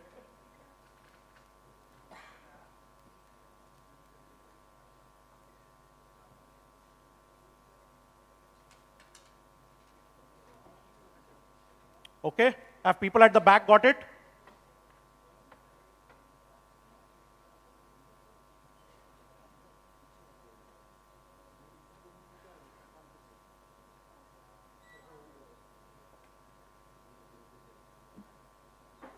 Okay, another couple of minutes maybe to make your choices. One. Just one out of the 6, okay? Whichever is you feel is the biggest challenge. Done? Okay, I think people at the back are still doing it, so we'll just give it another minute and then we'll move on. Right, shall we move on? Can we see the, yep. There you can see what the voting is, right? So am I in the way? I'm not very sure, but hopefully you can see this, right? So all of them are reasonably significant challenges, but I can see people still scoring, so it's the bars are still moving. Yeah, if you've not scored, continue to score. We will get this.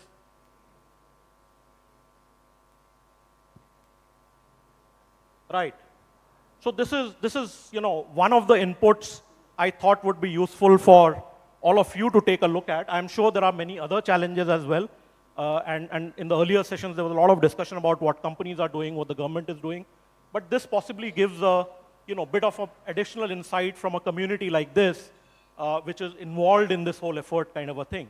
And hopefully, more and more solutions can be found in addition to the Mission Shakti effort which is already being made.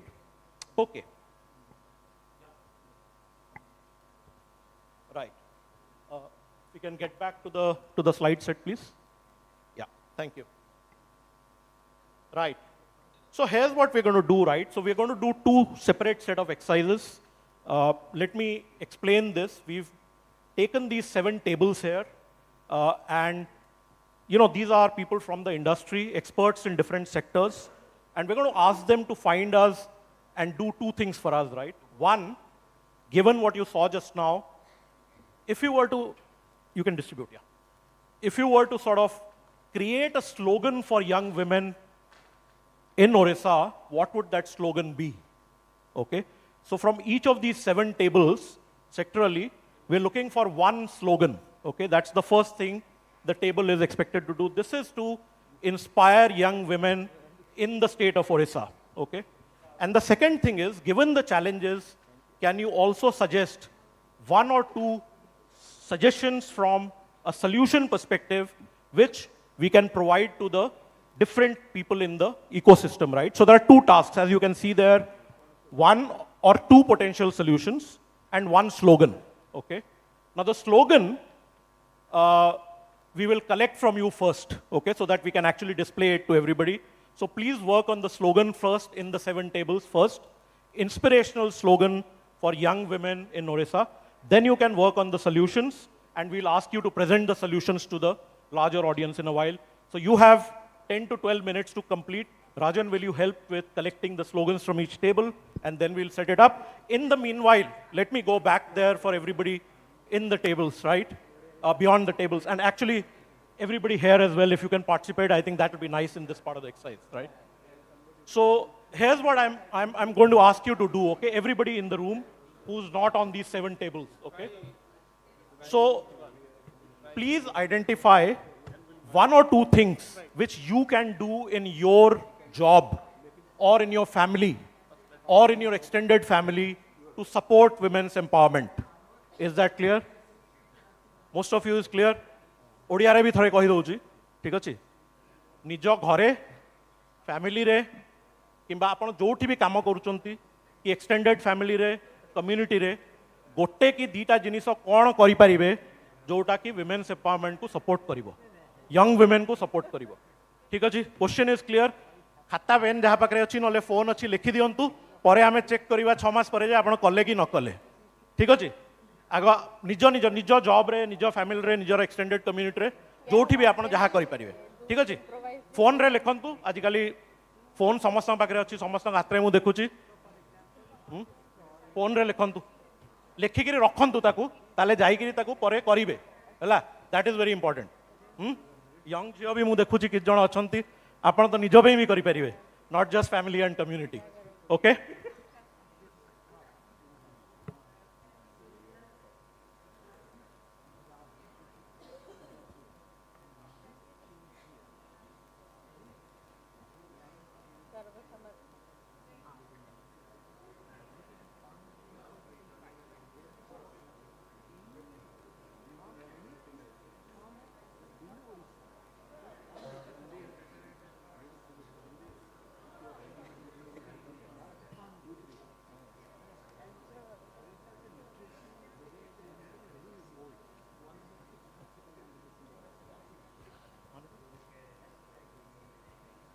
So I am requesting our coordinator to also help by showing you all the 6 challenges again for the people at the back so you can see the 6 challenges as you plan your own activity.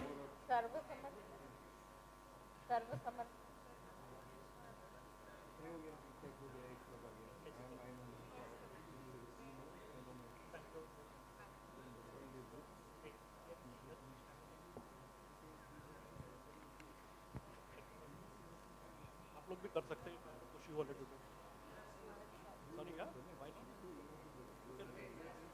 Sorry price ma'am हम पहले check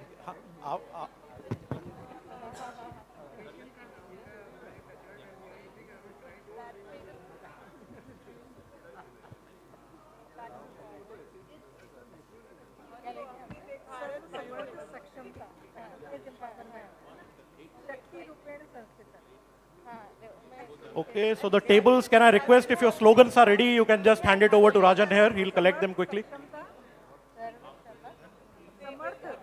Okay, that's fine.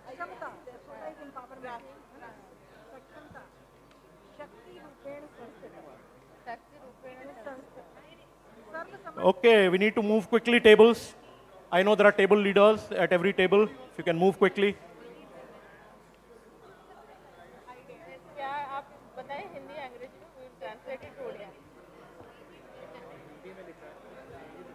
हो गया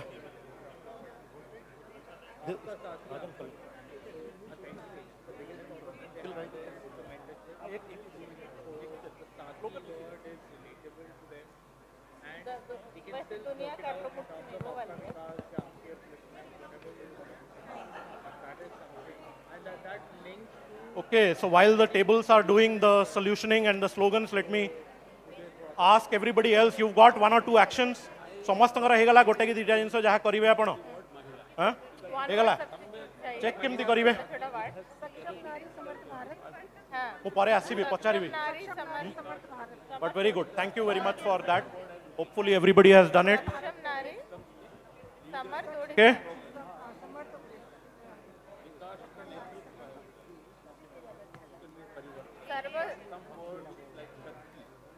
हो गया राजन राजन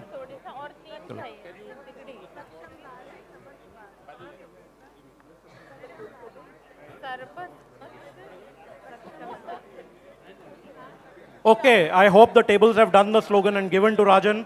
I'm going to come to each of you in a few more minutes for the solution. Okay? Yeah, slogan लिख के दे दो. लिख के. That's the first. So please write the slogan and give it to Rajan. I think some tables have already given. Okay.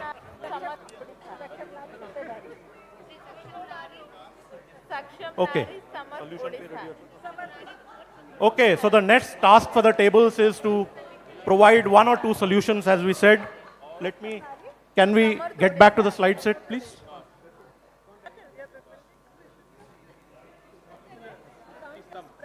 Right. So one solution, if you can, to help with the 6 challenges you saw. Right, you have the challenges on your table. 2 minutes मिलेगा बोलने के लिए.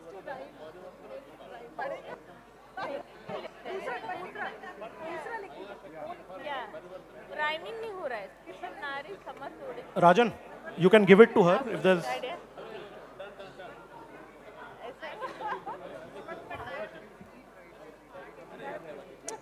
Doesn't matter. Doesn't matter. Huh? Okay, I think we've got the slogans which are going back, and you will see them in a minute. But while we do that, this is the second part of the activity, which is the solutioning.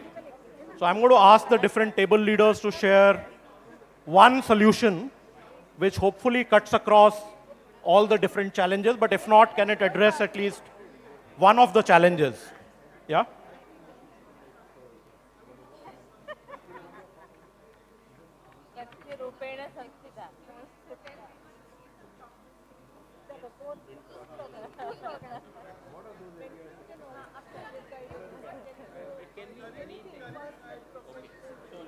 So table leaders, I'm going to give you another couple of minutes for the solutioning, because people are already done. Some tables are already done.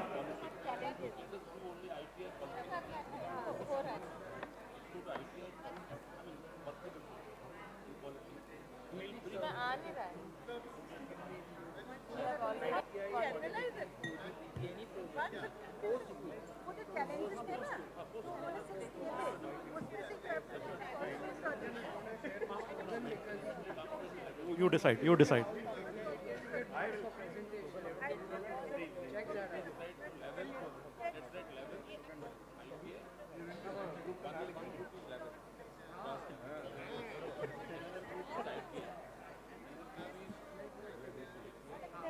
Okay. I think except one group, we've got all the slogans at least. So, yeah. Yeah, don't worry. So without my saying, we've got English and Odia ones, which are very nice actually. Yeah.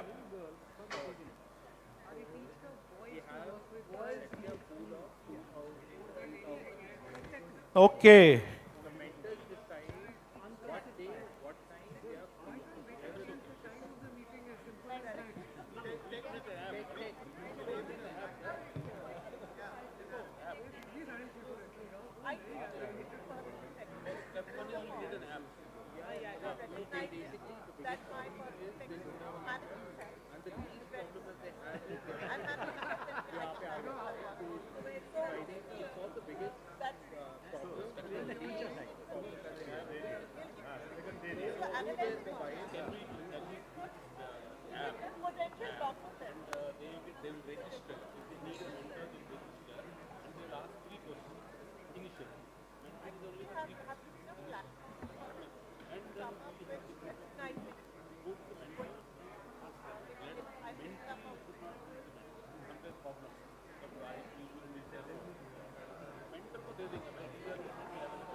Okay, I hope the tables are ready to provide some solutions to these challenges we have. Okay. Done.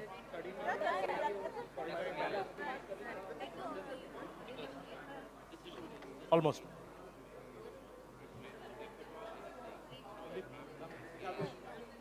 Okay, another minute and then hopefully the tables can share the solutions. Yeah.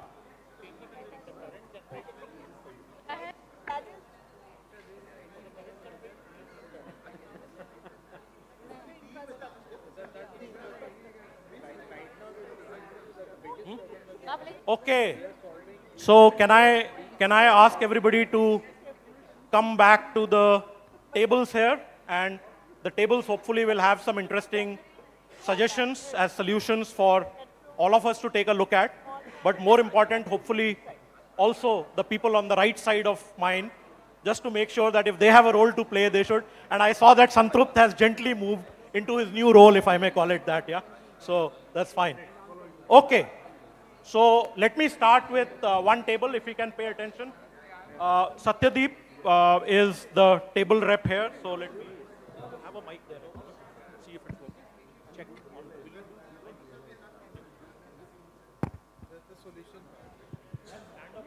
Sure. Okay. Jai Jagannath. Okay. Can we have some quiet, please? Don't mind. I mean, it's been funny. I've been here since last 2 days, and one request to the audience is that Talita free re.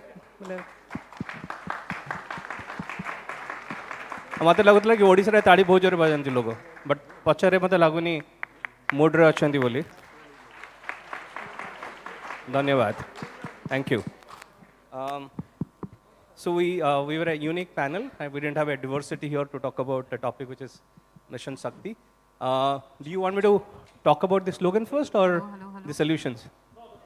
Solutions, okay. All right. So we picked up two, mentoring, as it was voted as number one, and having done corporate mentoring platforms for a bit in my life, I think technology can enable mass scale mentoring for the women of Odisha. What do I bring to the table, or what does this table bring to the table? A commitment that we can help build the platform. A commitment that I can use 20,000 of my LinkedIn followers to get at least 5,000 women techies in Odisha to be mentors. And a commitment to make sure that I mentor myself, right? So that's the first solution, which is a mentoring platform. Second, I did my class 10th from this place called Rairangpur. I don't know how many of you know. And class 8th and 9th from Baripada. And I was privileged that some of my batchmates are doctors, from SVP Medical College. I'm talking about my, batchmates, my girls' batchmates. So I've seen people from places like this shine really, really well. The difference that I saw between Baripada and Rairangpur was my headmaster in Baripada was a great career counselor. I wish my headmaster in Rairangpur knew a little bit of that. But if we can introduce career counseling skills for our teachers in high school, again, more than happy to do something back for the state that I belong to, and run this program as in what career counseling really means, what are the possibility, and there is so much of possibility all around us. I think that's going to solve for the second point that we found. Thanks. Thank you. Thank you, Satyadeep. A big round of applause. So he talked about the mentoring platform and training everybody around in the teaching profession to be a good counselor. I think those are the two solutions this table has proposed. Lopa, can I go to your table, please? And maybe we can just take this mic and, yeah, do you? Okay, am I audible? So we also talked about two things, the mentoring piece and also about the teachers. So on the mentoring piece, what we talked about was identifying mentors from different walks of life. Which means we look at mentors not just from corporates, but from different areas. So if we are looking at a vocational course, looking at mentors from there, from the different skill development centers, looking at mentors from there. And after creating this pool of mentors, to see how they can be effectively deployed across the state to then, mentor these women and be a part of their journey till they are kind of self-sufficient. And the other thing is that, how can corporates work with the state to ensure that all the teachers are trained to become counselors. So the teachers, since they are the first level of contact with the students, the corporates can work with them to train them to be counselors who can then provide the career guidance that is required by the students as they move forward. So these were the two main things that we talked about. We were talking about the technology piece, and we are still in the middle of the discussion for that. Thank you, Lopa and team. I think the counselor suggestion obviously was a common one from this table and the other table, and we are taking notes to make that, we collect all of it. You want to go next? Ankit? Yes. Yeah. So, because both the tables mentioned mentorships, I think that's the common solution that everybody think through.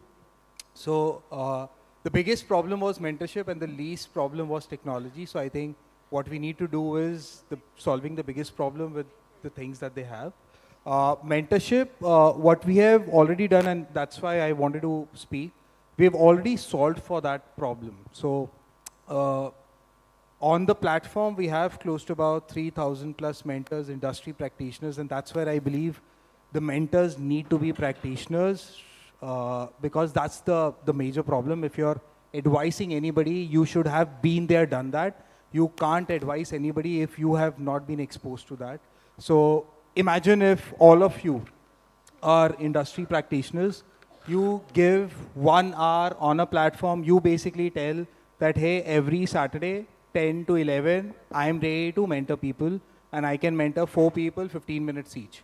On the other side, all the girls or the mentors or mentees, they can decide which person they want to take guidance from, which slot is available, and you book it directly on the platform, and the session happens virtually, and you track all the session. And I'm saying that today, right now, we are doing about 100 plus sessions a day. And this mentorship platform we are connecting. So it's sort of an Uber or an Ola model where we are connecting the mentors and the mentees. So I think that's solved for. It's just that we need to figure it out at mass. Right now, we are doing it for the premier, the students who are pursuing UG and PG. The idea is how do we scale it up to ITIs, vocational, and to 11th and 12th students as well. The second problem, So the second problem is essentially on identifying their current skill sets, right? Hello everyone. Joy Jagannath. Odisha ro bhai o bhauni manoku moro hardik abhinandan. I hope I was right.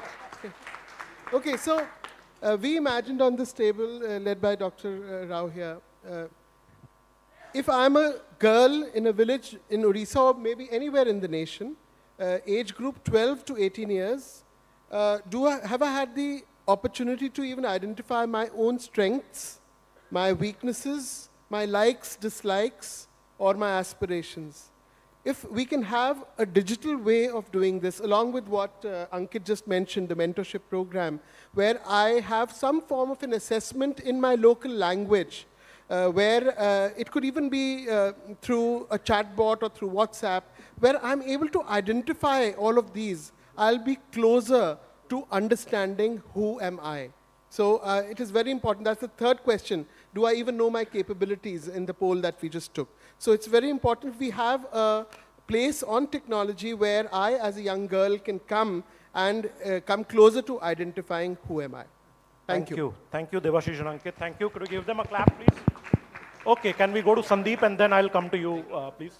Yeah, I come from a steel background, manufacturing. I represent Tata Steel here, and something that I keep telling my friends, manufacturing and steel are always or traditionally looked at as men's forte. I would like to remind everybody that during the World War days, the Sheffield steel plant was run by 100% women, while the men folk were fighting the war. So these are myths that need to be kind of killed, I would say, as early as possible. So to begin with, that was something that I wanted to share. Our table looked at the first 3 challenges, which essentially are around coaching and mentoring. What we looked at was identifying somebody called Sakhi at each stage. So it could be a classroom for students between the primary to higher secondary school. It could be the community, and it has to be in various areas or fields. It could be sports, it could be education, it could be any of the other skills that we talked of today. And so one is identification of that Sakhi, a mentorship program for all these Sakhis to be able to develop them. Maybe the platform that was just talked about can be used for mentoring these Sakhis. And then these Sakhis run the buddy kind of stuff for all the other ladies and women and girls. But recognition of each one of them is to give them a platform as well. Call somebody out of them a super Saki by the SAG group that is led by ma'am. I think forums like that or platforms like that, if we kind of give to these young women or girls, I think they will themselves become quite big in their careers. Lovely. Thank you, Sandeep. Thank you. And the team as well. Yeah, Thank please. you. I think all are very, very interesting and powerful suggestions. When we debated, the two statements which came out was that, I do not have enough, I do not know enough about my real capabilities, right? And I do not have enough information about my future career choices. In a way, all of these are interlinked with each other. What we were debating and what we would recommend is that in a setup like this, and I have been personally mesmerized with the way in the last 2 days, the government officials have been coming and they're talking with a real intent and, a drive to do something. In a federal structure like ours, it is the state which drives things. Let's accept it. We can debate 100 things as a corporate, but when the state says you have to do it, we do it, isn't it? We do it. You have something called as Mission Shakti, and all these things, can we look at from a solutioning perspective? Can we say that like employment exchange, for example, what does an employment exchange does? It gets the employment seeker to where the employment lies together on a platform. Now, what we are recommending is that Mission Shakti is already there. We create an exchange kind of a body which says that anyone who is 18, 19 years old in a state of Odisha will come to this platform and will be taken through all these, all the problems like this. Anyone who is facing a problem like this will be helped with solutions. And the thing is, the moment you go and tell that anyone who is coming to this platform is guaranteed a job, I think it creates an aversion in the corporate sector that you will have to do something.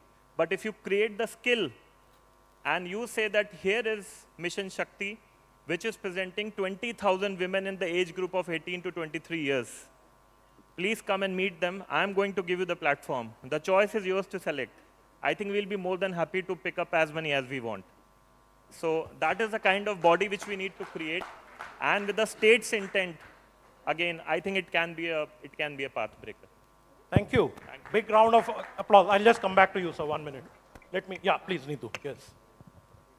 So I think a lot has been said about mentoring, so we're not going to go there, though our team also felt very strongly about that.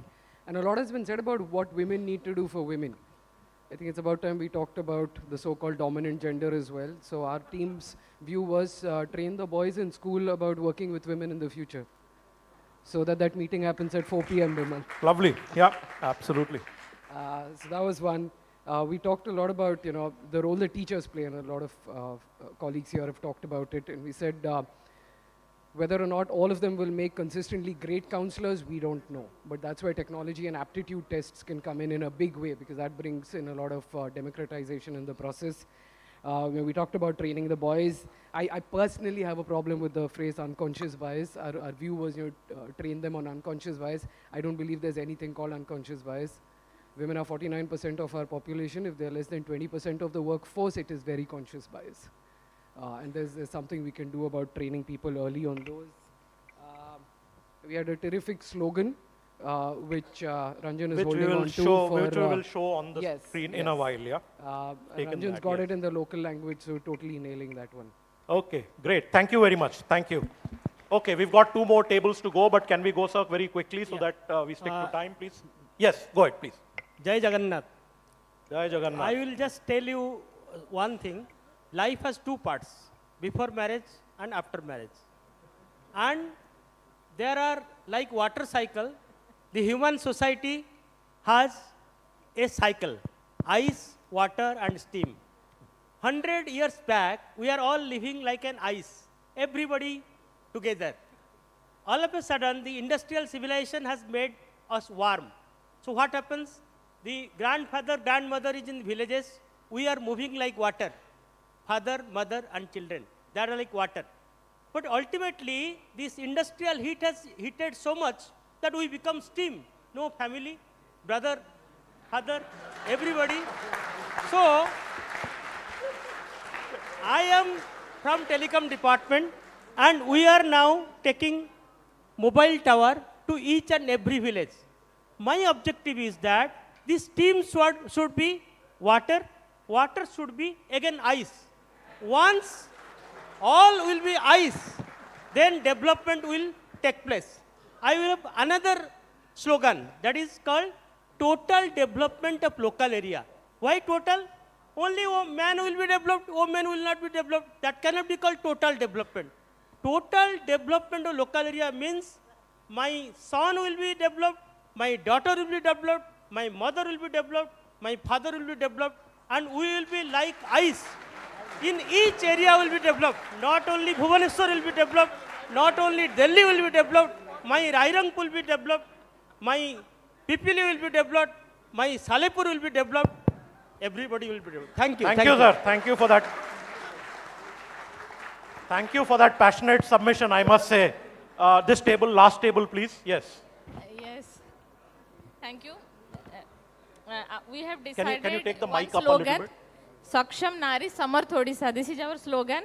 So we are, I would like to say that Odisha has 3 leading ladies sitting in front of me who used to surprise us. I know them for years and who used to surprise us with their commitment, dedication and hard work always. And we are also from Shishu University represented by 3 ladies today. And there are men also who have come. I would like to tell that our group has come up with the mentorship, the challenge of mentorship for the women. And economic empowerment leads to all domains of empowerment. For this, we have come up with solution, knowledge sharing, constant educating and re-educating, like Mission Shakti in many SHGs. I know that they have constant knowledge sharing platform. So as Rishi University, we can also provide a knowledge sharing platform which can bridge the urban-rural divide, which can bring in more technology, more knowledge, and they can improve from this. I request my president, Professor Rajita Gulkan, to say a few words. And If you're going to share something additional, please do so quickly. We have another lady in the table who please would do like quickly. to share. Yeah. Good afternoon, everyone. I'm Suchitra, and we are very recent to the place here, 6 months old. We are the vaccine manufacturers. So our building is ready, and I see every day, being a HR, I see resumes coming from male candidates, 10th pass out, 12th pass out, like that. So surprisingly, what we did, we need more women employees actually to carry on our visual inspection and packing. So what we did, we went to the Sarpanch and we told them that bring all your ladies in the your houses who are ninth fail onwards. So surprisingly, there are 200 women who turned out, who were going washing utensils or they're cleaning the schools, like that. And when they, we were surprised, how these people are coming. So I addressed the first question of they don't know what choices they have for their career. So we, being the industrialist, we shall reach out to those women, and we shall give a strong information that vacancies are there for women as well here. So then they will come out. So this is what my thing. I think industries will speak about their vacancies. Thank you. Thank you very much. Okay. So can we give a big round of applause to all the tables who've given these suggestions? Hopefully the ladies here and other gents sitting here have taken note of this. And I'm sure there will be even more action on Mission Shakti and such other things as we go forward. Several of these suggestions, I must tell you, I was talking to Alka ma'am, and they're already some of these things are in progress, but I'm sure all of you can partner with the government to make sure that, with better agility, with solutions, we do what we can to contribute to this whole empower mission, right? Okay, so can we put up the slogans there? This is the last part of the activity, and again,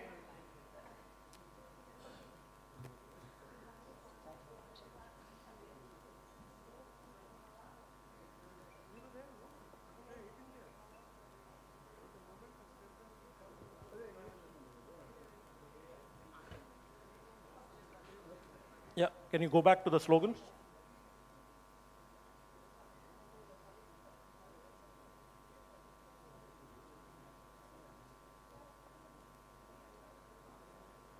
but you need to first show the slogans, otherwise they can vote on this directly. Okay, so here's, if you again go to this QR code or the link, you will see all the slogans there, okay? And you can vote for one of the slogans. And then all the table members are expected to be neutral and not vote only for their slogans, okay? Just to make sure that there is absolute transparency, right? Yeah.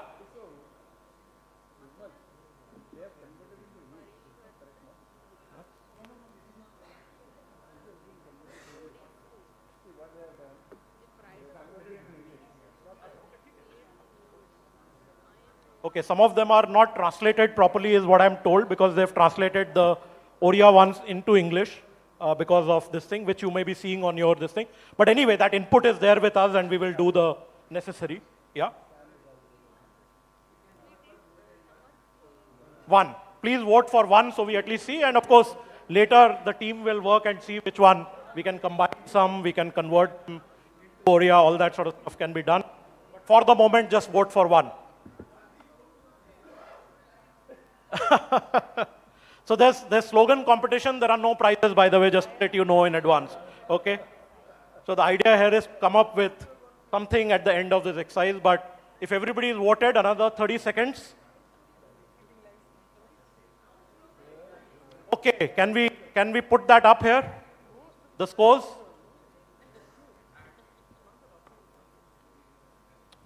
Right, so you should be able to see this. Of course, there's still voting going on. Okay, so if you take a look at the screen now, you will be able to see all the slogans there. Like we said, some of them are in Oriya and not particularly translated well. But you can see what people have voted for in this committee at least.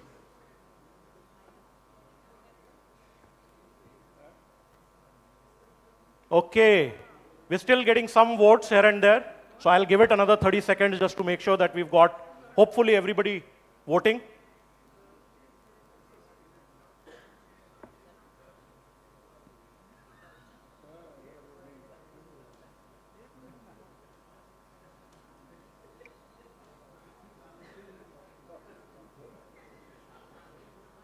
Okay, I think there are votes still coming in, but we can certainly see which are on the higher end and which are the ones on the lower end. And, OSDA team and see what we want to do with it. But thank you, everybody, for your contribution. As far as this session is concerned, we are at the end of it, but thank you, everybody, for contributing. We have to do the same for women empowerment, okay? So thank you very much for your contributions. Thank you so much. Now, we would be going to release a book based on Mission Shakti's vision, one of the schemes, Swakalpa, an entrepreneurship and self-employment development program by Odisha Skill Development Authority. It's driving growth and nano and micro entrepreneurs through training and mentorship support. This coffee table book is a dedication to the inspiring stories of entrepreneurs benefited through Swakalpa and more stories to be shared in future. We urge everyone to give encouragement to these budding entrepreneurs, and we would be inviting few of them on the stage to release the book. May I request Sujata ma'am to please join us, Alka ma'am to please join us, Usha ma'am, and of course Mr. Bimal Rath.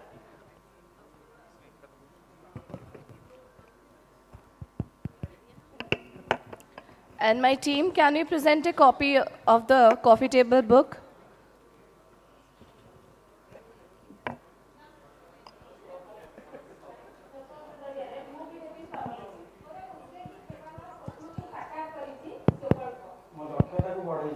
Hello.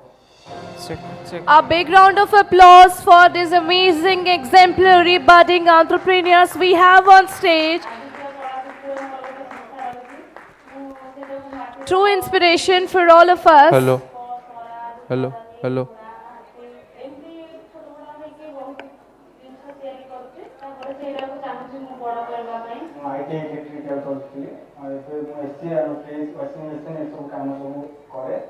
तो से जिन मैं आउ थे आगे जावाई चाहूँगी से support माध्यम मत आगे जावाई सुजोग मिलला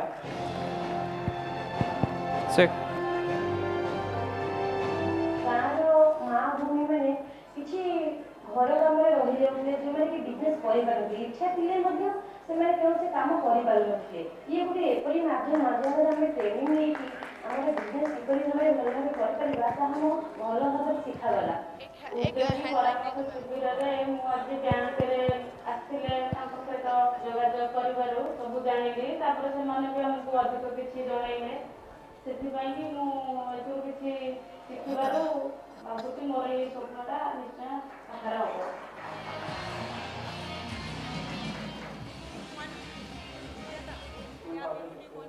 तृणमूल क्षेत्र रे महिलांक विकास स्वकल्प जरिया निश्चित भाव में पूरा हम आपन समस्त आशीर्वाद दरकार. Can we expect one more round of applause for this initiative, ladies and gentlemen present over here?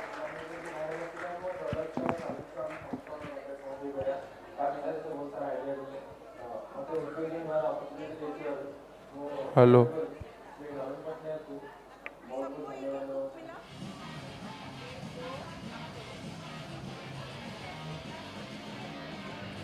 Hello. And okay,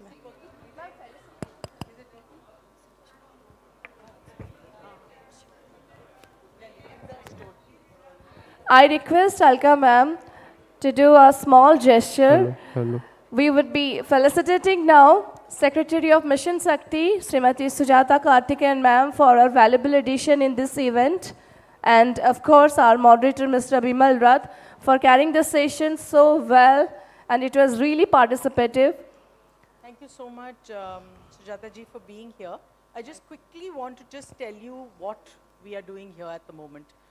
There is a program called Swakalp, in which we will be training 10,000 men and women for entrepreneurship. This is a 100-hour program. This process began about a year ago, and about 150 entrepreneurs of this 10,000 have been created. We are today felicitating 7 of these entrepreneurs, and we've also released a book with stories of 25 of them. We will soon be, so I just want to read out their names. A round of applause for each one of them. Jyotsana Rani Mahapatra, Khurda. Gitanjali Meher, Bargad, Handloom. Binita Bhatt, Puri, Aplik. This is the Batamangla one. Correct, she's the Batamangla one. Then there is Dhuna Pradhan. He is the one guy we have in, yeah. Bipasa Dasgupta. Mrs. Cake. Okay, so for all the Bhubaneswar people, her brand is called Mrs. Cake, and I'm told that the food is very, very good. So do order. Chinmay Das, Bhubaneswar Lipin Arts. Yeah. And Sarmishta Panda, again bakery. Yeah, this one. This one, I've, naam batao? Lelo Cakes. Lelo Cakes. Yeah, both of them. And we have eaten bakery products made by them. We serve them in WSC when we have functions.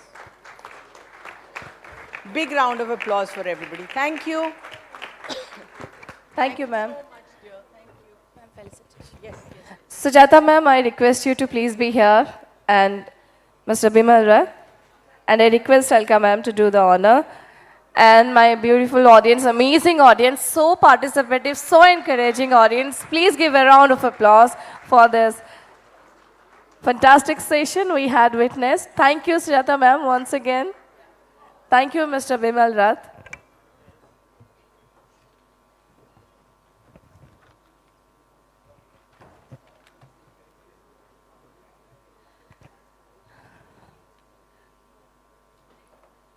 Ladies and gentlemen, before moving for the next session, we would be seeking blessing from none other than the ace sculpture artist from Puri, Pride of Odisha, Padma Vibhushan, and Padma Shri, Shri Sudarshan Sahu sir.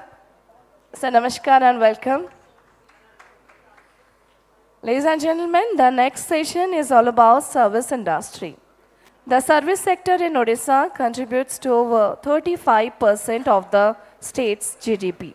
Additionally, Odisha's favorable policy climate and ease of doing business has been instrumental in supporting leading e-commerce players build strategic partnership with the state. These sectors are witnessing expansive growth and provide opportunities for the state to tap into and further leverage. I'll be requesting our esteemed panelists to please come and join us on the dais. Mr. Devashish Sharma, tagged. Mr. N.M. Sharafuddin, IMGCC. Check.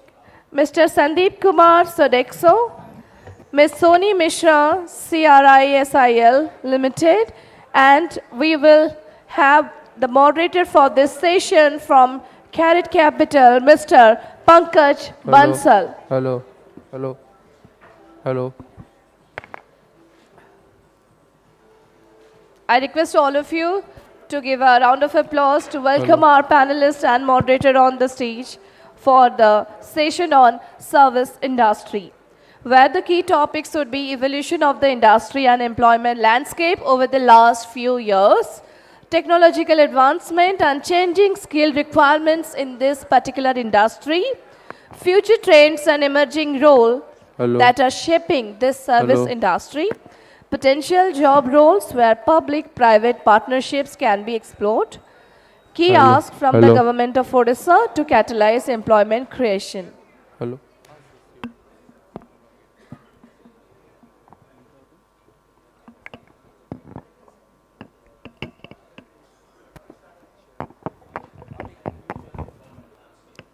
And I request him to provide in each table one of the cordless mic for smooth functioning of the session.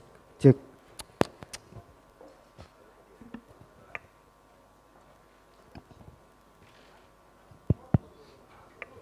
Check, check.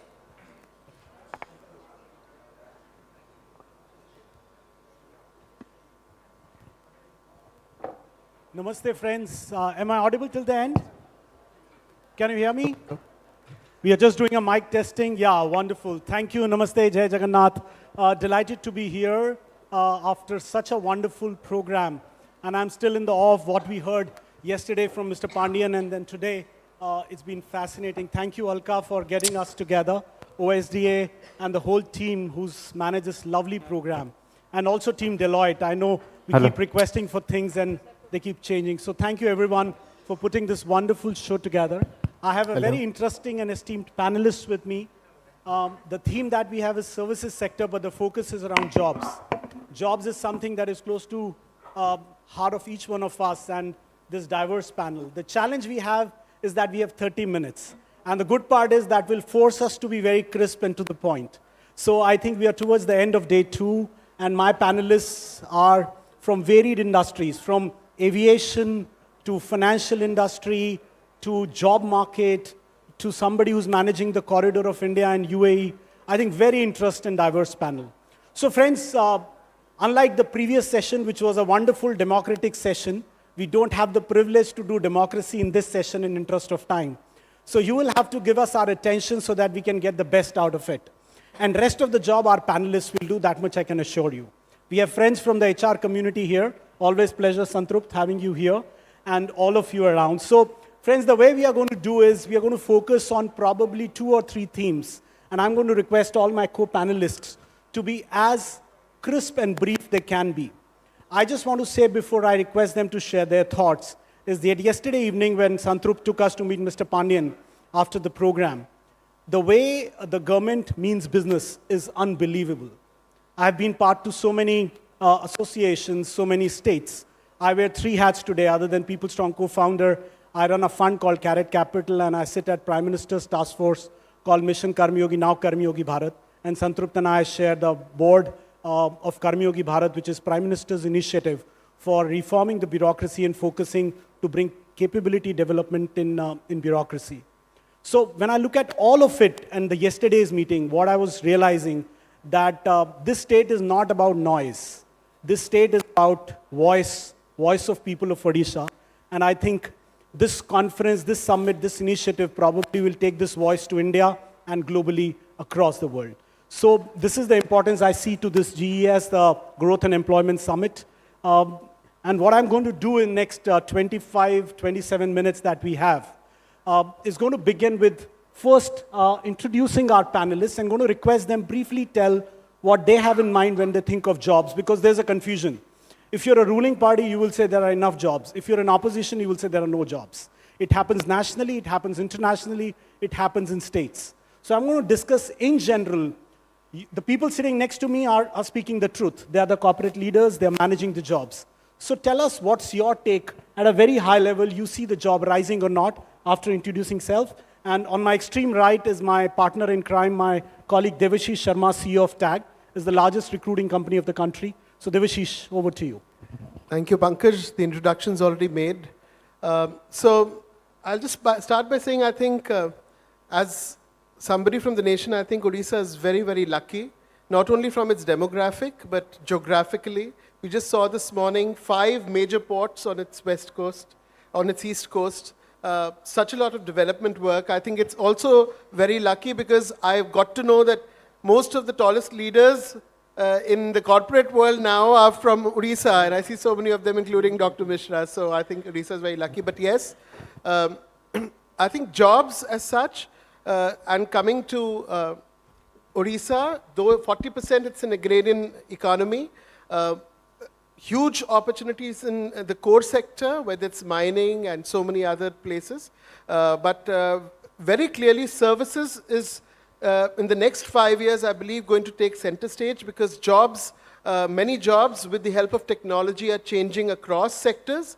And with a lot of initiatives that the government will do in terms of upskilling, I believe it is the greatest potential opportunity for Odisha. This is the time to look out. Next 5 years will be the game changer, where services will become equally dominant as the core sector in Odisha. So Devashish, net jobs are up or down? Jobs are certainly up, I believe so, except IT tech at the moment as an industry is down, but all other sectors, core sector, manufacturing, engineering, services is all at an all-time high. Wonderful. Thank you, Devashish. I come to my extreme left. I have founder of Unstop, the largest, probably earlier stage career platform. You can say the job board for early careers. So what is that you are seeing? And he's raised large capital from Coursera, from our fund, from another fund called Mainavi, which is a Japanese fund, which now owns People Matters. So what is your take? I think, Pankaj, to take it simple, there are jobs, there are candidates, there is talent in the market, but what we need is the right connect, and I think that's where we are failing. I'll give you an example through which you may understand this. So Walmart, global retail giant, right? When they basically came to India, they wanted to hire female coders, and only 100 of them. They were not able to hire even 50% of them through their direct campus connects, IITs and NITs. They opened it up to all female coders in India, and mind you, 1 lakh female coders applied to be part of Walmart. And in the end, they hired 2x of the numbers that they were aiming out for. And what they basically told us was that this was the first time where they sent out an email globally that if you really need female coders, this is the time when we have them. And happy to tell you, Alka ma'am, that when the participation happened for all those Walmart coders, and that concluded yesterday itself, there were thousands of girls from Odisha that participated, and finally the ones that were recruited were also from Odisha. And I was just standing outside, one of our, somebody caught me and they said that on Unstop, his sister has found a job. But more than that, what he was very, very happy about was that on the platform itself, the sister was able to upskill herself by evaluating her skills and then was able to apply for the right job. And that's the connect that I'm talking about. Wonderful. So we need platforms, we need country, everything is happening. Sony, what's your take? You know Sony, Crystal, CHRO, and what an amazing career at Wipro, at Schneider, wonderful career. Tell us, Sony, what are you witnessing? And I call it, please pardon me for saying this, I called it the Brahminical jobs. you know, what is Brahminical jobs, the highest end of the job that everyone aspires to is what CRISIL is all about, right? Rating agency, S&P. So what's your take? Am I audible? Am I audible? I'm audible now. Close. Yeah, keep the mic close, please. Closer? Yeah. Yeah. First of all, good evening to everybody present here. Thank you, Alka ma'am. Thank you, all the other honorable state officials for this privilege. I'm a very proud daughter of Odisha. I continue to be. So therefore, feels very good to sit here. I sit here with a conviction more than the pride that Odisha is here and this is the right time and we should be flying. We should not be missing the bus. To answer your question, Pankaj, I'll specifically focus on the finance sector. And I'll give 2-3 points here. Finance industry is growing. It is among the top 3 industries that's growing in an accelerated manner. 14% year-on-year growth. We are looking, particularly if I look at one area, fintech itself, we are looking at an industry which is $150 billion by 2025. We are looking for the finance industry, we're looking at some 5 million jobs that will get created. And like he said, you know, if I'm looking at finance industry, while we will continue to have the core segments in terms of the skills, the up the value chain areas that are getting really, really important and are getting scarce are the ones that are here to stay. So therefore, one, it is really going to grow. There will be lots and lots of jobs. But more importantly for us as a takeaway, jobs will not remain jobs anymore. They will actually become skill-based. So companies are going to hire basis skill, compensation rewards will be basis skill, careers will be basis skill, and we will talk about it. To answer you, it's a great, great phase for the industry that I represent, and yes, we will discuss more on this. So another thumbs up. Thank you, Soni, for sharing. And the skill part that she's discussing, we're going to come back to as a second question. But let me move to a very interesting perspective from Dr. Shroff. And he manages the India and Middle East corridor, right? He runs the chambers. So what's your take on India's view, and especially in the current context, the relationships? What do you see, sir? Thank you. First of all, my sincere congratulations for the efforts taken by the organizers to be the #1 in the skill hub in India. It's really appreciable.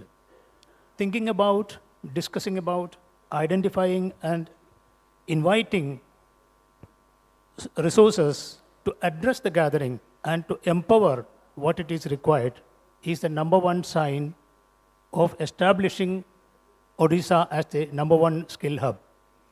I'm really impressed with that, the processes. So considering about the job market and of course, as I mentioned, see both India and abroad, because I've been working with India and abroad since last so many years. So there is a very good prospects for, say, every job. You know, the world is changing, the job is getting changed, and the perspective of the job and the character of the job is also changing. But what we have to do is, we have to really do the research. What is the future job? Maybe in 2030, it is told that, okay, 30% of the jobs currently available will not be there at the year of 2030. This is a reality. We have to know what exactly is the changes happening. You know, a lot of manpower has been replaced by robotics, artificial intelligence, and automation by many industries, especially manufacturing industries. So they need a replacement, because not as workers, but as designers or controllers or engineers. It is up to us to empower and upskill the people who are currently working in these areas to be the #1 in the coming future required areas. Thank you. So this is very helpful. I just wanted to check. So are you saying we are going to see the rise, even exporting talent to UAE? Of course. Not only UAE, the world, as India being the youngest population, maybe 50% above in the 30 years of age. Okay, so the world, not only UAE, not only GCC, Middle East countries, but the entire world is looking at India for skill supplies. That is where we need to have a very prominent role, that we should know what is the industry requirement. In US and all, because they have started the academy industry collaboration, That is an industry, that means, I mean, the major industry will go to academies and universities. They will take the people or the students on internship and train them for their future needs. Done. And I think this is excellent. I'm going to come back and pick this skill thread again, sir. I'm going to come back to you. Thank you. On my left is the company that you all know very well, which is Sodexo, right? In our offices, we see the workforce. And I'm using the workforce because I'm tired of correcting myself and my colleagues and people in audience. This manpower word is not right. I see women being addressed as chairman of a company, right? I think this is so much in our psyche. So tell us the workforce that you have and what are you seeing? Because that's at the front line. Good afternoon, everyone. So thank you to the Odisha people. You are going to give Nua Odisha to the entire country, not only Odisha. So I really like that. See, I have seen many states running this program, but the way you are running it and the way you are showing the path to the other states, they need to definitely follow it, right? Coming to your question, Pankaj. So we are a company across the world. We hire around 4.2 lakhs people who are working with us. And India also, we have around 52,000 people working. Majority of them are blue-collar workers. Many of them are school dropouts. But at the same time, we have professionals who are professionally qualified, like hotel management or any walk of life. What I see today and in future, see, globally, if you look around, and for that matter, in India also, a large population is going to grow old. And you will require a lot of comfort keepers or caregivers. In India itself, by 2050, we'll have 66 crore people will be old. That means they will cross 60 years and above. All of us will require caregivers because our families are getting smaller, will not have a larger family to take care of each other. So that is one of the jobs which a state like Odisha can definitely capitalize on. It has a lot of, see, all of us are talking about digital, technology and all, but we are forgetting that there is a human need which needs care. I mean, no machine can replace the care which a human being can provide. So there are lots of roles coming out of that, and people from East India, particularly Odisha's kind of states, they are emotionally very stable, they are very mature, they can take up this job at any level, right from a caregiver to a counselor to anything. So that is one of the opportunity which I see. Then coming to the next, like the jobs, I was just going through the hospitality and tourism industry. By 2033, we will have 430 million jobs. So we are looking for more people. As I am speaking, we are really struggling. We have close to around 3 lakh vacancies in our industry, which is we are not able to fill in. And with that kind, why we are not able to fill in? People are not aware that these are the opportunities. Like he told that there are jobs, people are not aware what exactly I need to do this, whether I have to be educated or even non-educated. So that is the gap which we need to do. So thank you, Sandeep, for sharing. So this is the sector which probably we all ignore, but has large mass number of jobs. And we're going to come back and discuss this topic of skilling. And on my right, I have Rakesh with me, representing Indigo. He leads a very interesting function, which is D&I, which is diversity, inclusion, and equity. So, and we have decided that no complaints of aviation sector will go to him. They are only for Twitter. So tell us, what are you witnessing? He said, yes, the jobs are increasing. That said, yes. So most of the table are saying, tell us candidly what you see. Thank you, Pankaj. And am I audible? Yes. I'll take your mic. Thank you. So thank you, Usha ji and Alka ji, for this wonderful opportunity to be here in this on this podium. And in fact, I was born in Bhubaneswar, so all the more I am very glad to keep coming to this city over and over again. Now, one thing is definitely not going to happen, that aircraft is not going to be run by technology only. There has to be human beings there. So jobs are definitely not going to be redundant, especially the roles that are there up in the aircraft. That is one. And if you see the kind of orders that aviation companies has given at this moment, where Indigo has gone much beyond 500 aircraft, other airlines, right from Air India to Wakasa Airline, and the kind of investment that they're doing in getting in those aircraft, so jobs are definitely going to be there. And it'll increase many-fold with the commitment of the government that where are they going to take Indian economy from 3.5 trillion to what is our final target. So that's one. And two, I think not just those roles, but the roles on the ground will also be available for people to apply. But what is that I feel is a gap is the pre-skilling. And I just want to take another minute or so, Pankaj, if I am not eating into your time, is the fact that the pre-skilling is extremely important. And one of the things that we did as Indigo is we onboarded with a program called pre-hire training for the women. And we spoke about a lot of opportunities for the women here. And that's where we see almost about 75% of the people who could not get through are getting through after the pre-hire training, pre-hire skilling. So that's one area that still needs to be worked upon, not just for the cabin crew, but many other maybe roles and industries as well. So, thank you. This is very helpful.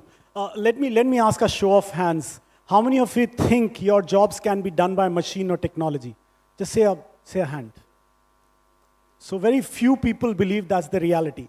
But when you look at the numbers, the data, what is happening to our IT industry is the fact or a testimony that our jobs are being taken away. I'm not trying to scare, but I'm saying if that's the reality. Devashish, I want you to quickly share with us.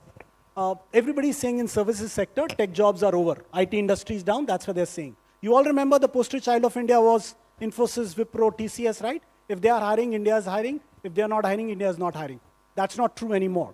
So tell us, Devashish, when you see these number of jobs going down in the bellwethers, do you see the other industries hiring similar or tech talent?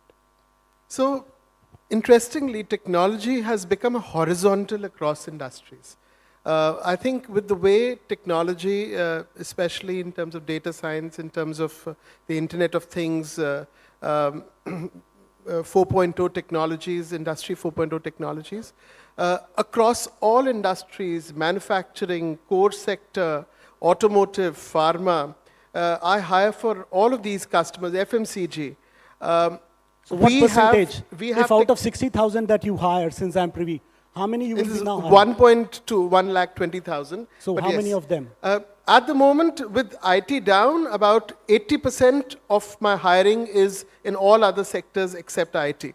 And in my IT roles, all my IT roles, almost all of them are in all of these sectors which are non-IT sectors. So do you understand what he's saying? He's saying, if you thought that an auto company will not hire what works at Wipro, that's not the reality.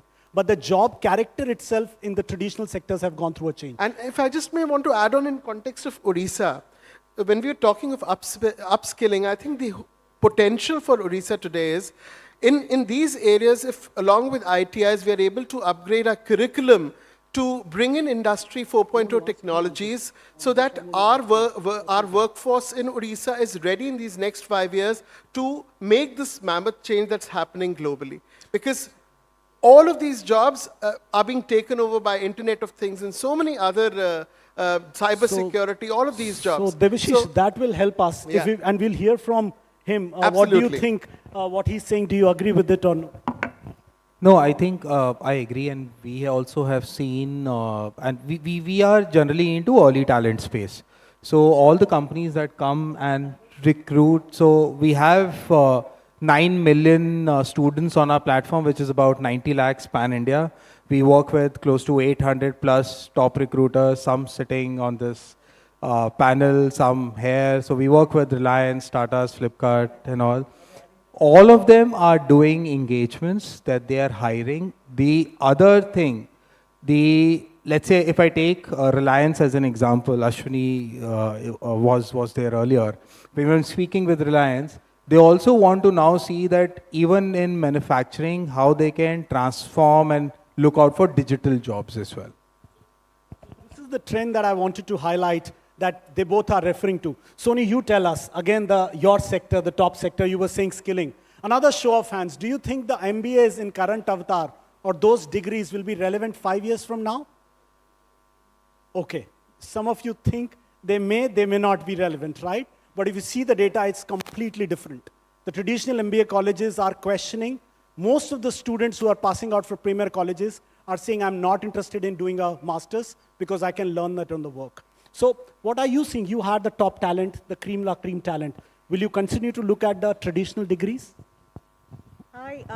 I would request if the slides can come up. Can I take 2 minutes? We have 7 minutes, so if there's Yeah. a slide you can put up. Quickly. It's quite, I thought, it's a last moment thought that I would like to show some data here. It's very, very pertinent. If, may I, in 2 minutes? Can we have it? Yeah. So if you quickly look at it, the data I'm showing here, sorry. You can see it on the screen right there, yeah. Yeah, okay. So if you see, this is the data. I'm not going to dwell upon here. There's 5.1 million total India talent today. Going forward, it's going to increasingly be still. The pool is going to only increase. I don't think we can ever say any of these degrees that we are talking about will be at all any redundant. What's going to happen is that people are going to move up the value chain, and I would like to go to the next slide. If you can show the next slide, just. It's looking complicated. I only want to draw your attention to this. If you look at NCR, the digital, just go back, go back. You look at the digital talent, software engineering talent that's being shown. You look at all the entire spectrum of cities that we are talking about. Now, these are talent that will be required to still do the higher end of the job. And I'm looking at my financial ecosystem to speak about it. While a lot of the transactional skills may be automated, generative AI, all of that will be there. But 3, 4 areas that we are looking at, blockchain, machine learning, we are looking at a cloud, all of this will need human interface. More than that, as we go forward, the areas that we are talking about is regulatory, compliance, ESG. These are all big things that's going to happen for the finance sector, definitely very, very aggressively, and I'm sure it'll touch all the other sectors. Now, these can't be replaced by machines and automation, because the skills that we are talking about here would be analytical, would be about knowing, the domain knowledge, would be about knowing the regulation of the country, will be about having an agility to be able to cope up with the changes that the external economic environment sorry, but and the if I can policies ask you, will Soni, speak you about. said that skilling will be the way. So are you saying, are you going to look at degrees or skilling will take over? No, There are that's where we have to look at skilling. It is not degree, and my submission here to, to the government would be that look at 2, 3 things. One is how do we sort of incorporate the STEM courses here? We all know STEM, what it is, science, technology, engineering, and mathematics. Make it as a core part of the curriculum in the academics. Also do an interface of all the three agencies that are supposed to be adding, which is academics, our industry, and of course government. They have to work in tandem to have relevant skills, and there should be an interface abilities that should be planned. So, Soni, Third, my last point would be the gender divide has to be definitely closed. I will take 2 minutes here just to go and show only data without speaking. Can we just pick up this particular point? You be here, you join Pankaj, us. I will just go back. I'm just making a point here for all the audience to see. If you look at NCR and you look at Bhubaneswar, just go back, just step the slides. More, just go. Yeah, more. Yeah. Where is Bhubaneswar? Next one. I'm just leaving a thought here with everybody. That is why I'm sorry I took this time, but I would obviously give it up. I'm just making a point here when we are talking of skilling. Look at the requirement and look at the companies that are asking for it, and look at where Bhubaneswar is. Now, all my slides here, we can see it later, is about what is the potential of Odisha. That's what I wanted to say from a skilling perspective. I'm sorry I took a little more time. Please have a seat. So I think she's also highlighting the importance of skill again. Most of the HR leaders will know there are skill operating systems which are coming up, replacing the traditional HR systems. So that's the importance, Soni, that you are mentioning are required, and the Bhubaneswar data may help leaders here. I have another question for Rakesh. When you look at Rakesh, the whole aviation industry, and since you handle D&I, tell us on jobs the challenge of hiring bias, right? Hiring bias means you all understand the meaning of hiring bias. It is gender biased. It is, I will hire a particular institute. I will hire a particular race. So how are you managing hiring bias, specifically in context of what Soni mentioned? I have exactly 2 minutes, so I'll try to be as fast as possible. But before I get into answering your question, let me make a point here. I want to say that any human being has 3 kinds of behavior. One is your personal behavior, one is your social behavior, and the third one is a professional behavior. The answer to how do you handle biases at the hiring stage is what is the professional behavior companies have to define. If these are these XYZ checklists that I have to perform when I am hiring, they have to be performed, they have to be monitored, they have to be checked, and then all of that will rule out your mindset biases. Because by default, human being, when you're born, we grow up and we have certain belief system that gets formalized till the age of 14, and that's what the primitive psychology said. But later neuroscience is saying something else. But then, and you keep building on those systems. So they will be there. And the second thing is, please appreciate the fact that as human beings we are different. And we have to appreciate the fact that as human beings we are different. Companies have to say that yes, human beings are different. Hiring managers will have biases. Acknowledge the fact, go ahead, sensitize them, tell them that as people you are different, appreciate people are different, and then define what is the corporate behavior, what is the behavior of a hiring manager, and put up those checklists, have the governance in place. I think that to a great extent will take care of the biases at hiring. Thank you so much for sharing that. And you know, we have about a minute left. So der aaye durust aaye, but we will hear from him, from Sodexo, what they have to say. Then I'll take a final comment from Dr. Shroff before I close it. So about hiring bias, I'll give you 2 stories. Quick ones. Yeah, quick ones. So most of our people are placed at a client side. Our operator as well as the client says, लड़की ये काम नहीं कर सकती, भारी है, भारी उठाना है. मैं उसको बोलता इंडिया के जितने मेडल भारी उठाने वाले वो लड़कियां ही लेके आती हैं. Then the other thing they tell, what we looked at, that most of the traditional jobs are defined for male. जैसे designation है pantry boy. So we changed all the designations, we removed all the genders from all the designations. Wonderful. Now all the pantry boys are called pantry associates. Because moment the hiring manager has the front पे pantry boy लिखा वो pantry boy ही hire करेगा, pantry girl नहीं hire करेगा. So that's how we have changed the mind. Thank you. I love both the examples. A big hand for them. Dr. Shroff, on a closing, so finally, is investment for skilling coming to India or not? Or is it India's job? No, definitely. I'll put this in another way. Because now there is a transformation trend that job seekers are turning to entrepreneurs. Starting business. Starting business means once somebody who is a business owner, he can provide at least a minimum 5 jobs to others. That's a creation, wonderful creation of generating of new jobs. Surely there will be a lot of investments coming to India because we are working for that. I represent an organization which is in India and in the Middle East countries, including GCC. Lot of negotiations are going on. We have made a lot of MOUs with different chambers of commerce in abroad and in India.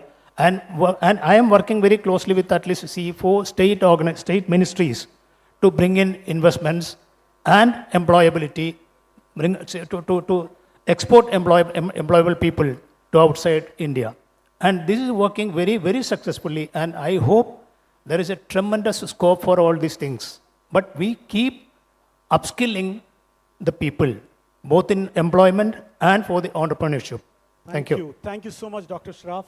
Friends, I wish we could have continued, but I think we are dot on time, 1 minute exceeded.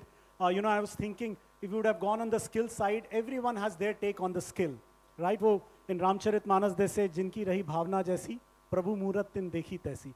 I think so. Skilling is almost like that. It's a hard subject to close, but I think it's in able hands, at least in Odisha. So thank you so much for getting us together. And I once again thanks Devashish and Ankit for getting here, giving us the larger market perspectives. Dr. Shroff for India, Middle East perspective, and thank you the frontline perspective that you got. And aviation is going through such a hard time, but what you guys doing is incredible. And thank you, Soni, for those slides and enlightening us. Thank you, and back to organizers. Thanks, Alka, once again. Thank you.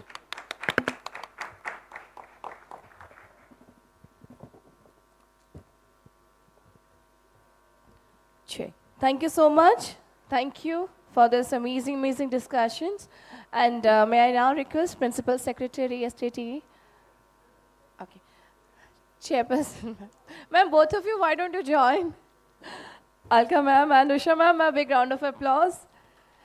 Chairman OSDA, Principal Secretary, STT, Government of Odisha. Can I request all of you to please come and stay forward? All our panelists and the benefiting moderator, Mr. Pankaj Bansal.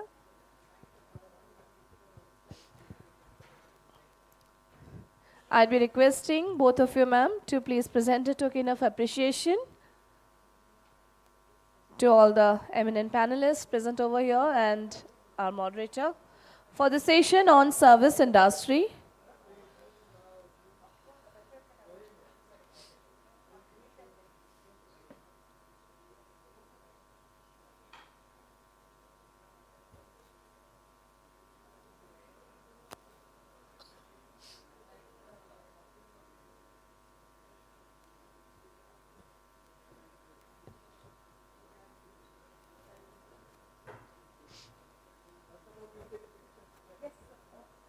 Can we request for a group photograph?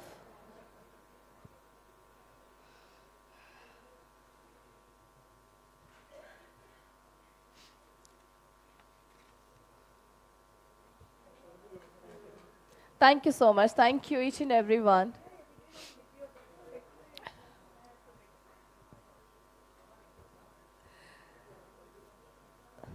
So finally, we have arrived at the juncture where we would be witnessing the valedictory session, as if now.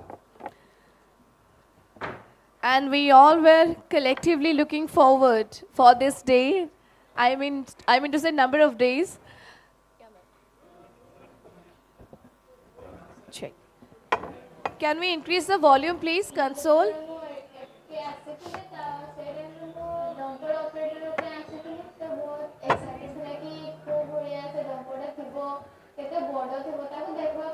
Volume come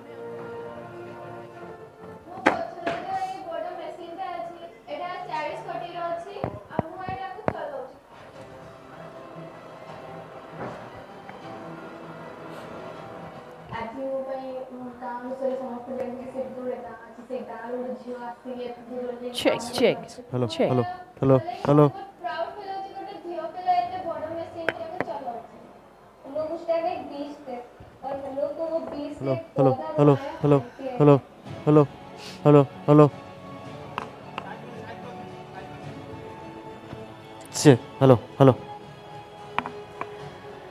The 2 days full of enlightenment, collaboration, and progress.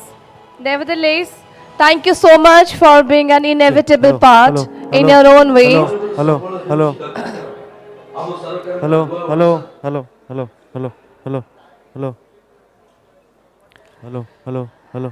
I request Hello.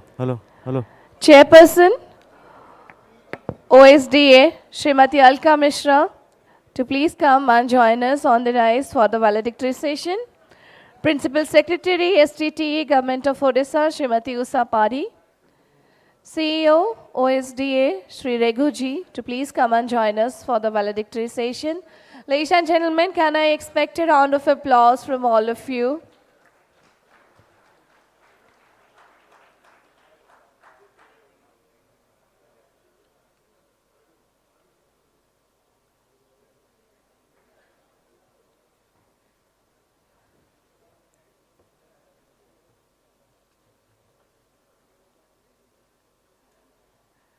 In this session, we have the very first presentation by CEO OSDA, Sri Raghuji. I would be requesting you, sir, to please proceed with your presentation. And audience, thank you for being so participative. Over to Sri Raghuji.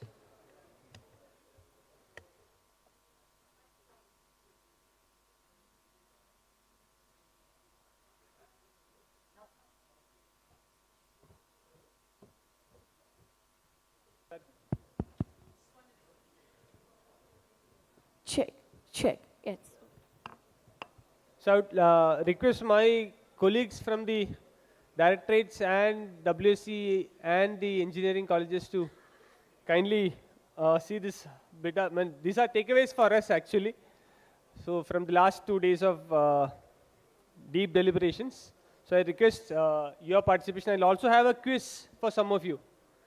I'll actually ask some questions to the Polytechnic and ITI principals to see whether you have actually followed the deliberations. So please pay attention.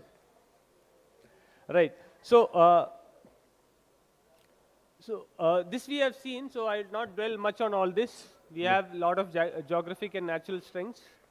We have a lot of corporate investments following in. We are ranked number 2 in the country for investments, and we have a lot of government policies, which all of you already know about all this.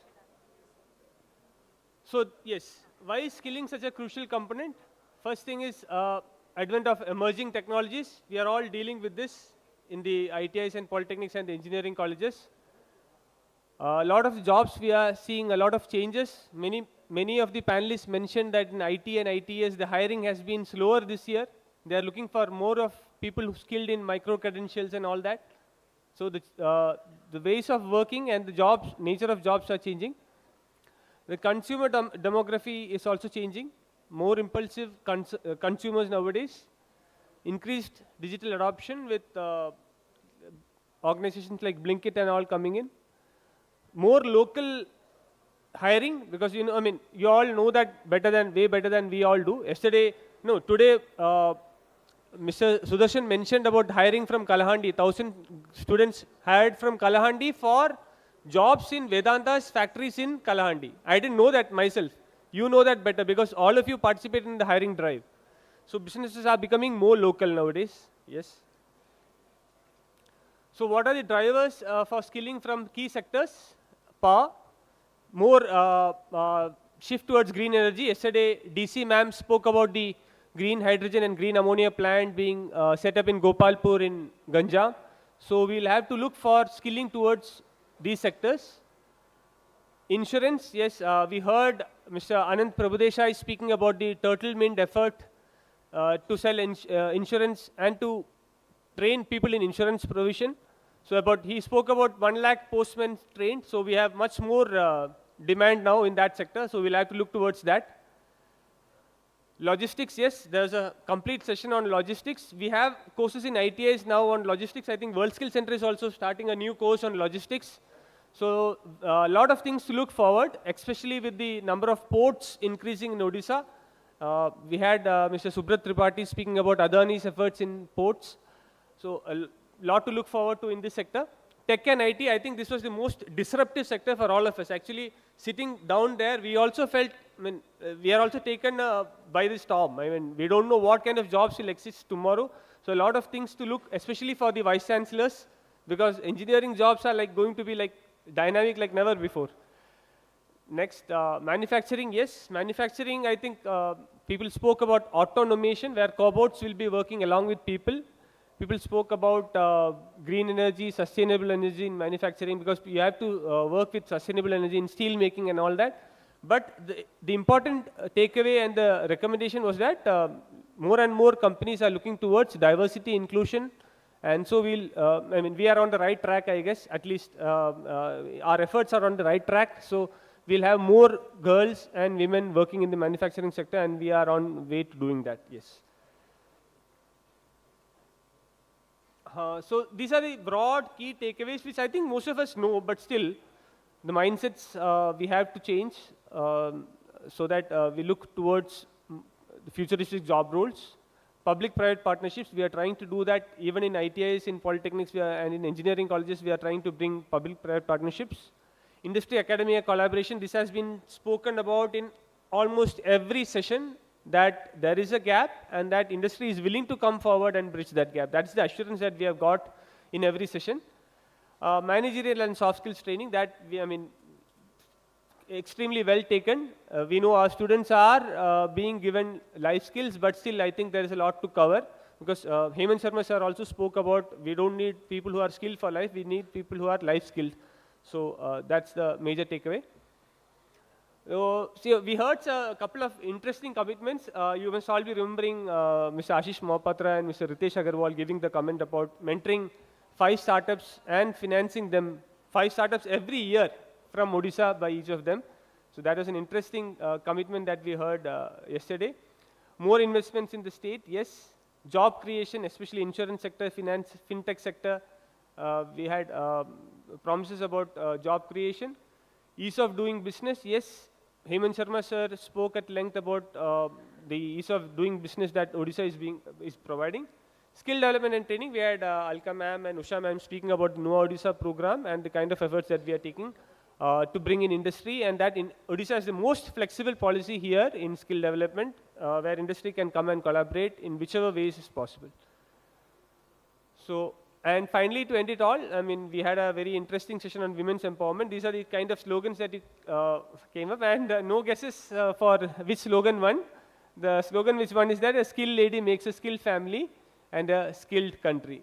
So we end on a high note with that, and these are all the other slogans. All of them contribute towards it, but this is the slogan that came out biggest. So thank you all for the 2 wonderful days of deliberation. I think a lot of takeaways. Many of them we have heard long before, but it takes reinforcement, and we have a long way to go, and we'll work with industry and academia to bridge this. So thank you all once again. Thank you.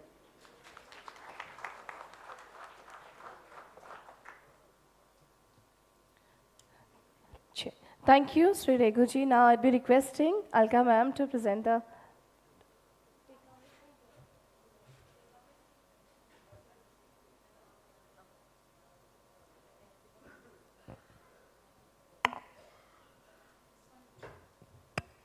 over to Principal Secretary, SGTE, Government of Odisha, Usa ma'am.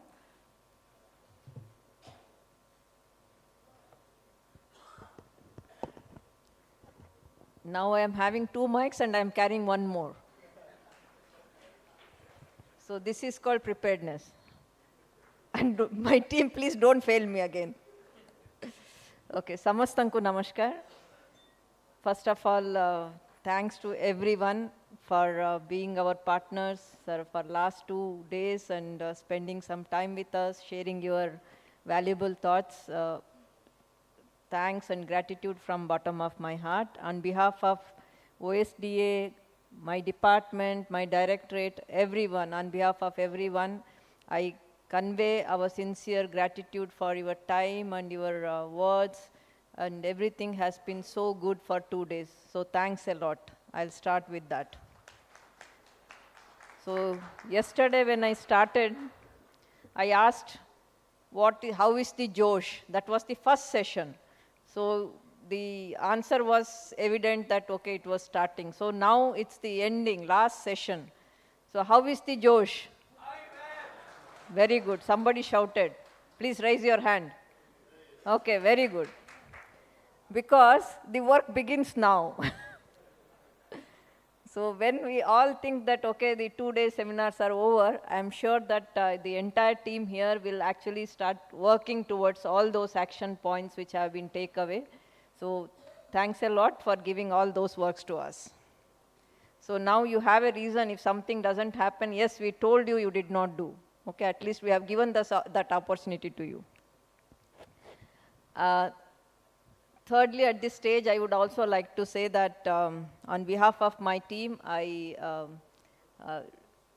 convey our regret for some of the technical issues, especially with the audio. And I hope that my logistic team has taken care of your stay and accommodation and other things. So that would have compensated a bit. So please carry the happy memories, cherish them, and try to let go. Something has not happened. It doesn't mean that we'll not follow it up. We'll do the required thing and we'll make sure that we'll train the people there and make sure that we'll have the skilled people for the audio. Okay. So I'll just speak a bit on very brief on the content part, what we are going to do. I always feel somebody was saying that, okay, this is the right time. We have called everyone and we are discussing. You believe us, we always think that, oh, we should have done it long back. I mean, always we think that we have to catch up. We have to catch up. That feeling is there. They say, na, like you are always in a hurry. So in the government, always it's a firefighting, and whatever we talk today, we always feel that it should have been done yesterday. So now, whatever it is, we have brought everybody, and thanks to Alka ma'am, especially because she has used, I think, all her good network to bring everybody together and making this happen. So now we have so much of big canvas, which has with so many activities, so we can take it forward.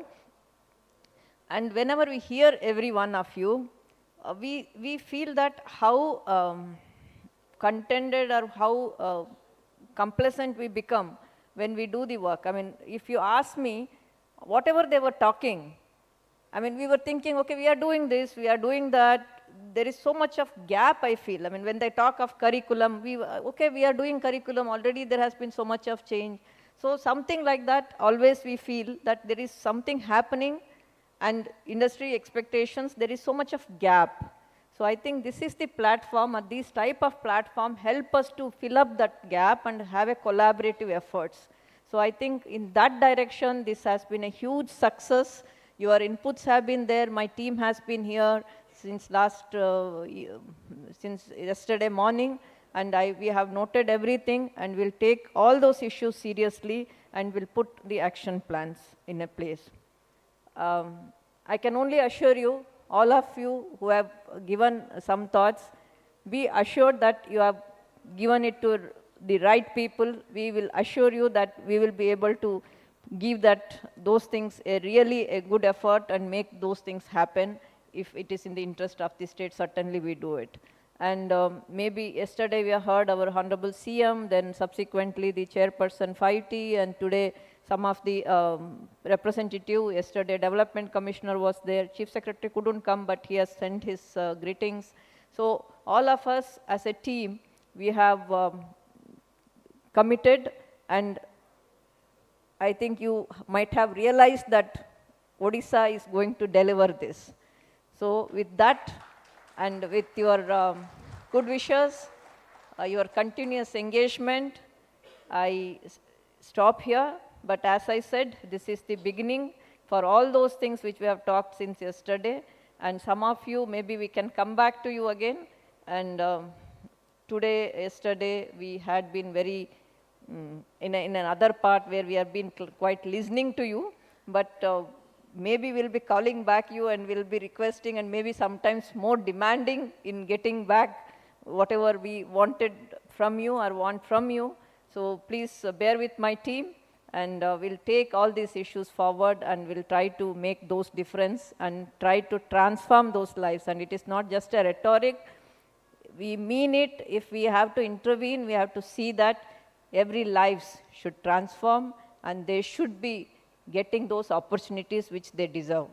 Everyone in Odisha, they should not be missing out anything, and it is all our responsibility to make this happen. And that's the commitment, and that is also our responsibility. Thank you so much. And once again, thank you everyone. And now I request our chairperson to have a final word. Thank you. Hello. Hello.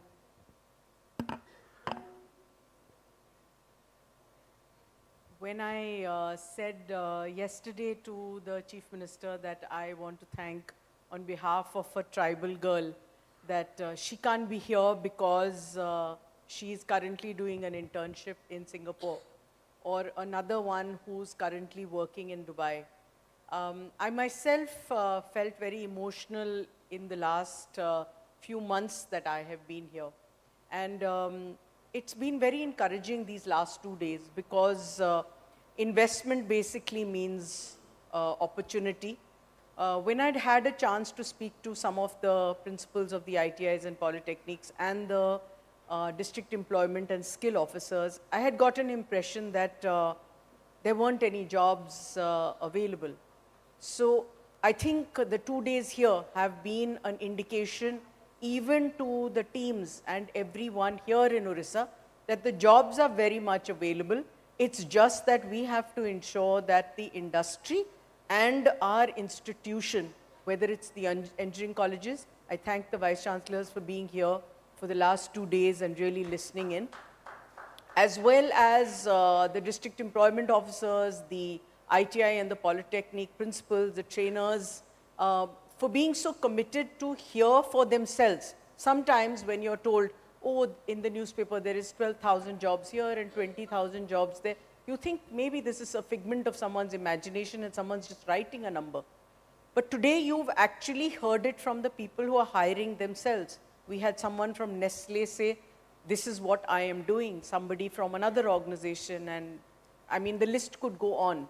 So we would be creating for each one of those organizations a group of people from within the skill ecosystem to ensure. So this is a takeaway that I am assuring here, that the organization which is saying that I want 10,000 people, we will create an ecosystem that they say what are those job roles, and we will ensure that the department comes up with a strategy over a time frame as to how we are going to complete that process. There will be skilling, there will be maybe possible hiring, but we have to bring them to the level of the industry. That is something we will reach out to the industry, and it will be for the industry. It's not going to be something which is going to happen here and now. We're going to reach out to you again. This is going to be growth, and employment is a dynamic word. We all know that.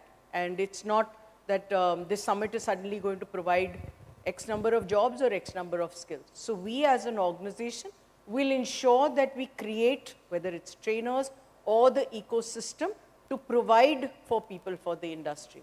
And if I could say thank you on behalf of 2 people, I would be very happy to be able to say it on behalf of lakhs and lakhs of people, to a government and to a chief minister who's actually allowing this kind of interaction to happen, where you can tell us that this is the investment we're doing, these are the jobs we want, and how do we need to ensure that we give you industry-ready people.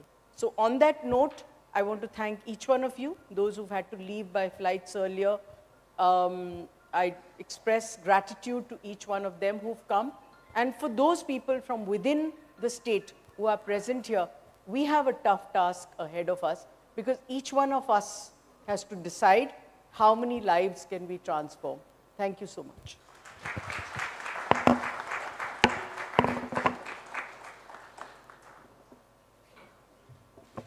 Thank you so much, ma'am.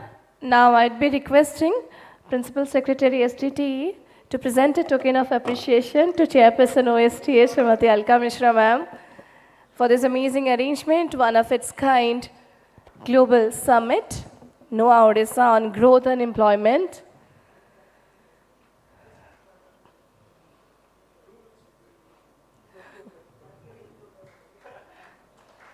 Come on everyone, the josh should be high and persistent.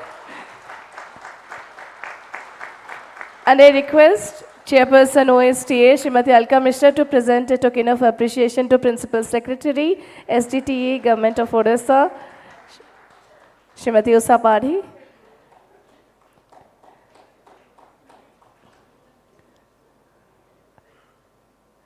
With a round of applause. And I request Chairperson OSTA to present a token of appreciation to CEO OSTA, Sri Regu ji.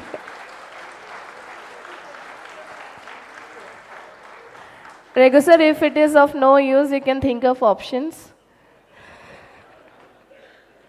So in the words of Helen Keller, alone we can do so little, but together we can do so much. So with this spirit, we are concluding this summit. Thank you so much, each and everyone, all our amazing partners. Thank you. A standing ovation to yourself. And a big round of applause if you can see your hands in the air. What a conclusion. And we can go for a group photograph. Team SDTE and OST. OSDA, whoever can be accommodated here, please come up. Some of my team members, please come here.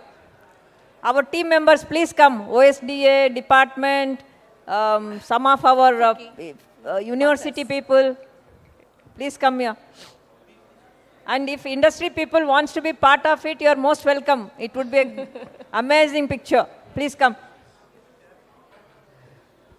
One more thing I would like to mention that 2 days we had brainstorming, conclaves, sessions, discussions, and everything was on live.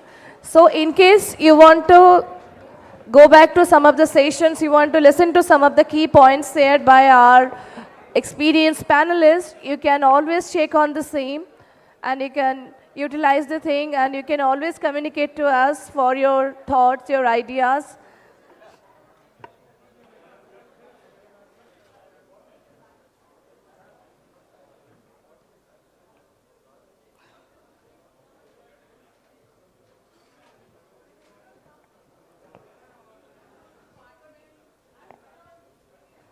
So we request, let's join our hands to shape a brighter and of course an amazing Odisha.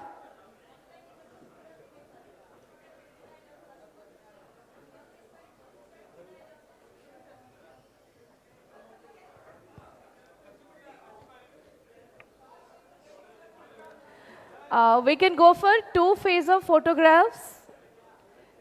You can wait. Rest of our audience, please wait for the second round.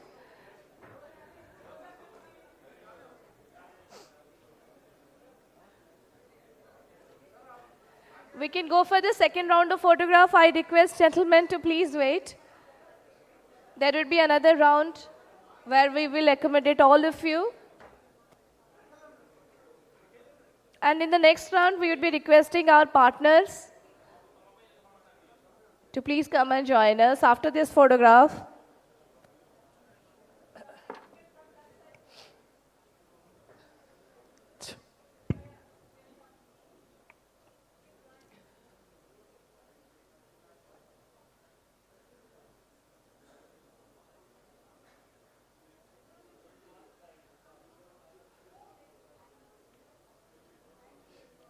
Thank you.